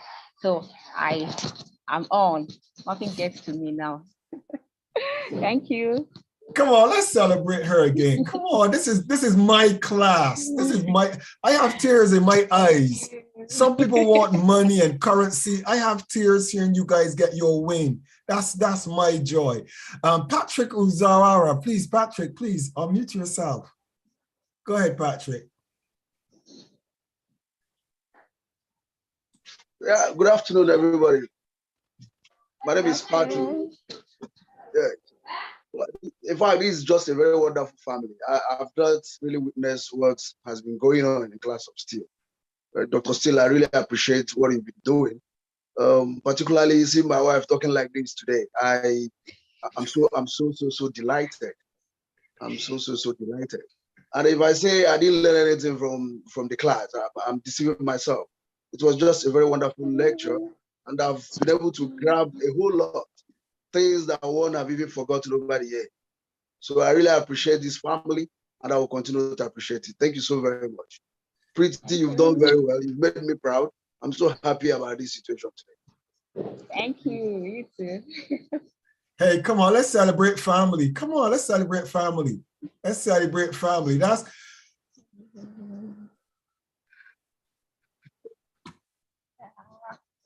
Those are my rewards. Those are my rewards, guys. That's what we want. That's what we want for Africa. Husbands and wives that are gonna support their partners developing, getting better. It takes effort. I'm not the way that I am one day. I'm the way I am because I sat on the mentoring and I'm still being mentored. And I want to give you guys that opportunity. And Pretty, I'm so proud of you and your husband. I'm proud of all of those wives that their husbands have allowed them to sit in this class every single Saturday. This has been going on for so long. And some of you on Monday, Wednesdays, and Fridays. I celebrate all of you wives and husbands who see the value that your spouses are receiving. I want to celebrate you and say that you're the makers of the next generation of African leaders. I celebrate you. Kavazeri, I see you have your hand raised. Please go ahead, Kavazeri. Okay. Yeah, she did well, and there's a part of her presentation that brought childhood memories, especially when she did that page, the Did You Know page. Here in Southern Africa, there's this chewing gum that is called chappies. I don't know whether it's there from the rest of the world or what. So yeah, that chewing gum is after getting the chewing gum, there are so many notes about did you know. So as kids we used to read every part of it. And I remember in 2000 and no, it was 98. We had a under 12 football tournament that was sponsored by Chappies. So we're spending all the time just chewing the gums and reading about the did you know. So we never skipped any part of that. So that just brought childhood memories. Thank you so very much for that. As a matter of fact, Pretty, I think I actually have taken something from you with that as well, because those fun facts, the First Lady also talks about fun facts in the class of SteelE, sharing fun facts. And I think that was really, really nice and a real welcome addition. As a matter of fact, I wish I had my pen and taken the notes of some of those ones that you were sharing, but well done, Pretty. Again, you did us proud. And I'm glad that in the class of SteelE, we're not just about perfection, we're about giving you that opportunity to have your say. Even if technology and data and electricity hinders you, we still want you to have your voice. Don't ever be intimidated. Never, ever be intimidated. Thank you so much. I see Peter Lawrence. Peter, please unmute yourself. You wanted to share a thought. Go ahead, Peter. Yeah, it's a pleasure being here. Yeah, I wish to commend you first and foremost for this wonderful class. It is indeed a very nice opportunity to learn beautiful things. It's been very, very educating. I really commend you, Doctor, for this wonderful opportunity you have made available for people to contribute their quota in ensuring that things are moving well in our society. Then I also want to commend the presenters, especially Uchenna Uzawara. She did wonderfully well. I really commended first and foremost her ability to stay calm when the situation was, hello? When the situation was, hello? Hello? I can hear you. Okay, yeah. When, during the mixed-up.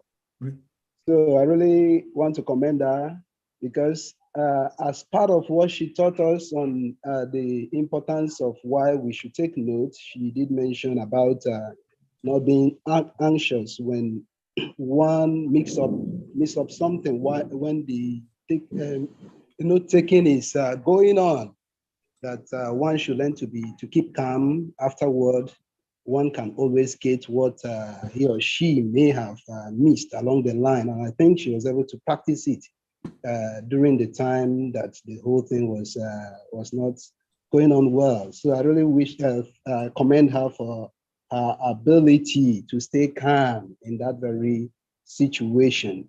Then in the content of the paper, the paper was very filled with things to learn, especially starting from ability to make a comparison between note taking and making of notes, and looking at it also for ability to see that both of them complement each other, that we need both the note taking and the note making, that they are very, very important and they complement each other by looking at the similarities and the differences, the uniqueness of each of them.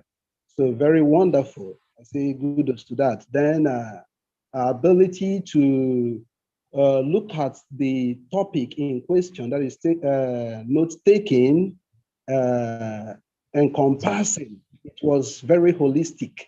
Our ability to look at it not just based on what one hears, like in the class and the rest, but what one observes from the five senses: what you see, what you smell, what you touch, what you feel. You get it? So I really commend her for that. It is an eye-opener that note-taking is not just about what one hears, but everything that one observes from the five senses. Get it? Then is something that is very insightful for me. Then again, I wish to commend her for having helped us to see that note-taking has evolved, the evolution of note-taking. Yeah, at least it is I was very happy when I hear her talking about e-notes, because that is the level I am now. I am not a fan of handwritten notes. No, I'm a fan of e-notes, and she did wonderfully well to have pointed out that to us. So I really give her, appreciate her, and I commend her for the wonderful lecture she has delivered. And I also pray and encourage her that she should keep it up. Yeah, it is a wonderful way to start. My blessings upon you. God bless you. All the best. Thank you. Thank you. Thank you so very much for your thoughts and for sharing in the class, Peter. It's much appreciated. The time is now 1:29, and our next speaker, we were supposed to be at 1:25. And some of you would recognize that I'm a person who tries my very best to stick to time and make sure that we do everything in order, because it's important to develop those tenets. Pretty, thank you so very much for your class, and I appreciate you. And we are going to do a debriefing with all of the speakers, and I'm actually going to give you guys a workshop on presenting all of the speakers who spoke in this conference. So you guys can get ready for some good teaching, some points, and some help for your future development. But well done. Come on, let's celebrate her again. Well done. You did us proud. Thank you so very much, Pretty. And thank your husband for showing up. I know you've been in the class for a long time, and it was the first time we got to see him. So it's lovely to meet him. Thank you so very much. I want to bring on our next speaker, our final speaker from the class of SteelE for this evening. And please, I hope you guys are going to be coming back next Saturday for the other speakers. Please come back for the next speakers next Saturday when we bring the final part of this Class of SteelE Convention together. And please share the link so that others can have the privilege of being a part of it as well. Agnes, please unmute yourself. Agnes, saving the best for last? Agnes, get ready. It's your turn. Come on, everybody. Let's welcome Agnes. You're welcome, Agnes. Thank you. Okay, Agnes, somebody's too close to you that needs to turn off their phone. Tell them go away. You're too close to me, so tell them to go away. If that's your husband, tell him to go further away, please. Okay. Also hailing from Ghana. And Agnes is hailing from the country of Ghana. Come on, Ghanaians, let's celebrate Ghana. Go on, Agnes. Thank you very much, His Excellency Dr. SteelE. Good afternoon, Her Excellency Mrs. SteelE, Ambassador Doreen, Ambassador Comfort, Architect Lukia, all protocol observed. And good afternoon, colleagues on class of SteelE. My name is Agnes Bananzi from Ghana. I am married with 3 kids. I'm actually married to Mr. Jonathan Naina. I am a senior development planning officer with the Ministry of Local Government, Decentralization and Rural Development in Ghana. I currently work with the Esunafo North Municipal Assembly. I am the speaker today for the topic, the reasons why I hold back giving my response.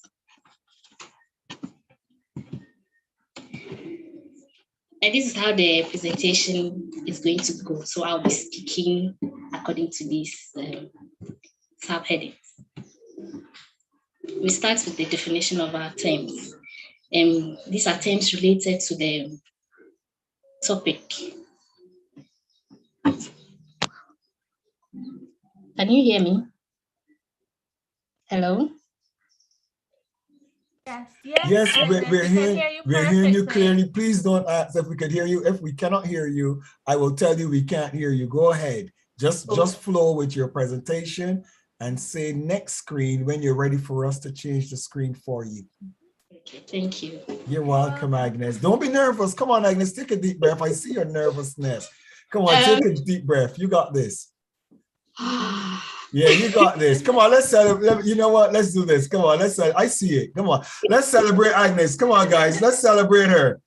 I see the nervousness and we can feel it. I hear it in your voice, and I know you're nervous. It's all right. All of us are here, and you're the last one, and you're gonna do amazing. And I want you to be comforted that you got this. This is the next level for you, Agnes. And this first one, when you get the first one done, it gets easier along the way. So let's do this. Come on, Agnes. Here we go. All right. Wave at me if you're ready. Thumbs up. Come on, thumbs up. All right. Thank you. Go on. Term is reason, a cause of explanation or justification to an action or event. That's a statement given to an explanation. It's usually after thought or impulse. Then you just come up, you give reasons for something that you have done, which may probably be right or wrong.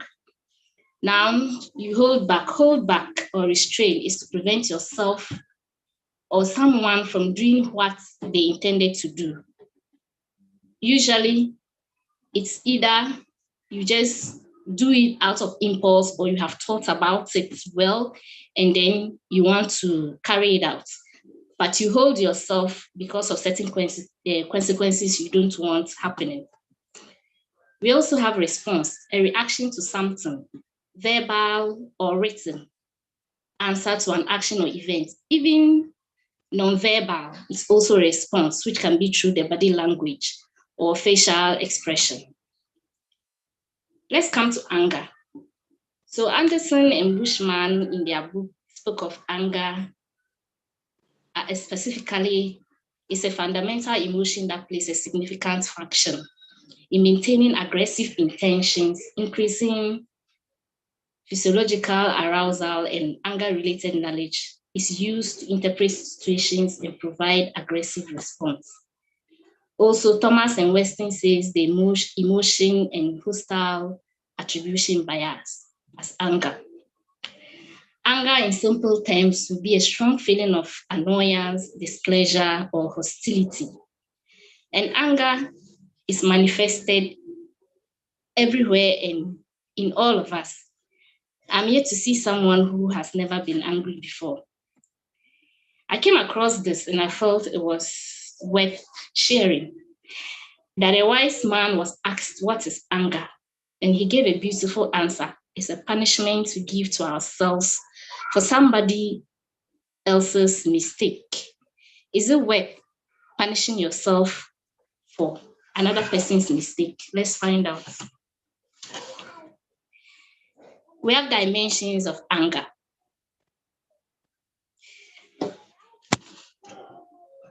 Next slide, please. Next slide. Next. I see I'm way ahead. I'm actually using my computer because I can't see well on the phone. So next. I'm done with it. Next. Next. Next. Next. Okay.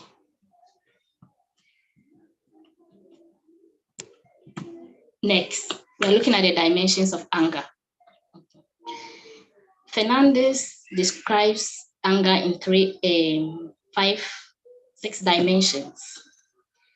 The direction of anger, the locus of anger, the anger reaction, the mode of anger, anger impulsivity, and the objective of anger. Under the direction of anger, we are looking at who anger is targeted at. So you have the reflection versus the deflection. With the reflection, you see that the anger is targeted directly at the offender, the one who got you angry. You just target straight at the person. So you hit back. However, when it reaches deflection, you transfer the anger to a close relative of the offender, sometimes to the general public suffers for it. For instance, when it's transferred to a close relation, it is like a teacher having a problem with a parent, cannot punish the parent directly, so vents the anger on the child. The child takes the punishment for the parent. Usually this is done because the person, the offender, you don't have access to the offender, or probably the offender is at a high level that you can't punish the person, so you transfer it onto someone else. Then the second dimension, the locus of anger, that is where the anger is permanently located or situated. It's internalization versus externalization. So when it's internalized, it means that you keep the anger inside you and then you don't expose it. It's okay if you're able to keep it in you and then you forgive and let go. However, if you just keep it in you because of the fact that you feel you are helpless and you cannot, it gradually would lead to externalizing, where you would, boom, it will come out one day and eventually will affect a whole lot of people. It can even affect an entire community instead of just the person involved. Then the third dimension is the anger reaction. That is resistance versus retaliation. This anger reaction is how you respond to the anger. And some people will take the resistance stance where you show lack of cooperation, defiance. In this situation, it's usually the offender, it's above you, like for instance, in a working environment where you feel you are treated unjustly, and if you talk to you, you'll be in trouble. So you have people being taking a stance, either to be disinterest or defiance, or not just complying to anything that goes on. because you cannot talk, so you keep it within you. You also have for the retaliation section, you would give it boot for boot. So you are angry at the offender. So you would give it back to the offender in the same measure that the offender has offended you. This aspect of retaliation is usually directed at the behavior of the person.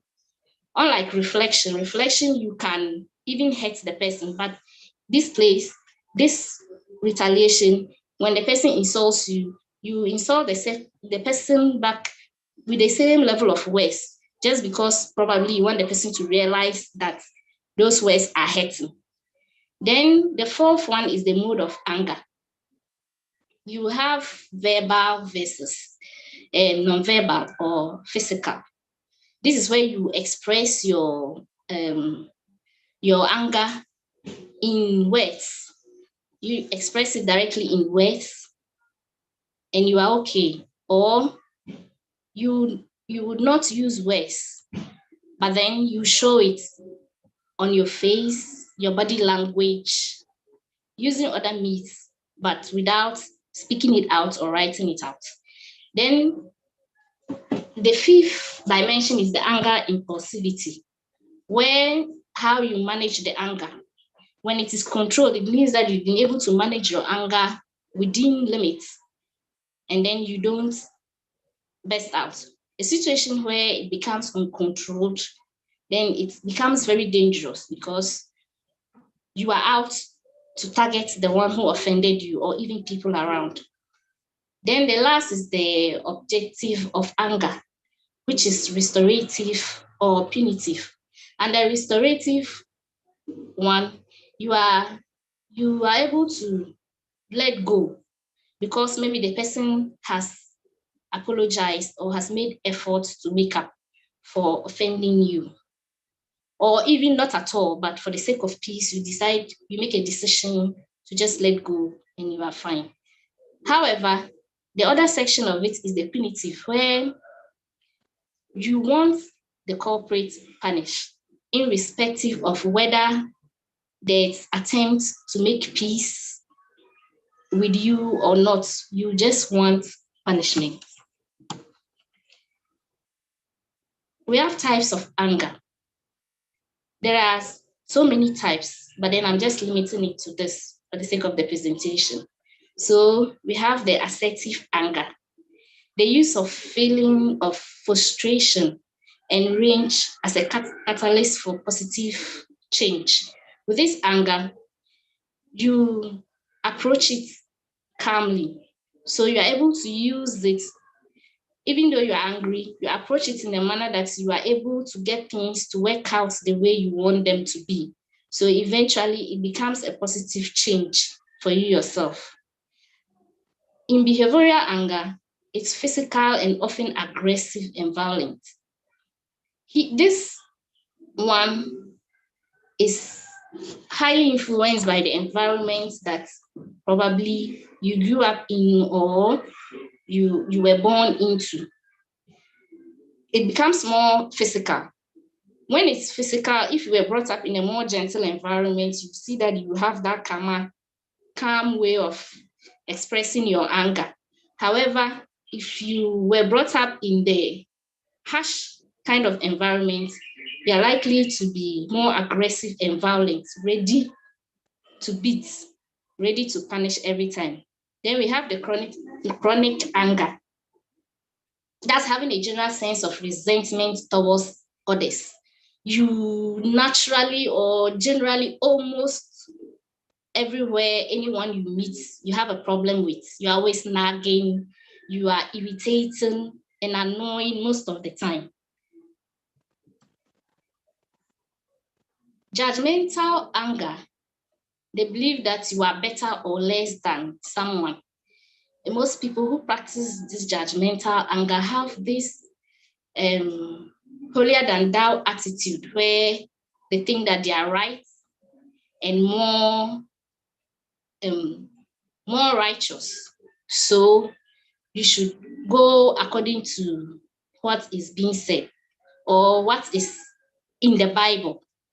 for the religious people, but forgetting that even God has given us the free will to live. Then the overwhelmed anger is uncontrolled anger. When we feel a situation is beyond our control, this usually happens with people who have taken so much activity or work in their hands that they feel like they are losing it and they don't have control over it. These are some signs of anger. When you begin to see these things happening, you realize that you are getting angry or you are already in it and may even be getting out of hand. So you have your heart pounding so much, you are breathing very fast, more than your the normal usual pattern of breathing. You'll be feeling hot and cold, chilled. You have headaches, you have stomach distress. You'll be walking up and down, pacing and fidgeting. You most likely will have your papers dropping off and your books and your things falling out. And then you begin to clench your fist, ready for a fight. Anger personified. So I looked at this diagram and saw that this is how anger would look like if anger were to be a human being. So you see the human being in the middle and all the things around that the person is feeling right now and doing, it's anger. Your chest is tight, your whole body is feeling hot and cold. You have headache, it's hard to breathe. You are ready to issue out blows. You begin to have empath all over. So imagine you as a person being angry in the middle, and then you have all these things surrounding you. Imagine the effects of all these things on your human body and what is going on within your entire system. Very, very unhealthy. These are some of the disadvantages of anger. Science has shown that when you are angry, your entire immune system is destabilized. So you are likely to have high blood pressure. You have digestion problems. You may even get heart attack. Because if you look at the picture above, and then all these things going on within you, you are closer to getting a heart attack or stroke. You will have insomnia, where you cannot sleep because you have so many thoughts going on in your head. Then you have increase in anxiety. You are likely to call back and get depressed. You will have serious headaches. And then when all these things are happening, it prevents you from thinking logically. Next. These are some of the techniques you can use to deal with anger. You have breathing technique, just like His Excellency made me do. You breathe in, you take deep breath in and out. Breathe from your diaphragm. This has the ability of making you get control of yourself. So you keep breathing in and out until you feel you are calm enough. Next.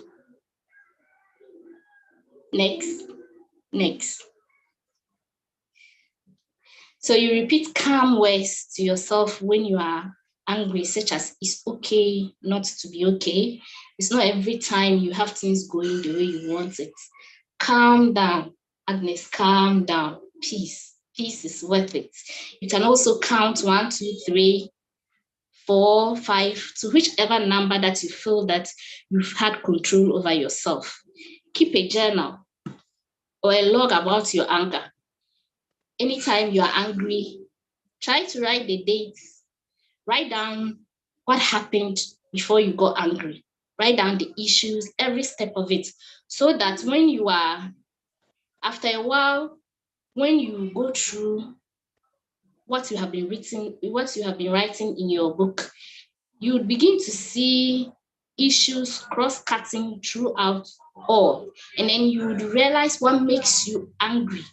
And when you are able to determine what makes you angry, it's much easier for you to work on it.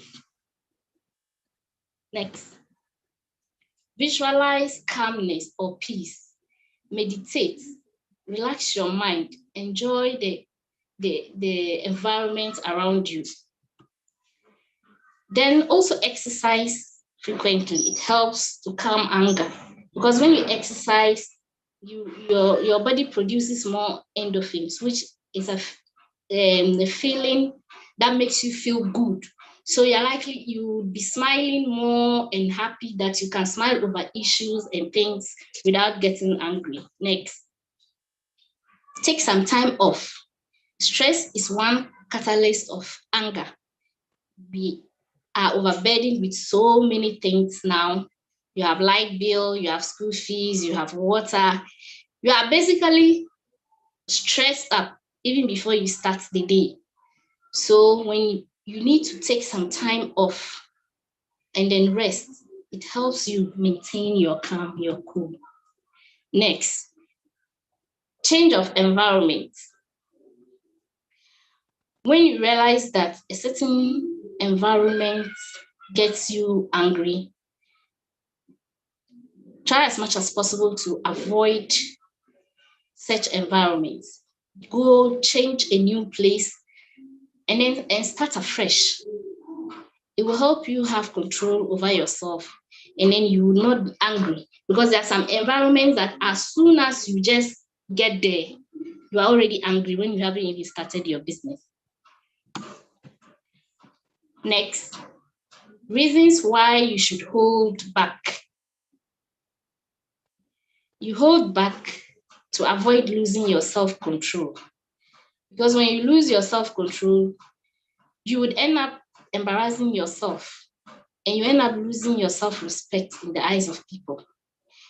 Irrespective of whether you were right or wrong, you have shown some parts of you that you shouldn't normally show in public. Then to avoid saying permanently hurtful things just because you are temporarily angry. After the anger subsides, you would feel that you could take back those words, but then by then it's too late. And those words are stuck, an imprint on either somebody's heart, someone's integrity, or even in your own mind, and you cannot undo it by then. To also avoid losing relationships that you value. The things you would say at the end of the day will end up destroying your relationship with people that are dear to you, which maybe you didn't even intend to. But as a result of anger, you will make people give you distance because they don't know the next time what you would say or do to them. So for the purposes of peace too, you just hold back and let go. Take a bold decision that what is the point? Let it go for peace to reign. Even you yourself will be at peace when you do that. Silence is a powerful tool for matured minds. It's not in every situation or anger that you have to retort back or reply. You just keep it cool. Like they say, silence is golden, and peace will be there for everyone. To also protect your brand and integrity. Courtesy Dr. SteelE. This, when you're able to keep your anger or hold back, you keep your brand intact. Because when you walk in a room, when you are there and you walk out of it, Dr. SteelE taught us that it's important what you say, what people say about you when you leave a room. And it will either make or make your brand and your integrity. So holding back is a better option than exploding. It also shows your respect for different opinions. When you are able to hold back, it shows that you have a level of acceptance for everything. It's not about what you think about always or what you believe in, but you make space for other people's beliefs, other people's practices. Next, remember that every minute you are angry, you lose 60 seconds of happiness. Next, if you are patient in one moment of anger, you escape 100 days of sorrow. Next, It's not about being all the same. It's about respecting differences. Next. It's okay to get angry, but do not let it control you. Anger cannot be eliminated in spite of all efforts. Some things will make you angry, and sometimes your anger is justifiable.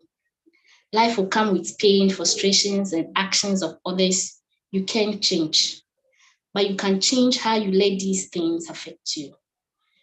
Remember, the tank has no bones, but is strong enough to break a heart. Proverbs 16:24 says, kind words are like honey, sweet to the soul, healthy for the body. If you check in James 3, you would see the essence of using your tongue wisely and using it to bless people instead of just damaging people. Don't waste your time in anger, regrets, worries, and grudges. Life is too short to be unhappy. These are my references. And I am done. Thank you very much.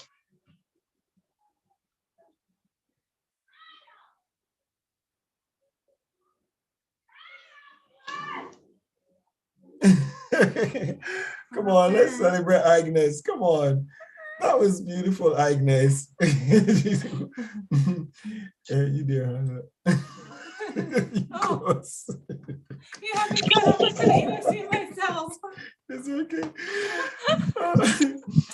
Well done, Agnes. Agnes, well done. That's a good presentation. And I'm going to open immediately for any questions or comments or observations. Anybody want to share any questions or comments, please? Any questions or comments for Agnes?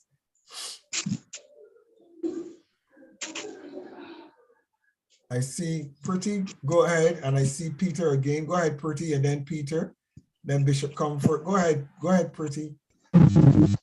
Yeah. Guys, I want to celebrate you. You really did very well, wonderfully well. Pretty, you're doing it again. Pretty, you're doing it. Can't hear you. You can hear me. The microphone is hidden with your hair. Oh, can you hear me now? Ah, we can hear you. Okay. So I said when I was speaking, I remembered I get angry easily. I'm like, this phrase. I have all the fish, all the same. So I'm definitely going to relate to them so they know how to work on their anger issues. Because this anger thing can make you lose friends, you know. People will be scared of coming to you. They don't know the next thing they will do that will make you angry.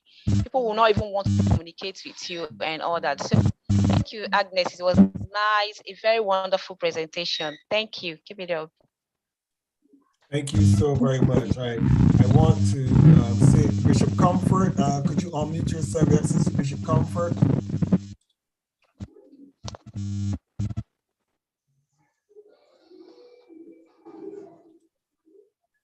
Bishop Dr. Comfort Adu, Your Excellency. Could you unmute?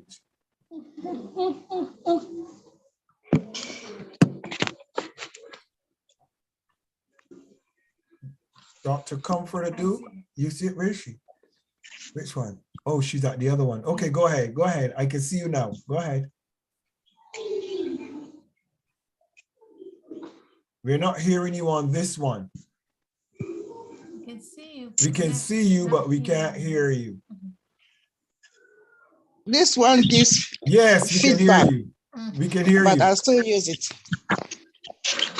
Good afternoon, Your Excellency Bishop Dr. Michael Steele, and the First Lady, Her Excellency Jeannie Steele, and all the excellencies in the house, and our honorable students, the ambassadors in the making.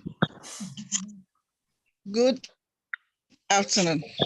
I'm speaking from Ghana. In fact, our presenters have done very well. Those who had challenges, I salute you all because that is success. Without challenges, you cannot say you are successful. And I salute you, Your Excellency, Bishop Dr. Michael Steele, for bringing the youth on board. This is your handiwork by the grace of God. And we have reached somewhere. I thank God for this day. And the topic that Agnes, you brought on board was very, very interesting. You know, even it is said that our Creator, God, sometimes gets angry. So anger is nothing that we can live out without. It is part of us. But to be able to control it is a sum up. It's a way out that is very, very important for everyone to get to know.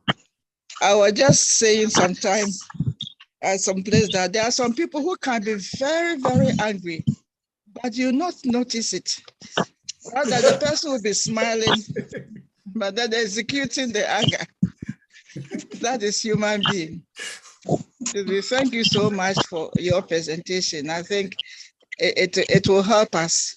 One, if you want to make a headway, you must learn how to control yourself. That is the key word, control yourself. Well, if you are not able to control yourself, as she said, you ruin the whole thing that you have used so many years to build. And it will be a disaster that you sit down and you cannot do anything about it because it's already gone and is destroyed. And you gain a lot of names that you were not expecting. One of that happened to me some time ago. And I lost a battle. Let me put it this way, but I know it was a successful battle because I was able to keep my face straight. I was able to dance about and then laugh and then pass on. Others around me were saying that you have helped these people to reach this point and they have let you down. So destroy everything so that everybody will see that it is you who have helped them to be at that position. I said, no. How can I use my whole working time to build something up and then use 1 day, 1 minute to destroy it? Then it means during my lifetime at office, I have done nothing. Let it stand like a building. If I pass by, I can point my finger and say that this is what I have done over the years. And that helped me. I became happy inside me. And those people did not continue with what they were saying. So to be able to overcome it is the crux of the matter. So let's master it, that we can move ahead. That is why we have the class of SteelE. The class of SteelE is here to help us to be resilient, to be globally relevant, so that everywhere that we go and everything that we do, people will notice that there's a difference. And they will be asking, they will be telling them, oh, we attended the class of SteelE mentorship class. I know that by the grace of God, anybody who passes through this school will definitely make it. Thank you so much.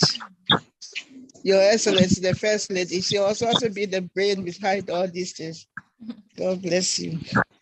I'm Bishop Dr. Comfort, just like I do from Ghana. Thank you so very much, Ma. Thank you. We appreciate you very much. And we appreciate your comment as well. I see Jacob have been sending a lot of messages sorry, Stephen. I'm seeing Stephen and thinking of Jacob. Jacob, I'm going to come to you next. Stephen Abu, please unmute yourself and share your thoughts with us. Jacob, I'm going to come to you next. Go ahead, Stephen Abu. Your Excellency, I just want to greet Her Excellency in the house, Dr. Mrs. Jenny Steele, for this compilation. I want also to greet Her Excellency, Dr. Comfort Adu. I want to greet Her Excellency, our CEO, Doreen Buringi. I want to also greet other High Excellencies in the house. I want to greet His Excellency, my mentor, Dr. Bishop Michael Steele. I want to greet His Excellency, Professor Dr. Donald Uris. I want to greet His Excellency, the President of the Youth, Architect Olusegun Olukoya. And other excellencies, all protocols. I've been listening keenly to all the presentations, and wow, it has been so great. Kudos to all, even Keaton. I appreciate the anger management concept, and I have some few things. I have one or two questions that I'm going to ask.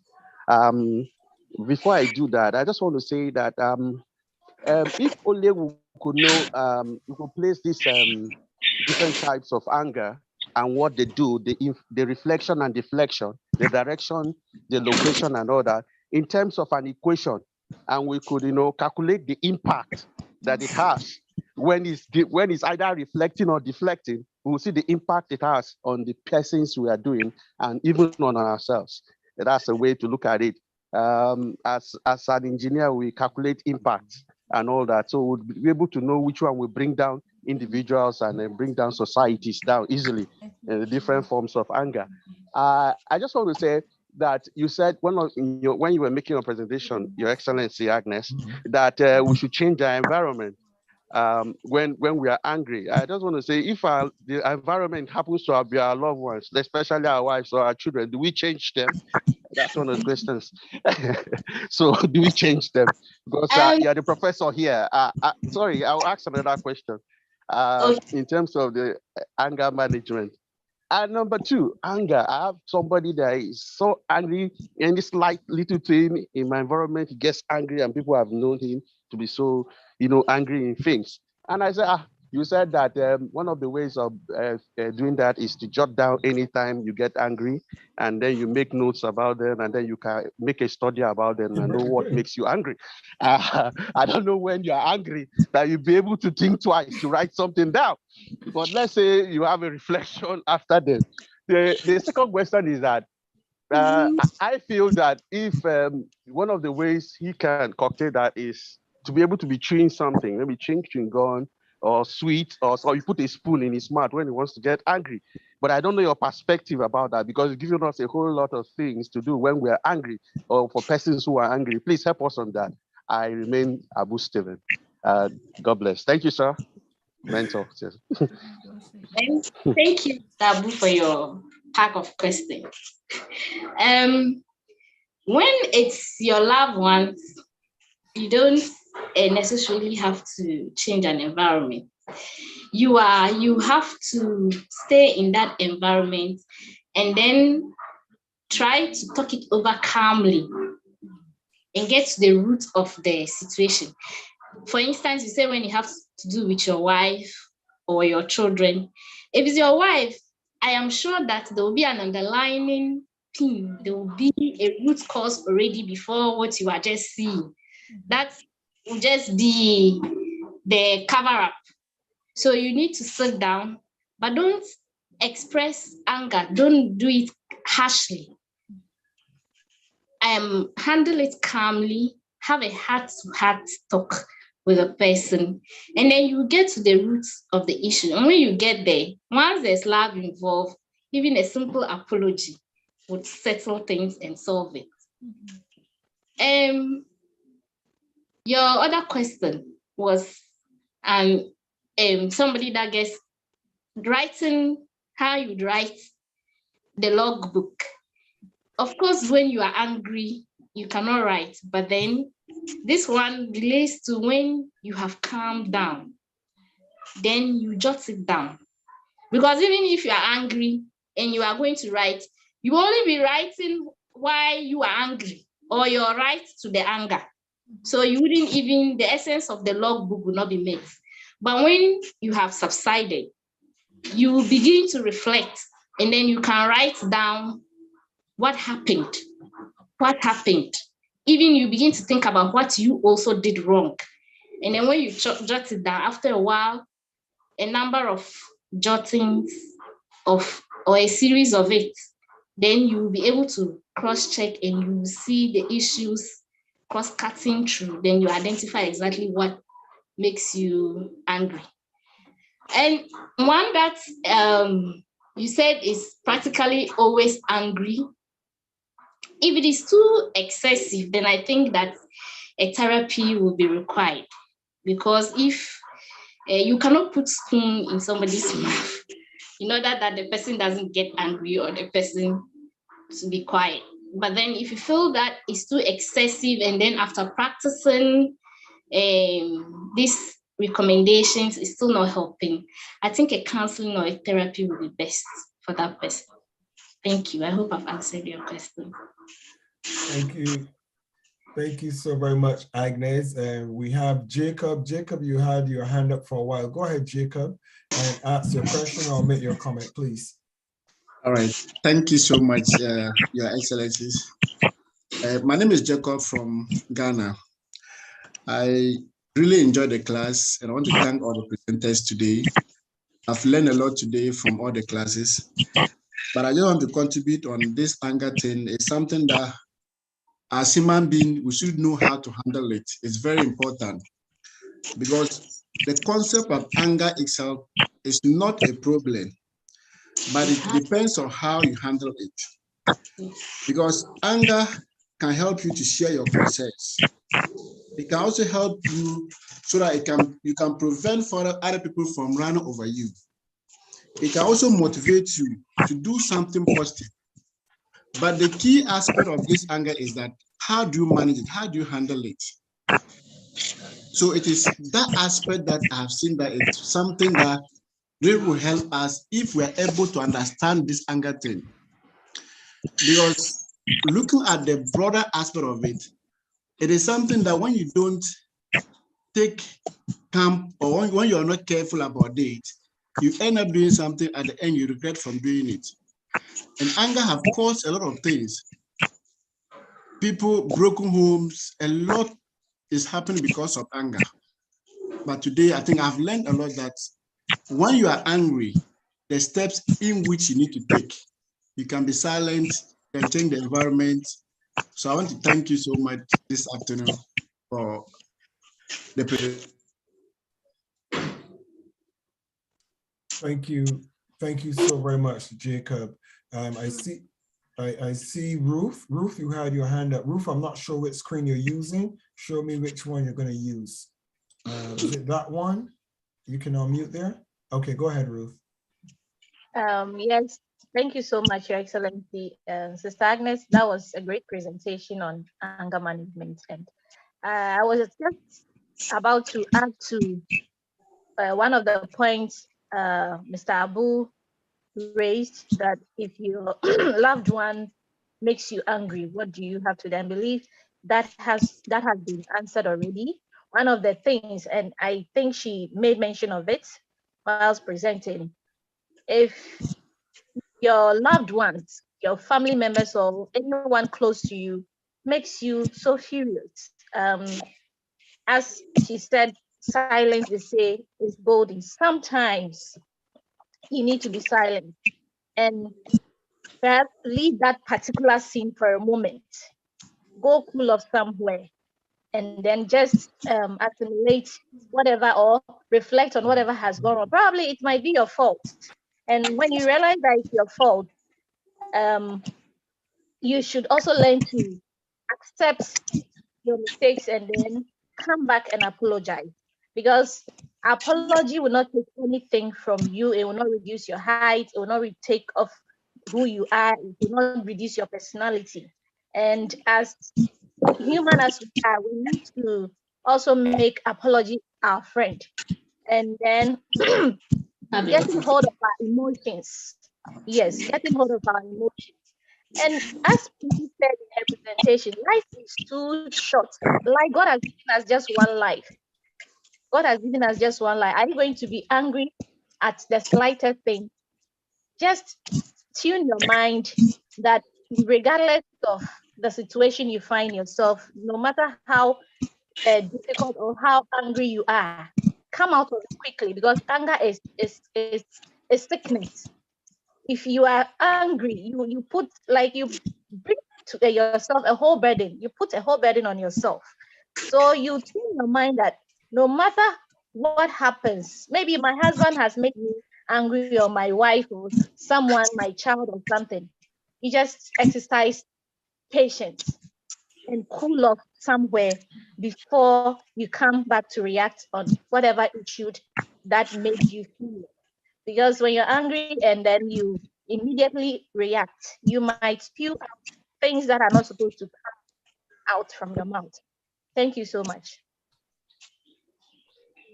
Thank you so very much for your submission, Ruth.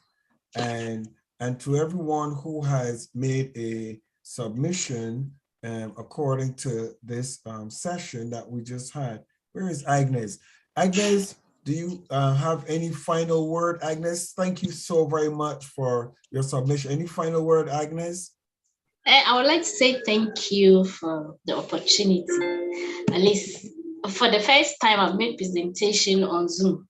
It's always been more face-to-face, but you have given me a lift up, and thank you. And we appreciate what you're doing for us on Class of SteelE. I will not lie about it, even though it's free, but it's very rich and encouraging. Behind all these topics, we all have some history behind the topic. So I know that even this topic you gave me was a learning process for me. I discovered a lot of things about anger that I didn't know of, and then how to handle them. So I'll say thank you very much for the opportunity. You know, what I will say to you, Agnes, all of you that have presented today, we've chosen the subject specifically because as your mentor, I've watched you. I've observed all of you. We observe you. Ruth is in a new environment and Ruth had some things to deal with, to learn about being culturally appropriate. She had to learn those things. And I remember when we first started in the class of SteelE, it was interesting. And Ruth, I am still waiting for those 20 students. I'm waiting for them, Ruth. But they were interesting dynamics. There's a reason what I will share with you that's important. Everything okay? And Agnes, I'm proud of you. I'm very proud of all of you, because the most important thing about life is being able to face your own giants. Sit down and do some research. The greatest thing you could do about your own giants is do research. Ujavanga, Kavazeri, you have your challenges. And this research has been helpful to you. Pretty, you have your challenges. We chose those subjects specifically because of who you are as a person, all of you. And I want to say this to us. We're going to be making changes to Africa, to the world. But you want the truth, the real truth? Change is not expensive. Change is really, really, really cheap if you just decide you want to be different. Some of you want people to treat you different.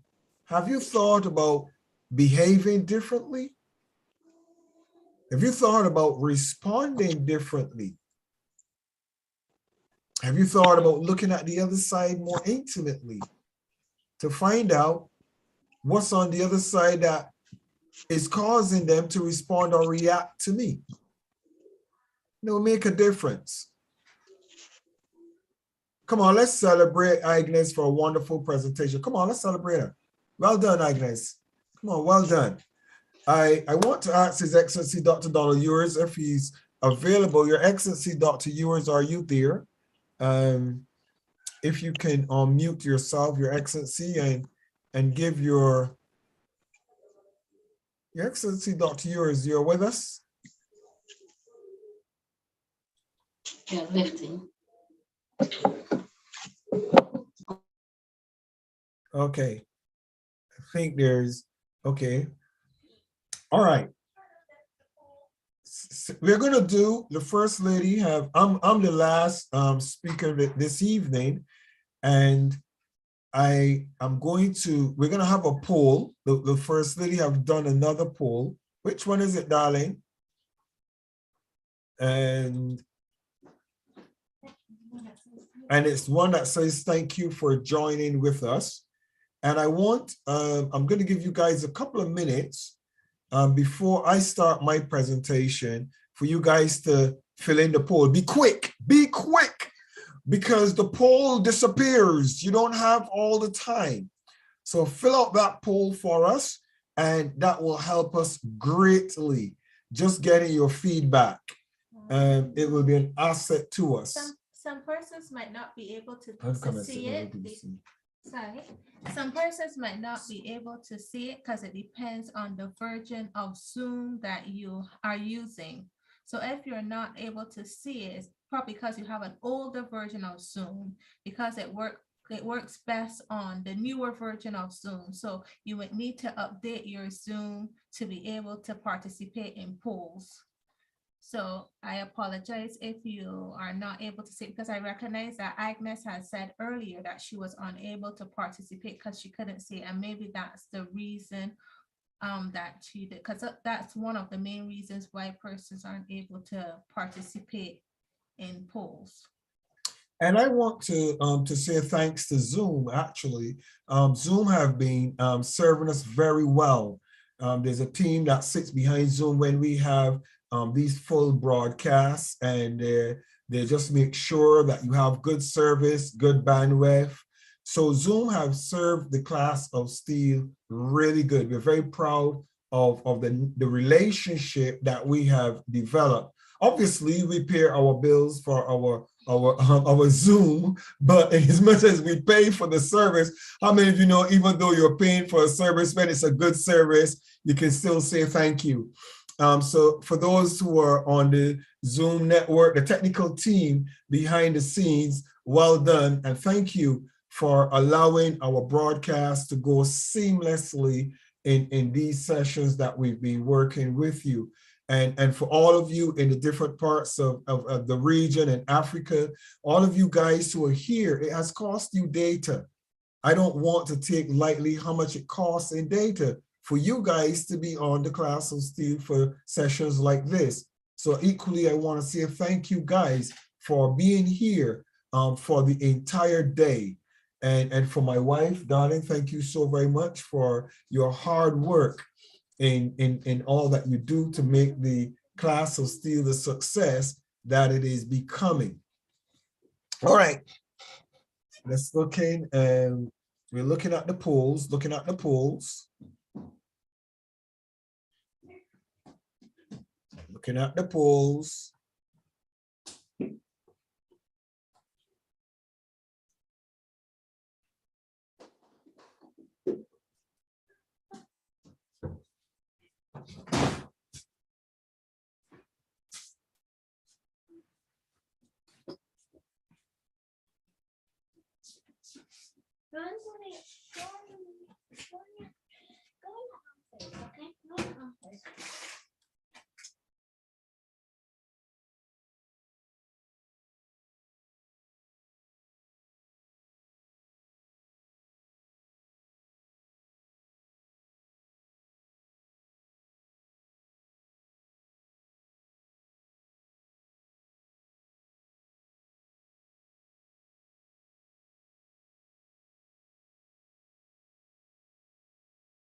Okay, couple seconds, and we're going to close the poll. Couple seconds, counting down.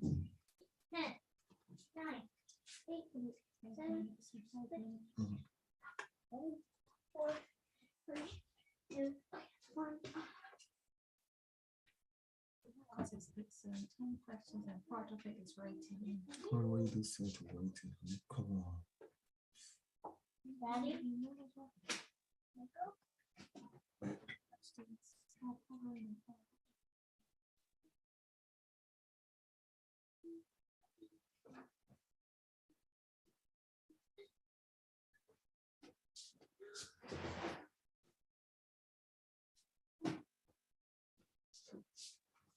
I noticed the first lady did the poll before I get to speak, so nobody's gonna rate me. Okay, I don't get any rating. All right.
All right, we're going to close the poll. Thank you for your answers. And I'm going to close in 10, 9, 8, 7, 6, 5, 4, 3, 2, 1. Buzzer. All right, guys, that's it for the poll. Thank you so very much for your answers and your submission for the poll. All right. Well, I'm the final speaker for this evening. And before I do anything, I'm going to say again, thanks to all of our speakers. Well done. And I'm going to use this opportunity to share with you one of our previous classes that is really important, operating across the globe. As you can look and see that I have a globe behind me that is always spinning. And it is because we are focused globally. We're focused on looking at what's going on around us on a global scheme of things. How many of you know that right now there's chaos and wars that are going on in quite a few regions? The media is just promoting Russia and Ukraine to some degree, but I can assure you that there are conflicts that are going on in so many other places. But I want to talk to you today from the subject, operating across the globe.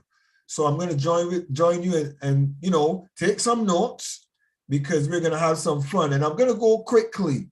The reason why I'm going to go quickly is because I think that some of you would have already had the privilege of seeing this, or you might have been able to see it from one of our previous recordings in the class of SteelE for the adult class. So let's look at operating across the globe. Working effectively with people across the globe. This is really, really important. Develop a global mindset. We need to be able to have a mindset that is not just focused and centered around ourselves, but other communities, embracive of other communities, embracive of other cultures, and embracive of other dynamics, other ways of doing things.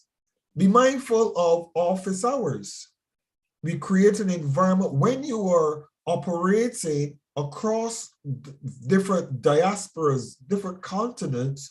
One of the things that a lot of individuals forget is that we're in different time zones.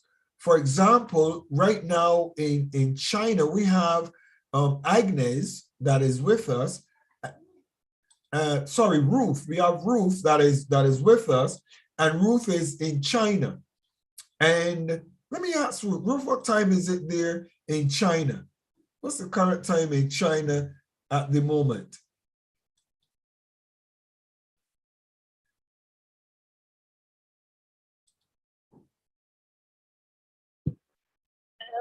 Yes, it's 10:15. Yes, we're hearing you.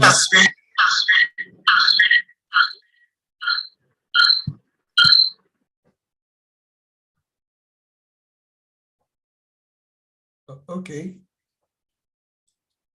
You're there, Ruth? Okay. I don't know. I'm now put in a position to Google what time is it in China. Yes, Your Excellency, can you hear me?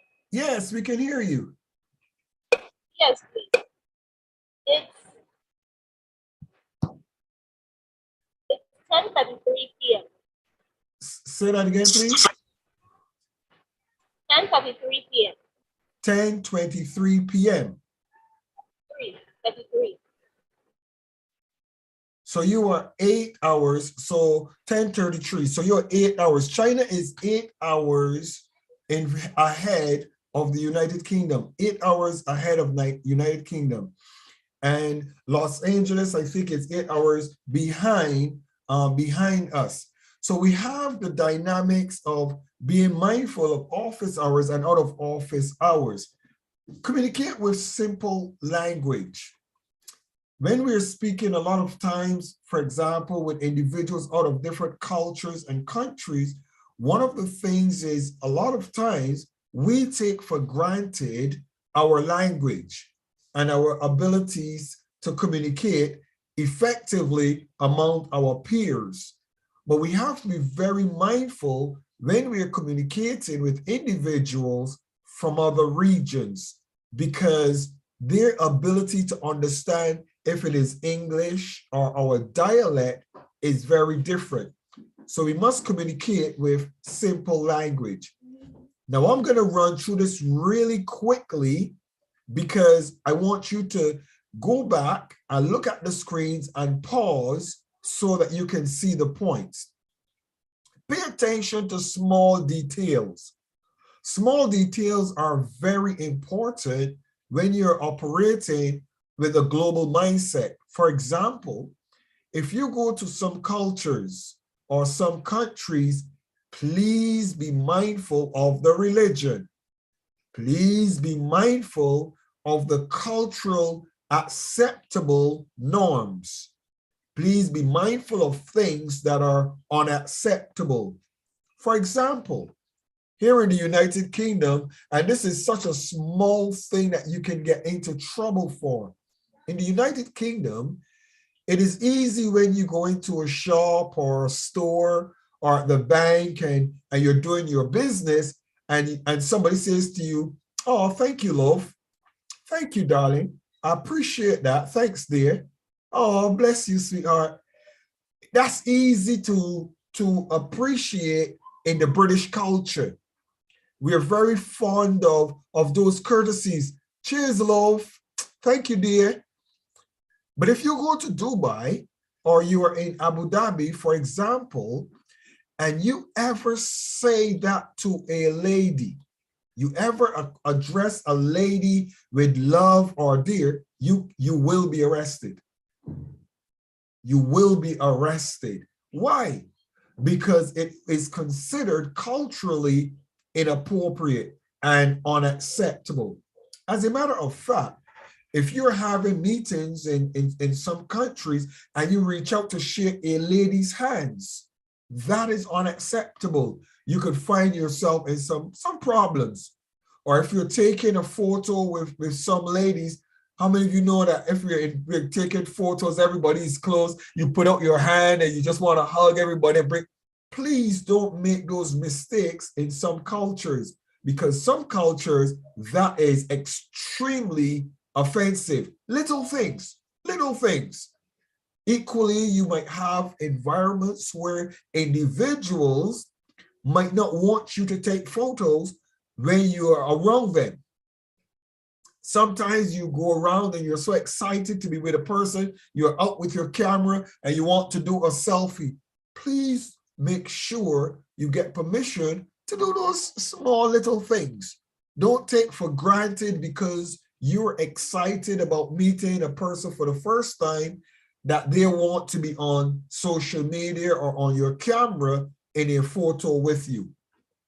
It doesn't mean that they don't like you or they don't appreciate you. It is just sometimes you have to appreciate the culture that you are in and the little things that can cause you problems. Make virtual meetings visual. So now let's look at some virtual meetings. Those are some of the, pay attention to the small details. And now let's look at virtual meetings. Make them visual. The reason why the class of SteelE was established is we came up because of the COVID period. And we wanted to be embracing individuals. We wanted to get close again. We wanted to see our friends, our family, our loved ones. And technology have given us the opportunity to be able to do that. So now we can have meetings and I don't have to fly to Africa or Dubai or UAE or some place to have my meetings. I can have a virtual meeting. And the virtual meeting has as much reality as a physical meeting, other than the touch, of course. But you can see my body language, you can see you can hear what I'm saying, you can see me clearly. So virtual meetings becoming visual are awesome. Thanks to the technology of Zoom and other platforms, not to be mentioned because we're on the Zoom platform and this is the platform that we endorse and support. But there are other technologies that use both video and audio effectively in our meetings. So let's embrace the technology, but remember, let's make virtual meetings as visual as possible because they add to the ambience of your audience. Celebrate culture. Always remember that, and we're talking now physical or in the virtual, celebrate culture. Celebrate the fact that sometimes individuals speak differently. Sometimes, and we need to exercise a little bit more patience, a little bit more tolerance. I've seen individuals go into meetings and because they find it a little bit difficult to understand the speech or the way the person would communicate, they got angry and you could see it. And they just leave the meetings. And it sends a bad image because everybody's culture is different.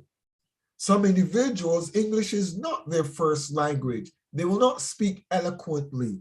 They might mix up some of their words. They might say things that are not the correct way because their vocabulary is limited. Please allow individuals' culture to reflect, I'm not British, I'm Nigerian, or I'm Ghanaian, or I'm from Barbados, and my English is not the Queen's English. So always be willing, rather than to be picking apart the person's eloquence of speech, sometimes be in an environment where you embrace others. You pay attention, you give them the opportunity to present themselves, and you read between the lines. Don't make a mockery of a person's culture or lack of understanding our language eloquently. Give individuals an opportunity to present themselves in the best possible way so that you can get the message that they're sending across.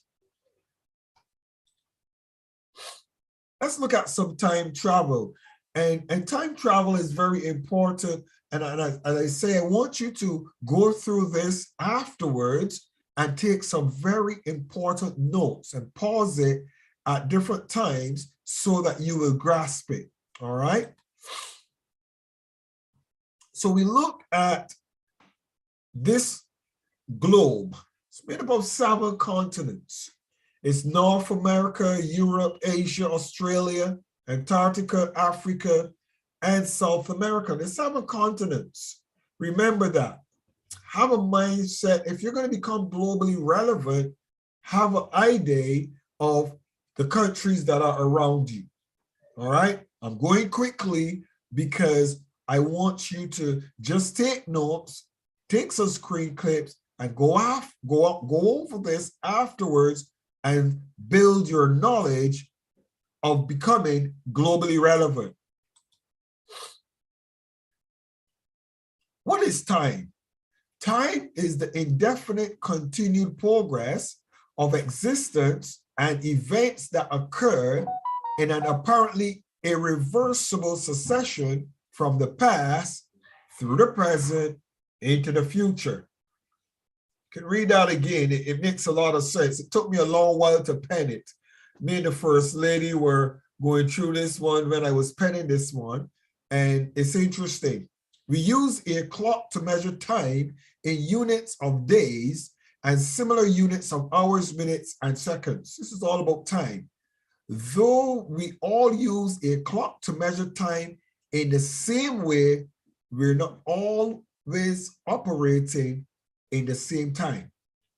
Some of us are right now, the sun is high for us here in the UK. It's 2 p.m. and it's in the afternoon, evening. Agnes is in Nigeria. She's, I think, about 1 hour ahead of us. And then Agnes is in Ghana. Sorry, Agnes, in Ghana. And we have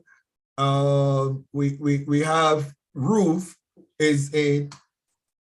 Ruth and Elizabeth. They are in China, and the time zone is many hours. It's time for bed soon for Ruth in China. So be mindful and aware of we're all operating within the same 24 hours, but at different times in that time frame. Prior to the late 19th century, people in different countries used different ways to tell the time, and it was difficult to organize transportation among cities and countries. Once the railroads began to operate and move people across great distances, the accuracy of time became more critical. The standardization of time was essential to the efficient operation of railroads. In October 1884, the International Meridian Conference was held in Washington, D.C. in the United States to determine a prime meridian for international use to establish the mean time in the world.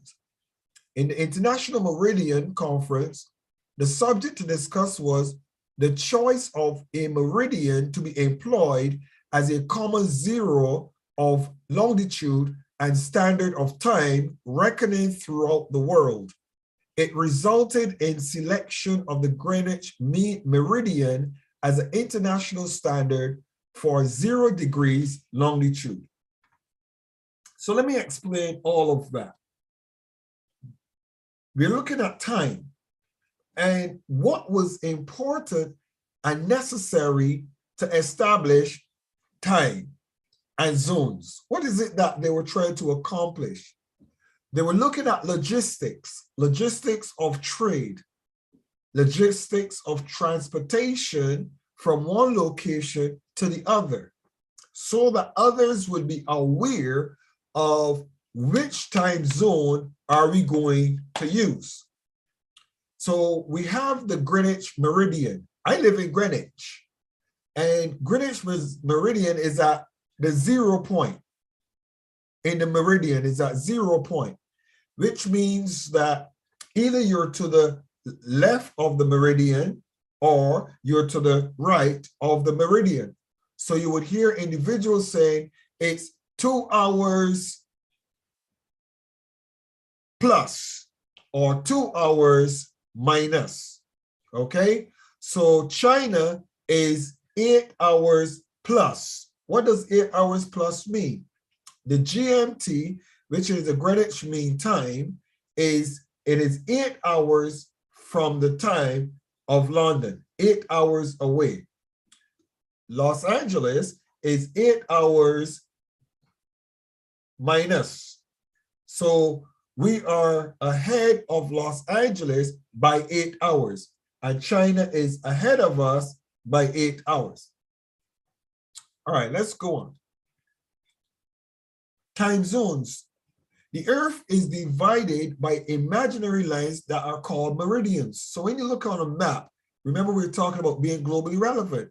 So when we look at a map, we're going to see some lines, some straight lines coming down, and we're also going to see some lines going across.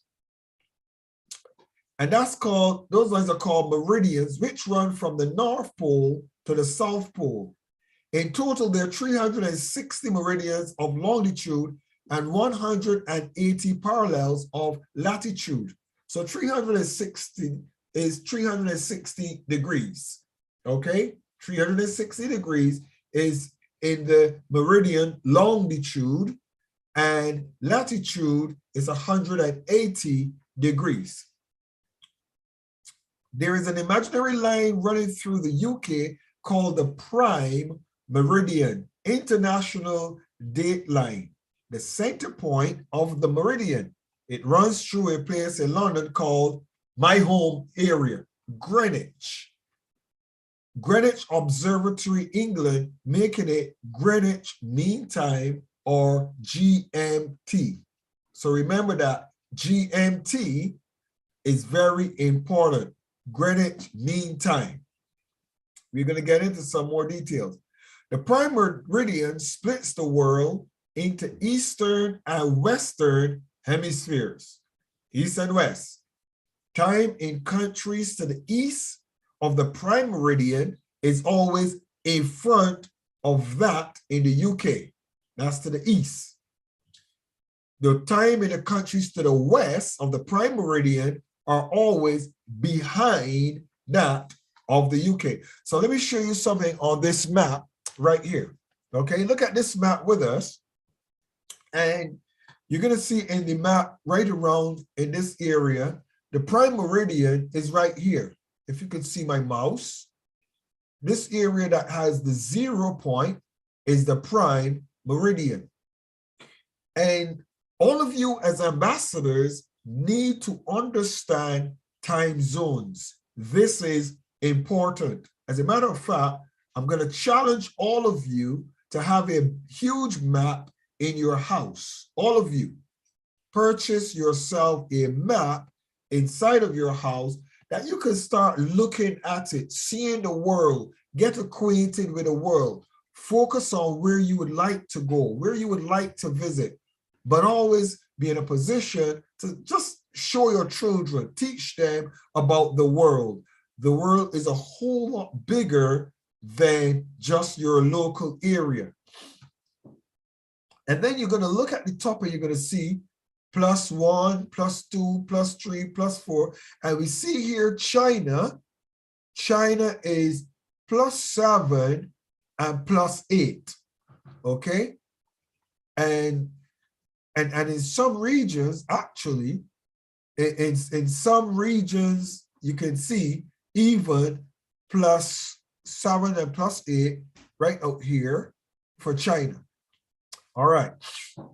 And then you look at the +7 and +8 in Los Angeles out here, you see it is -8 out here in Los Angeles. All right. So you see the time zones. I'm going to go through this quickly because I just want you to get the main idea of what I'm sharing with you, because I want you to be globally relevant. Work effectively with people in different time zones, working together anywhere. Embrace the idea of working across time zones. Embrace the idea. It's important. If you're working with a mindset of connecting to and working with people around the globe, you need to heighten your awareness of what time it is for the people who you will be working with. When we're doing the class of SteelE, it was a big challenge. It was a huge challenge for us. How many of you can imagine that we have so many different time zones, but only one mentor or one main mentor in myself? And we have a few persons from Ghana, a few from Nigeria, and few from different regions. And we have now China added. We have some from the USA in our class of SteelE adult class. We have from Barbados. We have from Canada. We have from the UK. So we have a lot of time zones. How did we manage it? We'll get to that. Working together anywhere. Communicate in one time zone. Pick a time zone and have everyone establish what that time is in their country or region and work according to the time zone agreed. I had persons calling me in the earlier years and say, oh, Dr. SteelE, we can't show up for a class because the class is at the time we are going to bed. And I said to them, if it's time for you to go to bed, you have two options. You could either go to bed and not be a part of the class of SteelE, or you could choose to be a part of the class of SteelE when class is in session. For example, when you are going to a university and you're doing online tutoring or training, some of you are going to be awakened rudely because the time you think you have to be sleeping, the professor is now in class. As a matter of fact, let me stop my screen share because I really want to address this for those of us who are looking at becoming globally relevant. When you are looking at global relevance, you have to appreciate that the person who is going to be sharing, teaching, or speaking to you, you have to identify, I need to prepare myself for these individuals. One of the reasons why a lot of business does not happen in some countries of the world with other countries is because some of the CEOs and directors in those countries say, I'm sorry, but I need to be in my bed for 8 o'clock. And when 8 o'clock comes, they want to be asleep. But they don't realize that when 8 o'clock for them comes, it is 7, 6, 5, 4, 3, 2, 1, 12 o'clock for somebody else in their country. And they're now going to come back from lunch at 1 o'clock and be ready to have an office discussion. Okay? Now, they're not able to have that discussion because they have a problem with time zones. If you want to be globally relevant with your business, with your organization, with what you're doing, with building networks, with building friends, you have to embrace the different cultures and the different times. You have to. It is mandatory. It is not even a compromise. It is mandatory.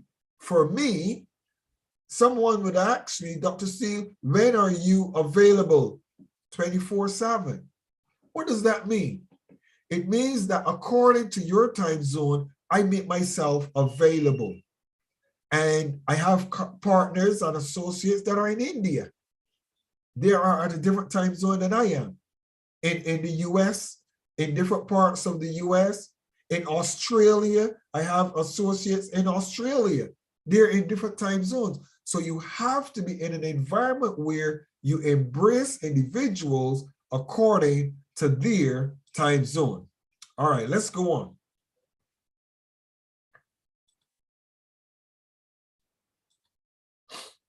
One of the best things you could do when managing time zones is learn what the common abbreviations are. Timeanddate.com. This is interesting to note. Please write this down.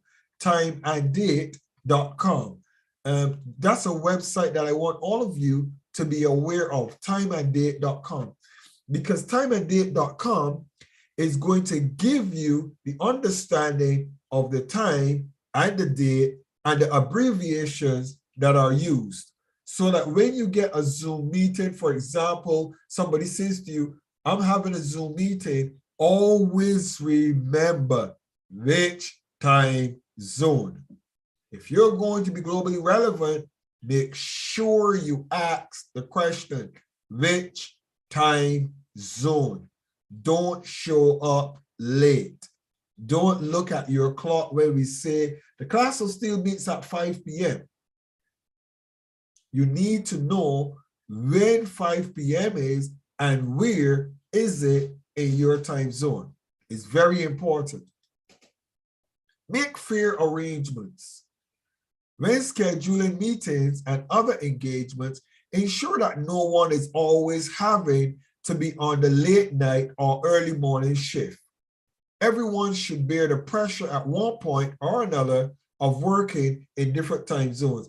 I feel so badly for Ruth. Ruth, I owe you such an apology.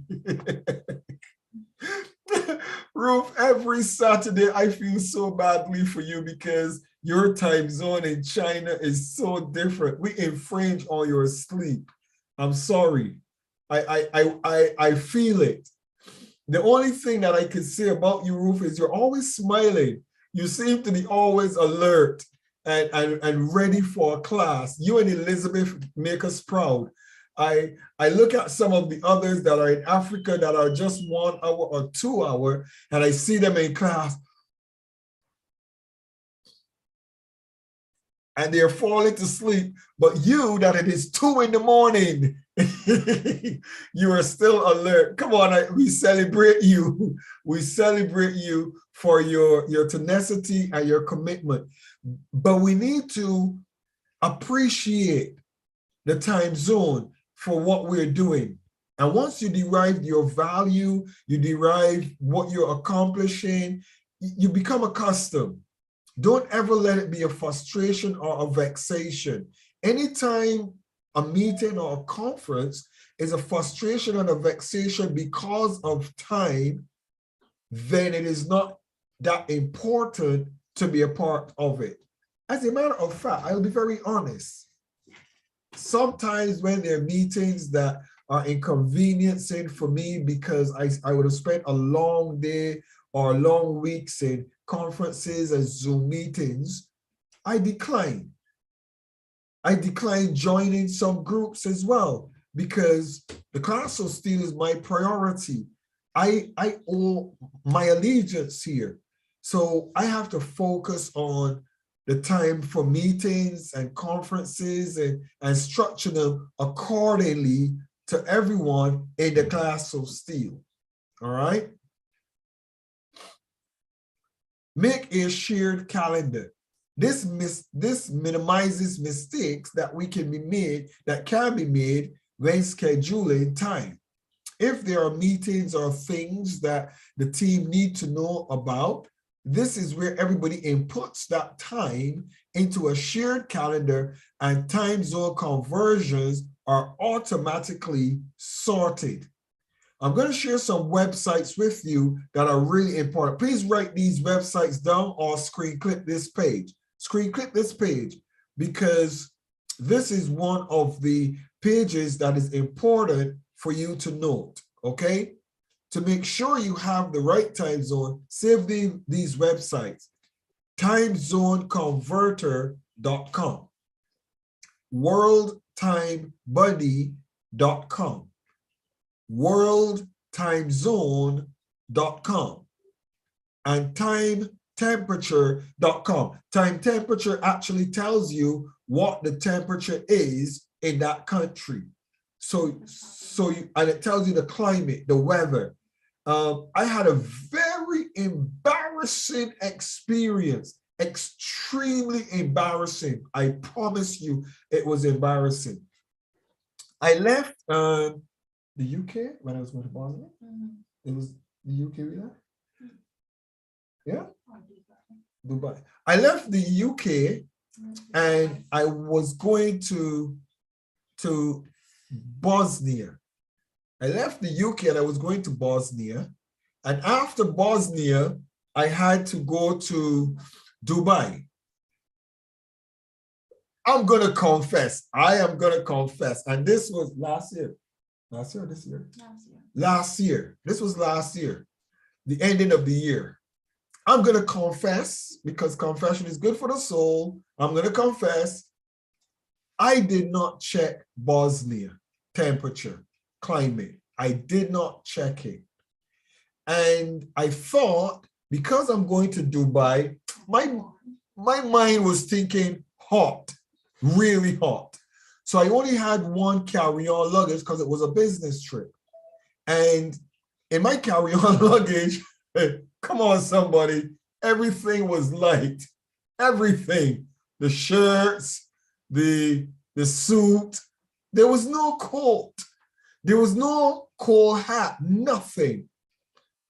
And when we were flying to Bosnia, when we got on the flight from the UK, I noticed that individuals were preparing with cold clothing.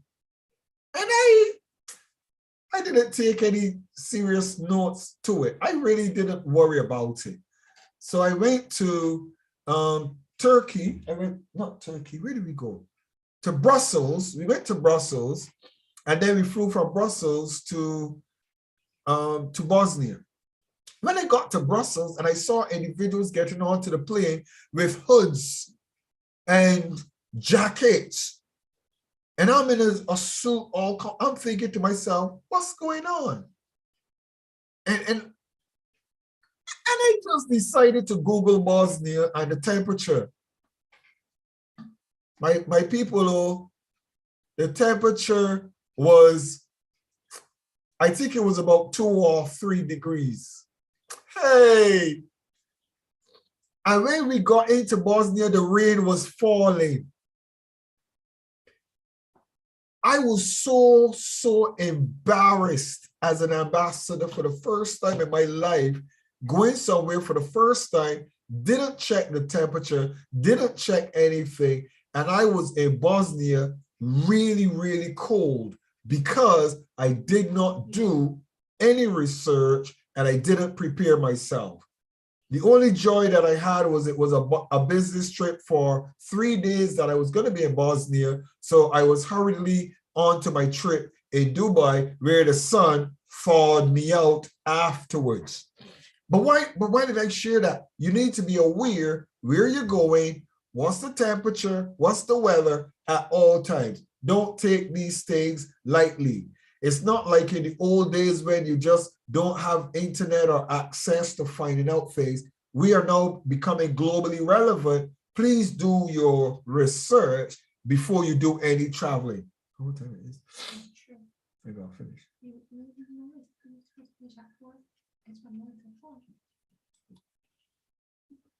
My wife just told me that I have to finish at 4 p.m. Well, you don't have to finish and because the conference is finishing at 4.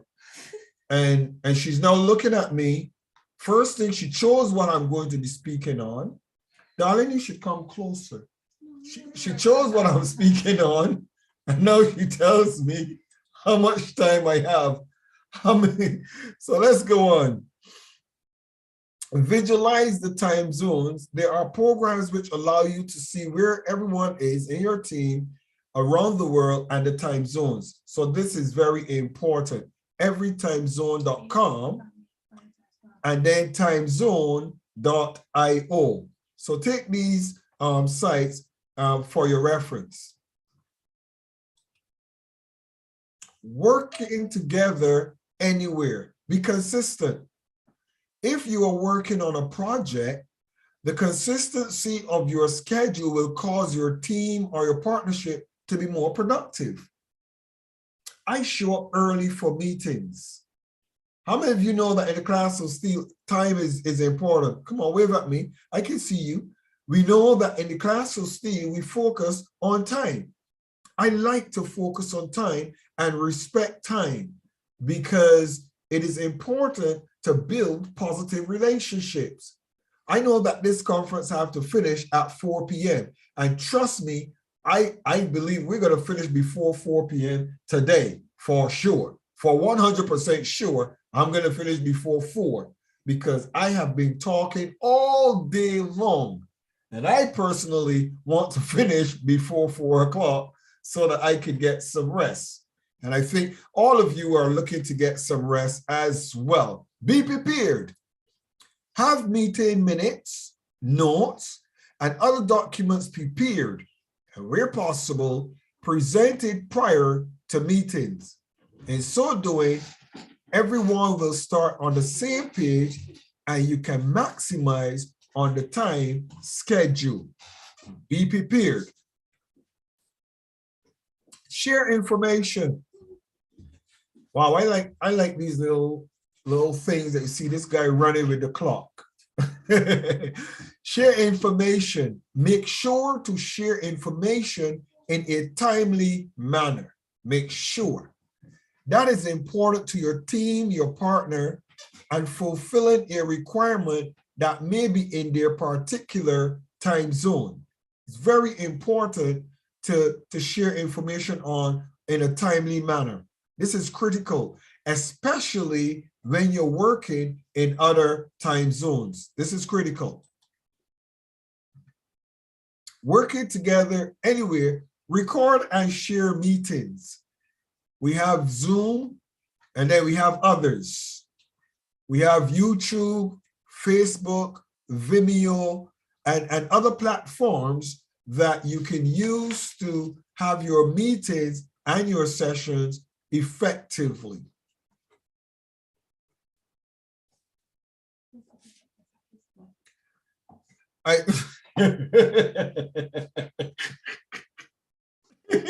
So follow the instructions of the First Lady. She's laughing. The First Lady. So let me show you. I want to show you. I want to share something with you that is also important. Let me see. How do I do this? I want to share something with you so that we can share this with you. Let me get a website. I want to share a website with you to add some value to what you do. Google.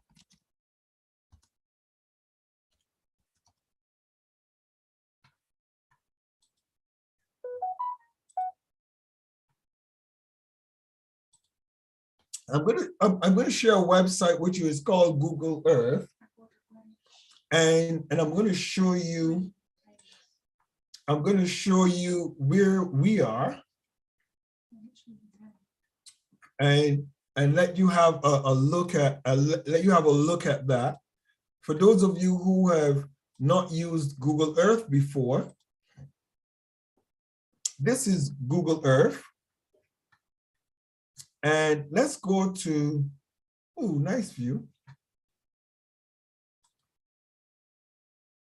Let's go to Greenwich.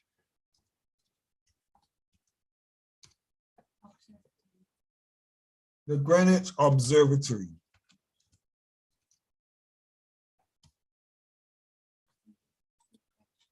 And this is going to show you the location right here.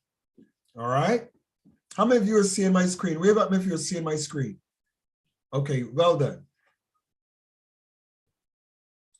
So this is the Greenwich Observatory, and you see it from above, and I'll take you down. This is right in our area. Let me take you down and show you on the ground. Let's take you down on the ground and walk you around. Let's take you on the ground.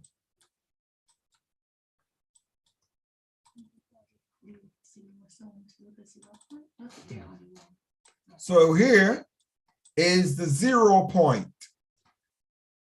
This is exactly where the 0 point is in Greenwich, all right? So if you go to Google Earth and earth.google.com, go to earth.google.com and then you just type in where you want to see, all right? So this is exactly where the 0 point is. Very interesting.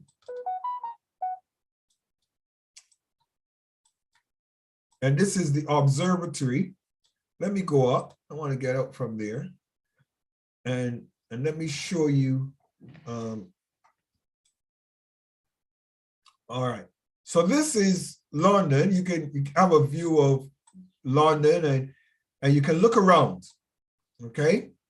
Have a look around and you can see. This is what Google Earth is for us. Now, some of you in your country might not have access to Google Earth like this.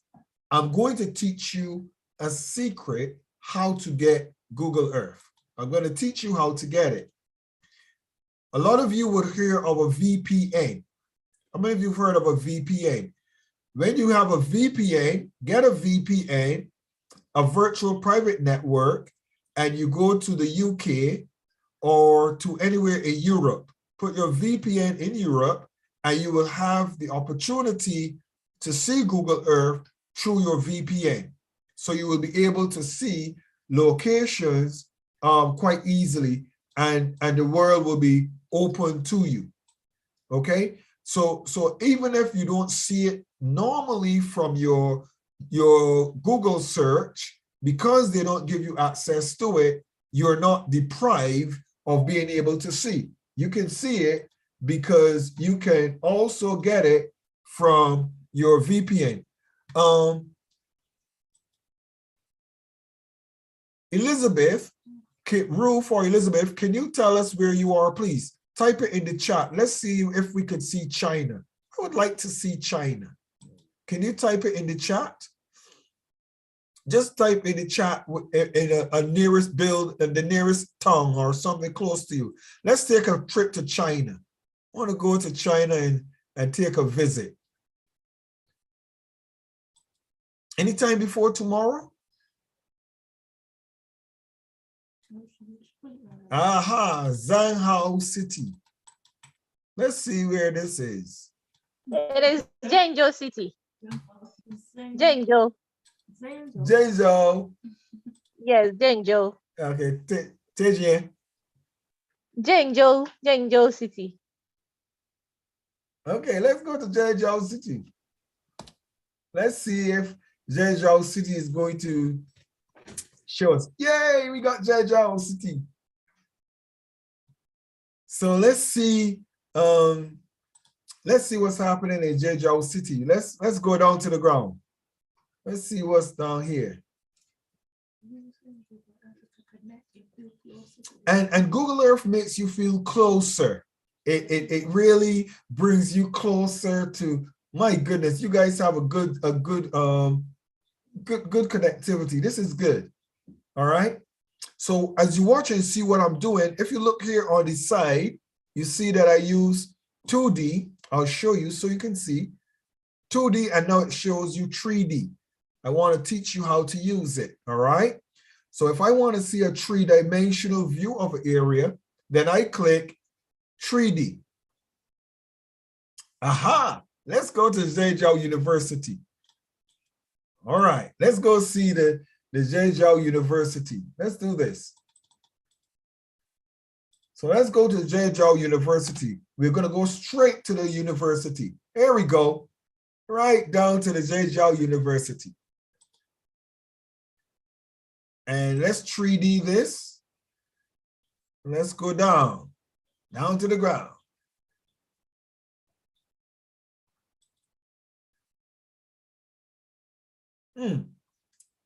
Ooh, they're not.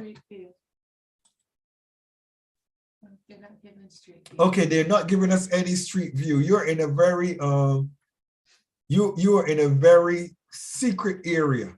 They have it private, so there's no street view. So when you're in a private area, Google does not give any street view for some areas. All right. But I can jump down here, right here. Let me see. I see somewhere that I can go.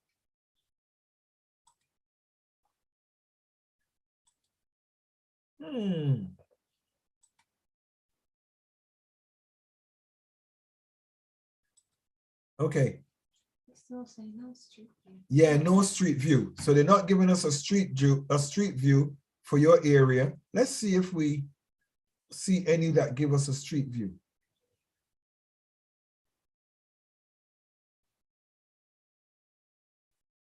All right.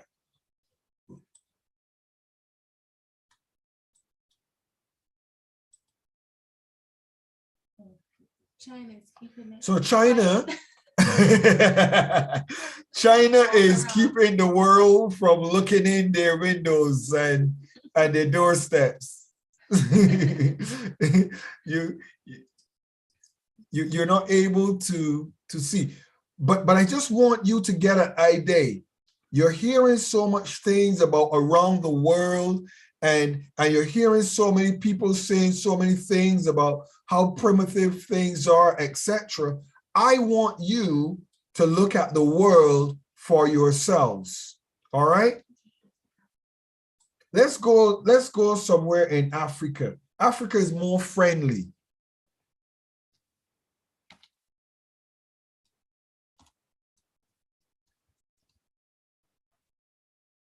Let's go to Botswana. I've been here before, and I know this area quite well.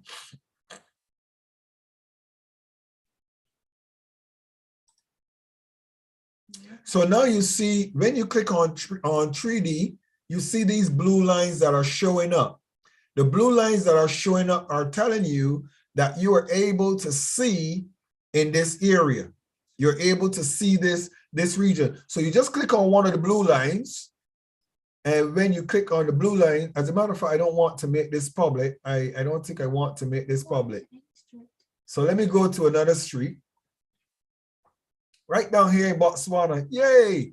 This is what Botswana is like. I see Ujabanja Kabazeri is smiling because he said, "Yeah, that's my home." Can you unmute yourself, Kazaveri, please? Unmute yourself.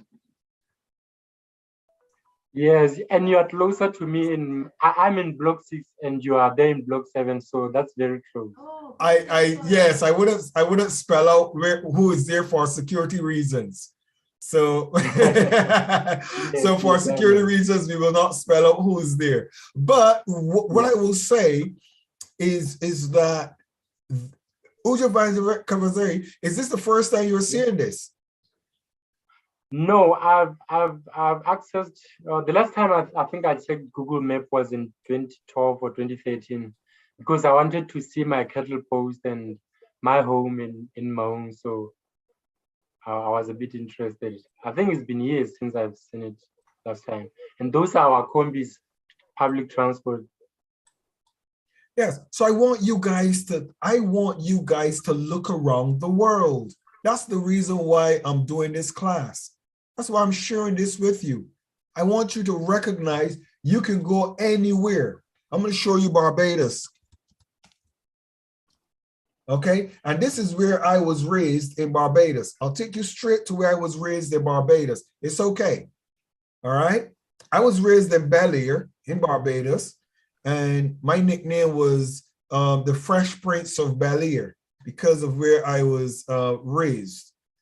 So let me share with you in my area in Barbados, and I'll take you to the church where I was raised. Let me take you there. Let me take you. I'll take you right to the church where I grew up. This is the church right here. That's where I went to church all of my youth in Barbados. That building right there. And this is my local street. These are my family in this area. This is our shop, still there. This is home. As a matter of fact, I see somebody in the veranda that I know because this is where I'm from. This is my grandfather's house right here. That's my grandfather's house, and that's my uncle's house right there. Okay, this is the shop where I come and I take the bus to town, and this is where I was raised. Okay, I'll share with you. So why am I sharing this with you? Why am I sharing this with you? Let me stop the sharing. Let me stop the sharing. I'm sharing this with you because I want you to recognize that the world is open to you. It's easy to find. Don't be intimidated or don't think you're going a strange place. Google it for yourself. See the climate, see the buildings, the houses, the culture, and decide in yourself, I want to visit this place. I want to go and see what it's like. Don't be intimidated with what people tell you about a country. Go and see the country for yourselves. Okay, go and Google it. If we go to, what's the place they were? If I'll share something with you. The world is seeing war that is happening. Let me see if they will open the doors to us. Let's see if the doors are open to us.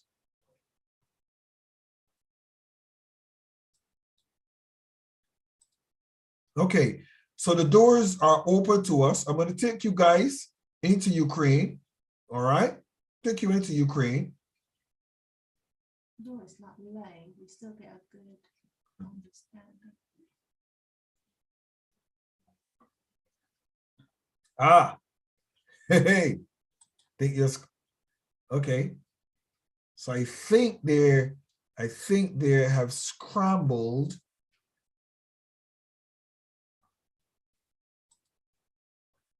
Let me see. Okay, so this is Ukraine. Okay, this is an area in Ukraine. There are some places that get scrambled, so you can't see what they're like. But this is an area that you just drive and you get to see more. You get to see the terrain. You get to see the infrastructure. You get to see what a country is like for yourself. And as much as you hear about what individuals are saying, you go and you look and you see for yourself. I want the persons and the individuals in the class of SteelE to be globally relevant. I don't want people to intimidate you with what's going on around you or how things look. Go and look for yourself. Do your research. And that's why we're mentoring and pushing you to know for yourselves. All right? So with that being said, the First Lady has sent me down that rabbit hole. Just for you guys, let me go back to, we're almost finished. Where is it?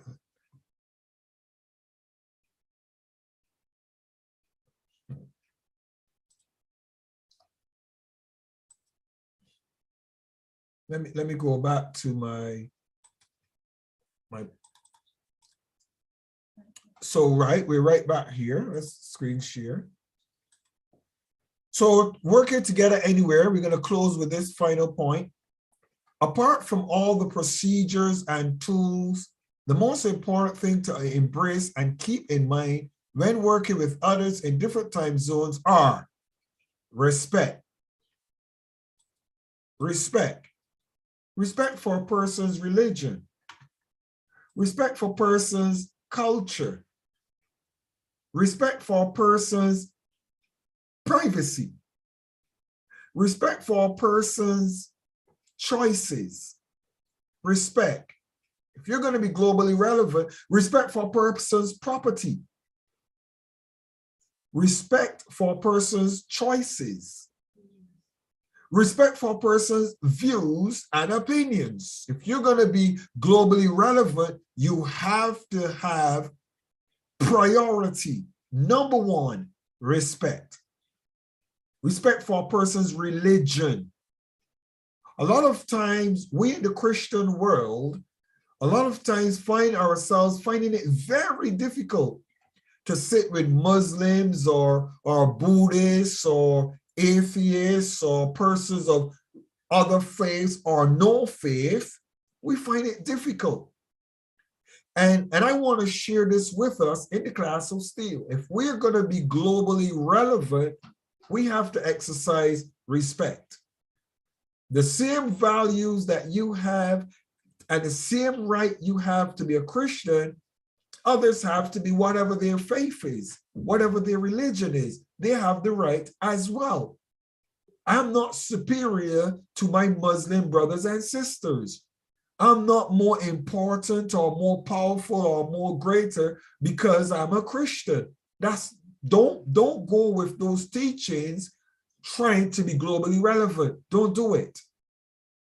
Your religion and my religion and my relationship with my Lord and Savior Jesus Christ, I'm a bishop. I'm a Pentecostal bishop, a Holy Ghost-filled, tongue-speaking Pentecostal bishop. However, you will not hear me promoting my Christianity in the class of SteelE. It's not about religion.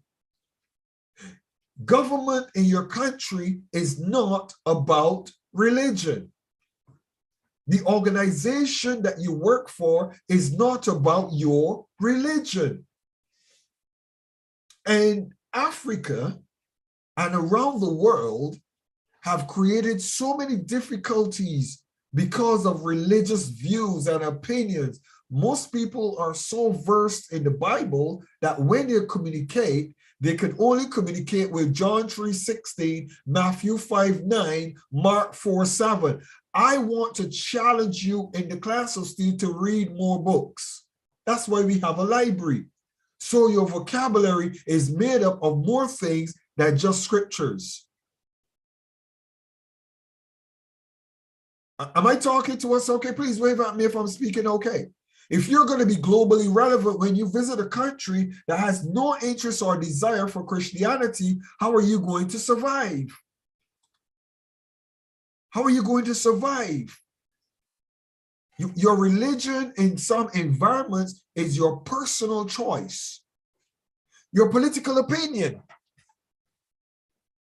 If you're left or right or whatever, as an ambassador, you must be in an environment where you're neutral. You respect diversity. You respect people's political choice. That's what keeps safety in the net and in the environment. Respect for choice. Empathy. Empathy is very important and critical. When we just had the little mix up with the network and everything like that, and I clearly saw that Pretty, she was disturbed. She was uncomfortable. She was, you know, it is in a place where you look and you empathize with individuals. Not anybody is like me. Not anybody is like you. You're unique. The things that you might find easy to handle, somebody might not find those things easy to handle or deal with. So you need to exercise empathy.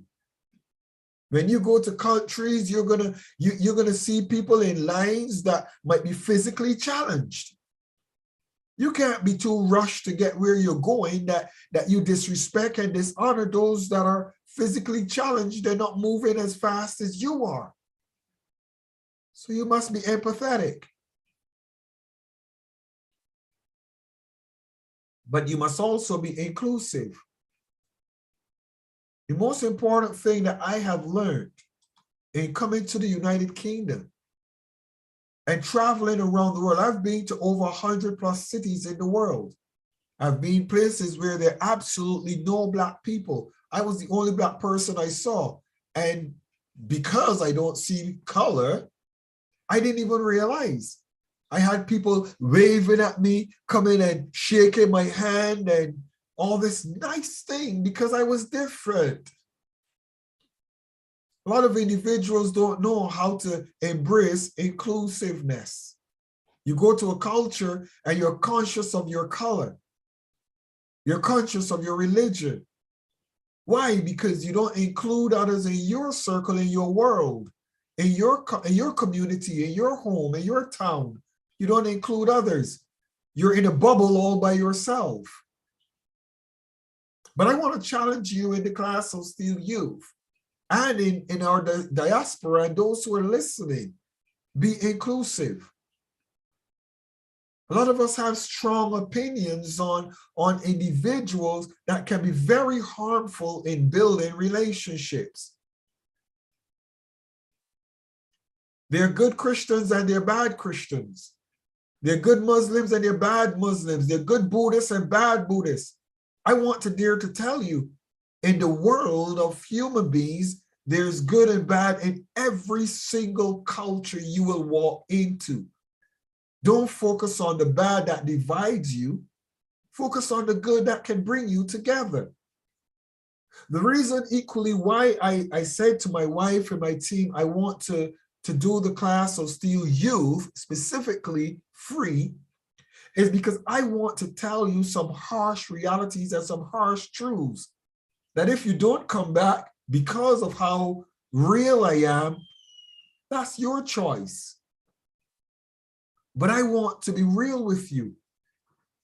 If you don't learn to embrace inclusiveness or inclusivity, inclusion, including others into what you're doing, you're not going to be very globally relevant, because you will go to a country and you will offend others in that country because of your opinion or your prejudice.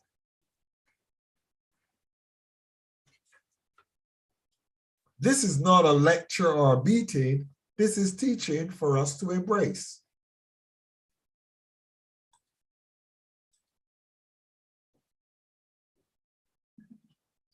Thank you. Thank you guys so very much for listening in and for being a part of the class. Thank you guys so very much for today. Today has been an interesting day. It's been a long day. If you've been taking notes, there've been a lot of notes. The time is now 3:33, and I'm going to open to questions for anyone who has any questions to ask me about anything pertaining to today, or this that I just shared, or about the class of SteelE. I'm available to answer any of your questions and all of your questions if I'm able to.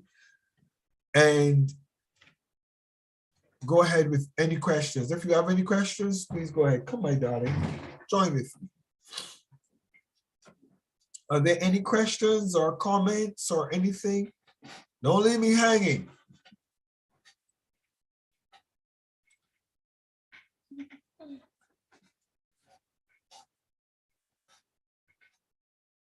Okay, so there are no questions. Okay, Uji Vanja Cavazzari, go ahead, unmute yourself. It's not a question for me, it's just to say thank you.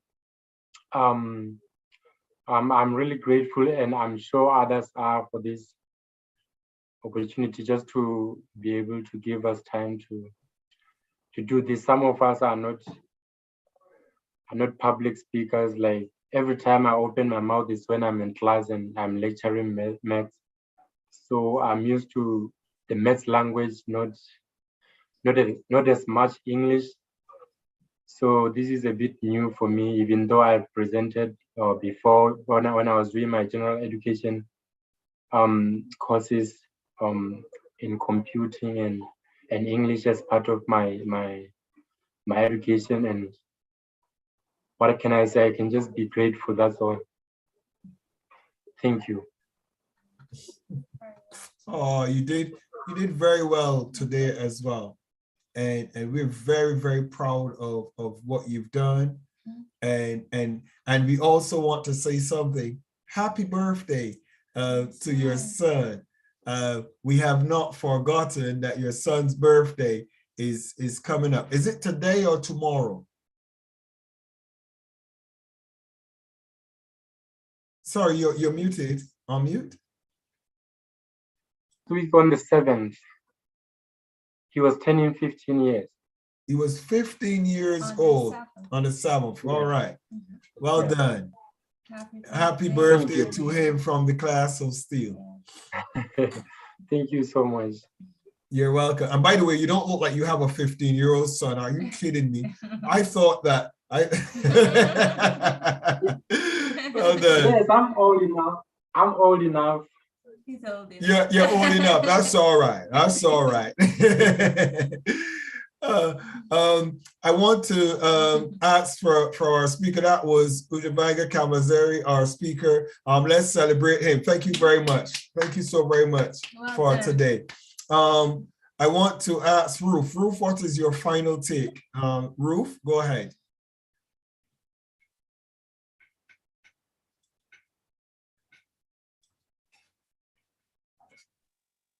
Thank you so much, Your Excellency. Sorry. It's been a long day. Yes.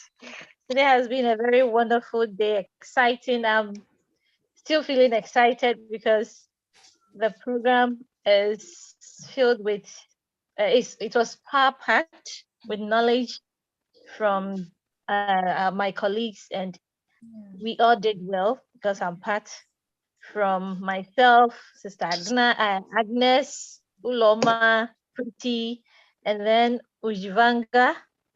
Everybody was unique. And I like the fact that we were all relaxed, not too tensed. And this could not have been possible if you had not given us the platform to do this. And all I can say is God richly bless you for this great opportunity. Personally, I keep saying that I have never regretted spending my dawn, my sleeping time to always be in the class of SteelE, to beef up my knowledge, to add up to whatever I have learned previously.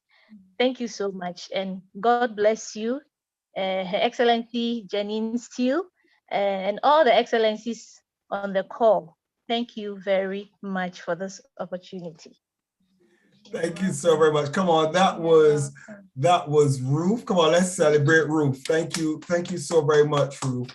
Well done today. And I see Pretty. Pretty, is Pretty gone? She's gone already? Yes, she said. Yeah, okay, we saw her message.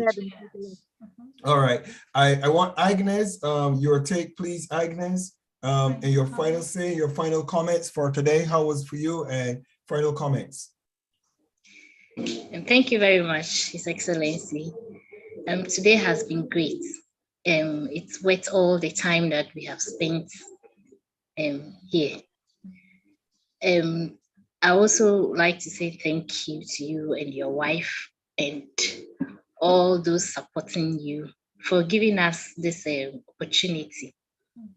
This is a good startup for us, and I know that it would help us to improve our leadership skills, enhance, help us to stay strong when we are weak, and then the importance of taking notes. We'll take notes from now onwards, as well as learn to control our anger,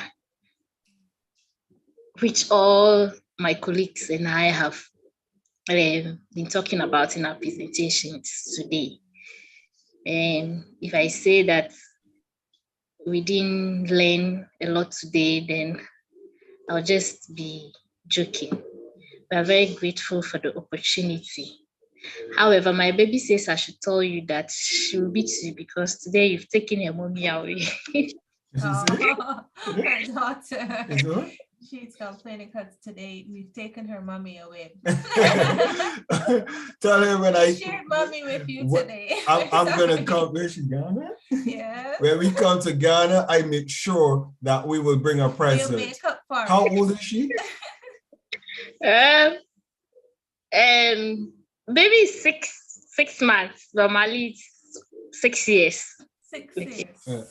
Yes. Don't worry. You see both me and the first lady here all day. We have Joshua that we now have to go and make up for as well. So don't worry. We're back and forth. That's why you see first lady going, because there's Joshua that we have to be managing to make sure that the house is still the way we left it when we go out from here. But bless you. Come on, everybody. Let's celebrate Agnes. Well done, Agnes. Thank you so very much. Well done.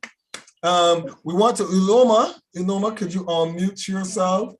Kanibi Uloma, unmute yourself. You were our final speaker to share your thoughts, and how was it for you today?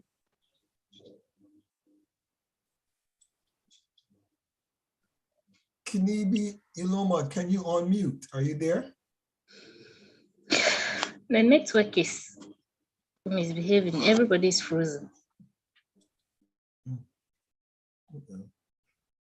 The network is misbehaving. As you see that happen to us. Yeah. I want everybody hearing me talking and it mix up.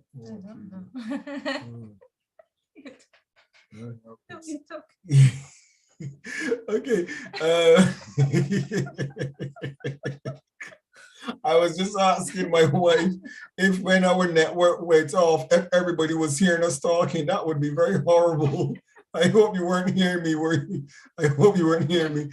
I see Masego from South Africa. Unmute yourself. Hello, I can unmute myself now. Aha, go ahead, Uloma. Go ahead. Go ahead, Uloma. I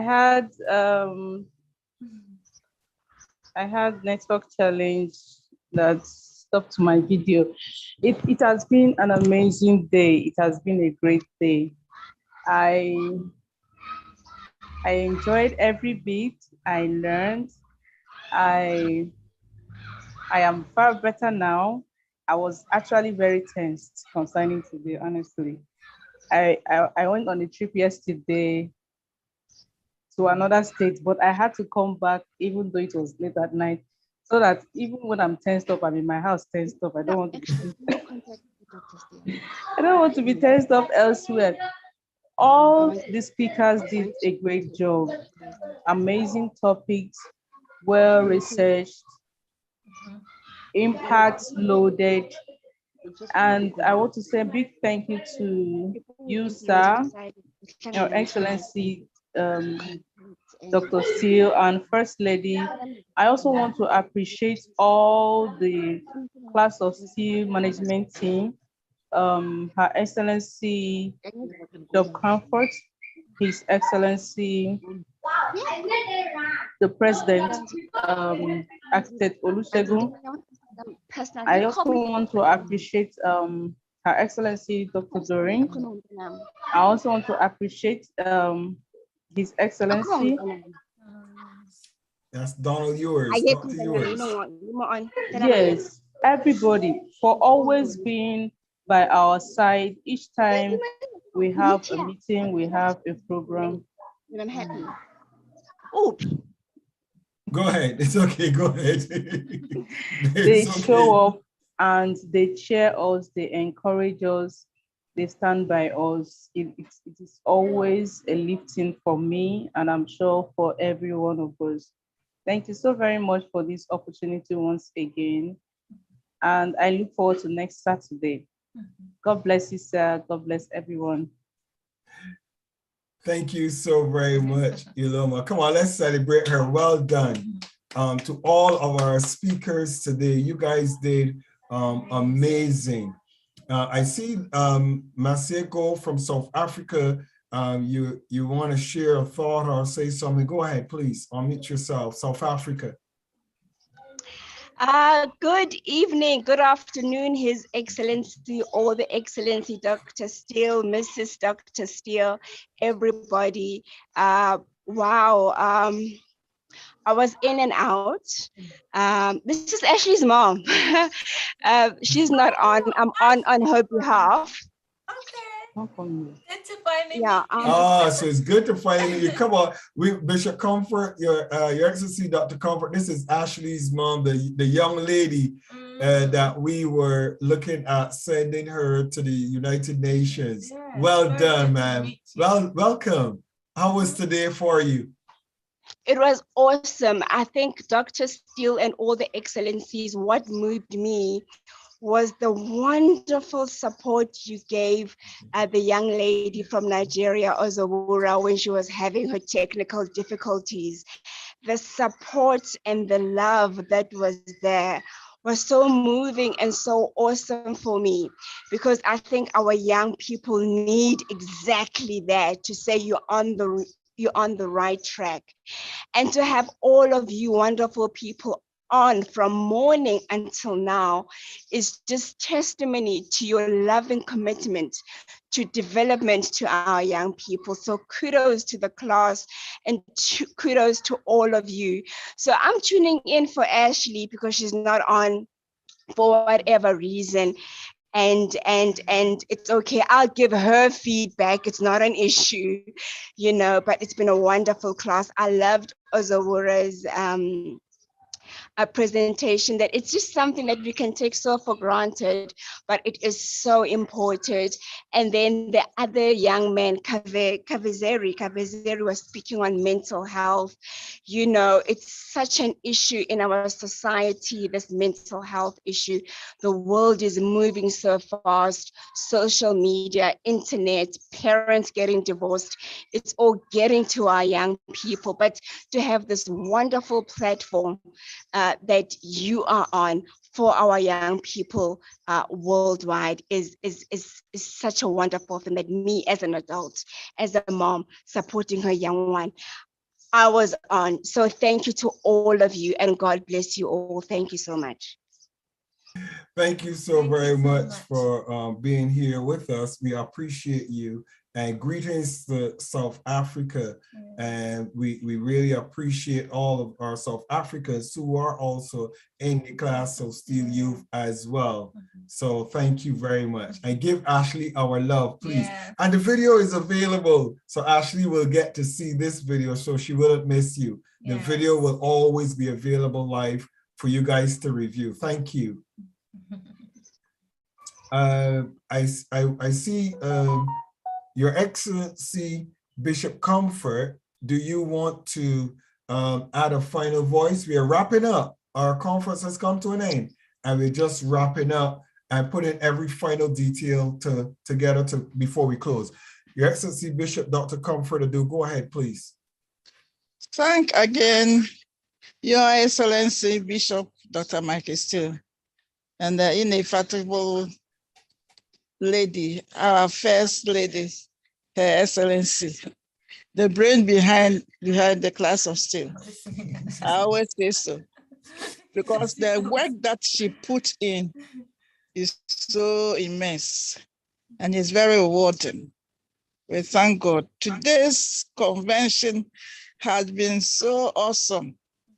Sitting back, looking at our youth, it is not up to 1 year. And look at how, by the grace of God, you have brought them to. Thank you so much for your efforts.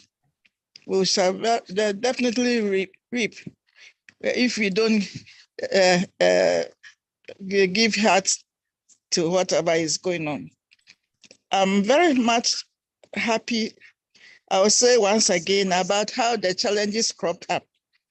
You see, in this world, it's full of challenges.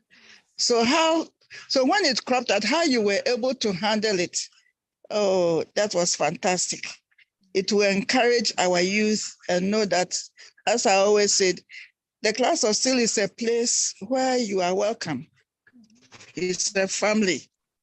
My Archbishop tells me that you go to where you are being celebrated, We celebrate everybody, and each time we meet, even when we are fallen, we hold you up to stand.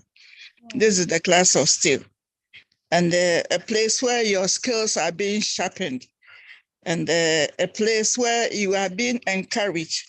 So I will encourage our youth that don't fall off like some of the people who have drawn back. Just move ahead. You are almost there. You definitely get to the place, so that at the end of the day, when we meet you and when we look up to you as our future leaders, we'll feel very proud of you because you have learned a lot. Thank you so much. We are blessed. And all the excellencies in the house, thank you for your cooperation. We have enjoyed your presence. Thank you so much. Thank you. Thank you so very much for your submission, Your Excellency, but not just your submission. Thank you very much for being with us. You have also stood and supported us all day.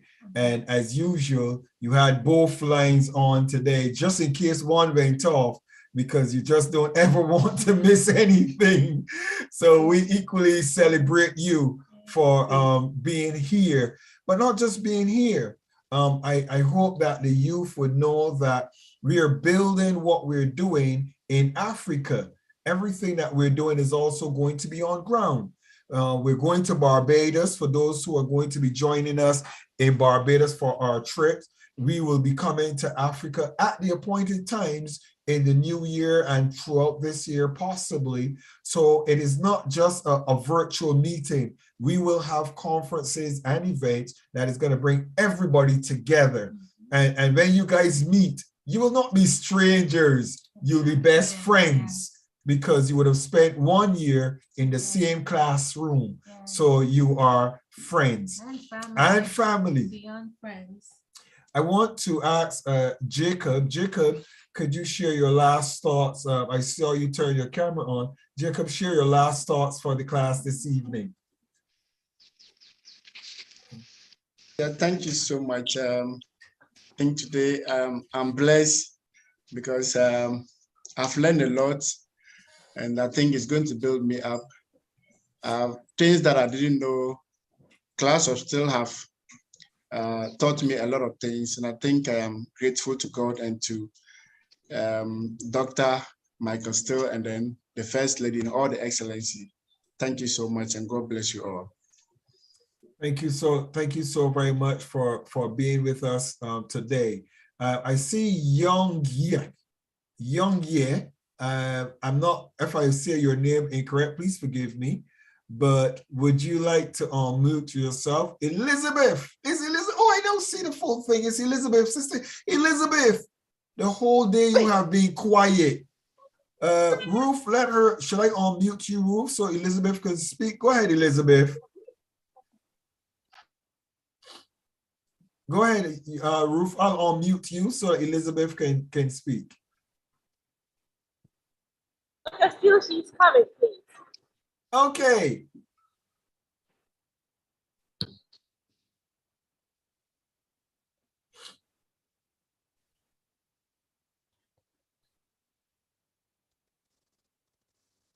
Hi, Elizabeth.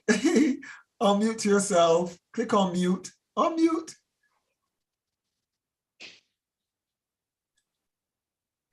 Excellency, please unmute her. Okay, unmute. Click on mute, Elizabeth. Unmute. Click on mute. Okay, there you go. Thank you very much. Excellency, Dr. Michael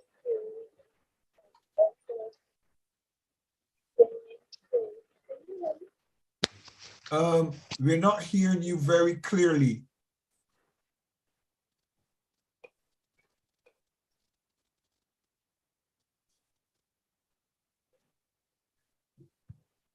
Excellency, please unmute Elizabeth herself. Okay, go ahead.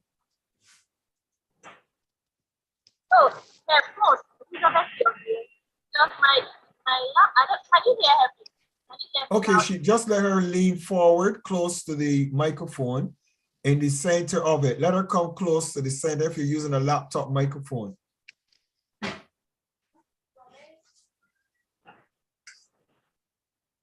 Okay, go ahead. Can I do that? Yes, we can hear you. Go ahead. Okay, thank you very much. Excellent. Thank you. All your excellent. Thank you. Today has been a long day, and I'm really very grateful for what they do. Learning a lot from them today because I look forward to being a speaker today. And I was so amazed at the way everybody presented their presentation with a lot of calmness, with a lot of courage and everything. And it's really a great day. And so many things to say from mental health, from taking points, from when you ask the conference, and not that mention. And I think that every time you join the class, to add up to the knowledge that we have to change something in our mindset and all of that. Thank you very much. Always a great time to be here. All right, thank you. Thank you so very much, Elizabeth. And I know it is way past you guys' bedtime, but I appreciate you guys for the sacrifice that you make. So thank you guys so very much.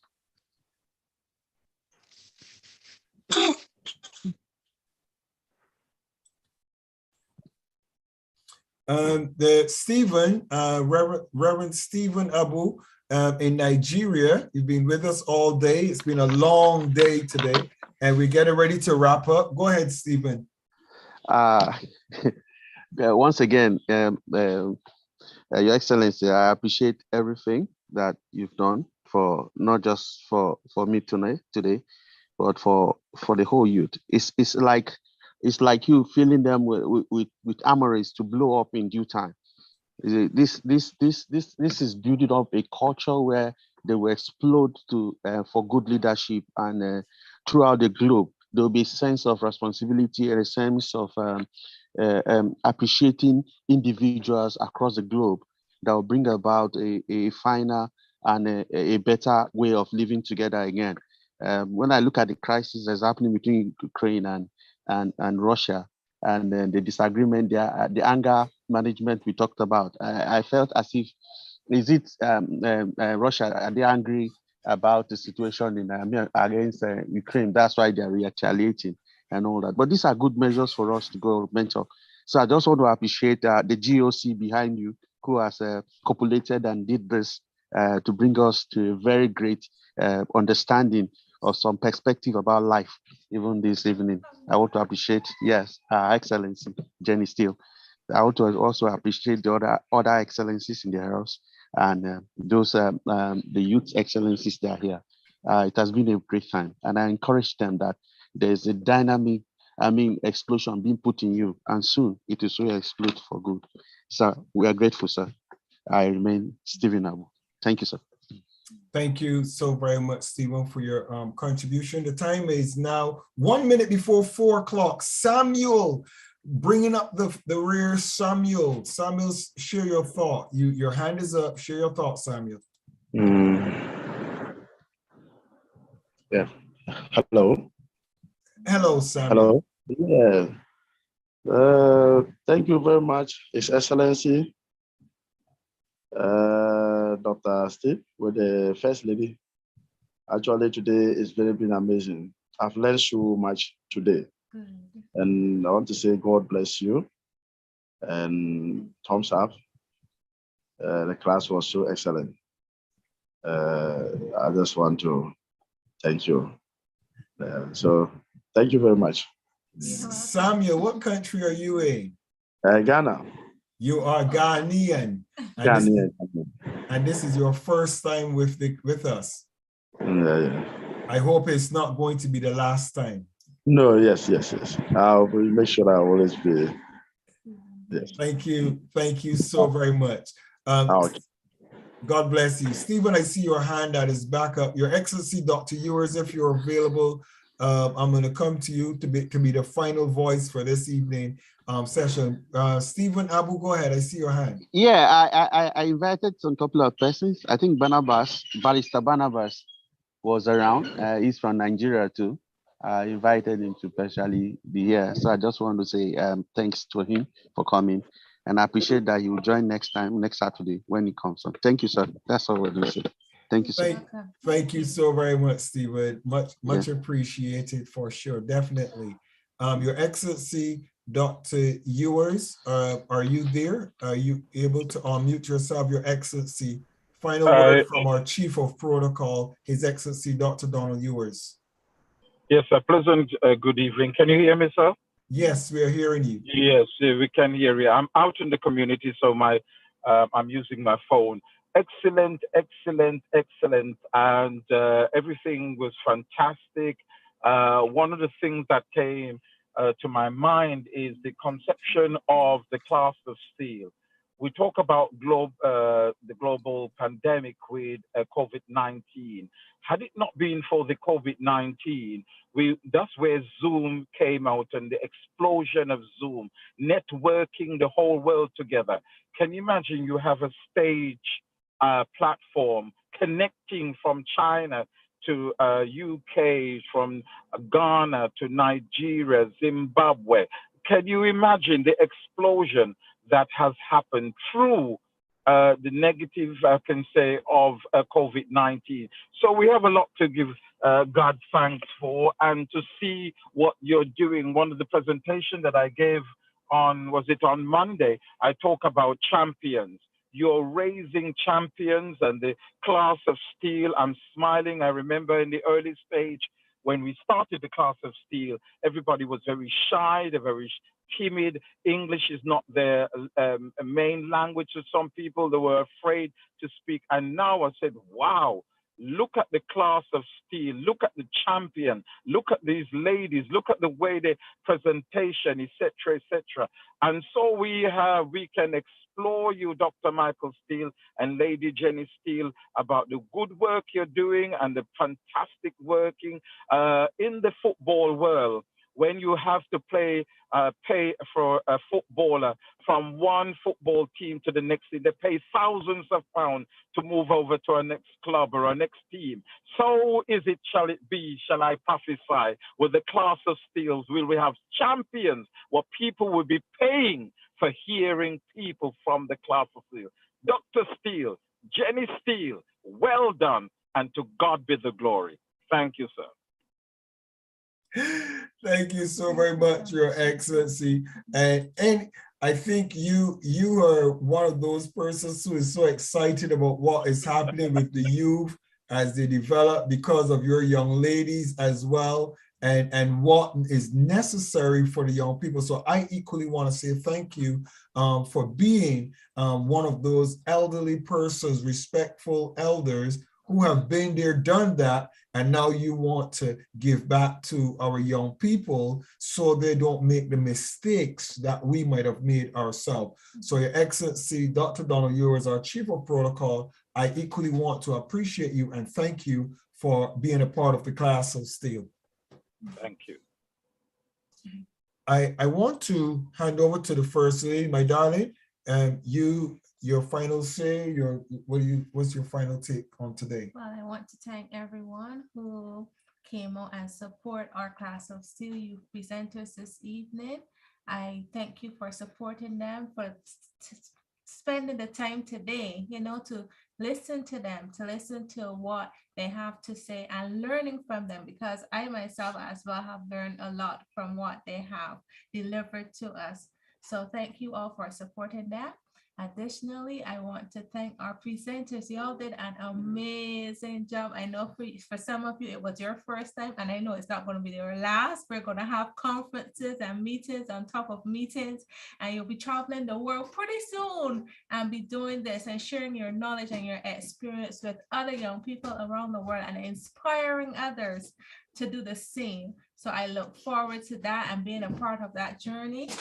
I also want to thank our management team, you know, for always being here and supporting the journey, supporting, you know, the whole process that we're going through, the progress that we're making it because of their support as well. And I want to really heartfelt thankful to them for being a part of the class of SteelE. Additionally, last but not least, I want to especially thank my husband because I think that we are a great team and we do have a lot, you know, that we want to be able to give to the world and give to young people and give to anyone out there who needs the support, who needs the love, who needs the care, who needs the information, the resources, whatever it is that you're looking for. I trust that the class of SteelE and our family can help you to get there, can help you to achieve your goals, can help you to rise to the next level, can help you to impact the world, can help you to leave a legacy here as we continue to move forward in life. I also want to just remind you that next Saturday is our second day for convention. It was 2 days. Next Saturday is the second day, and I too look forward to the speakers and the presenters that will be delivering for us next Saturday. Again, it will be from 9 a.m.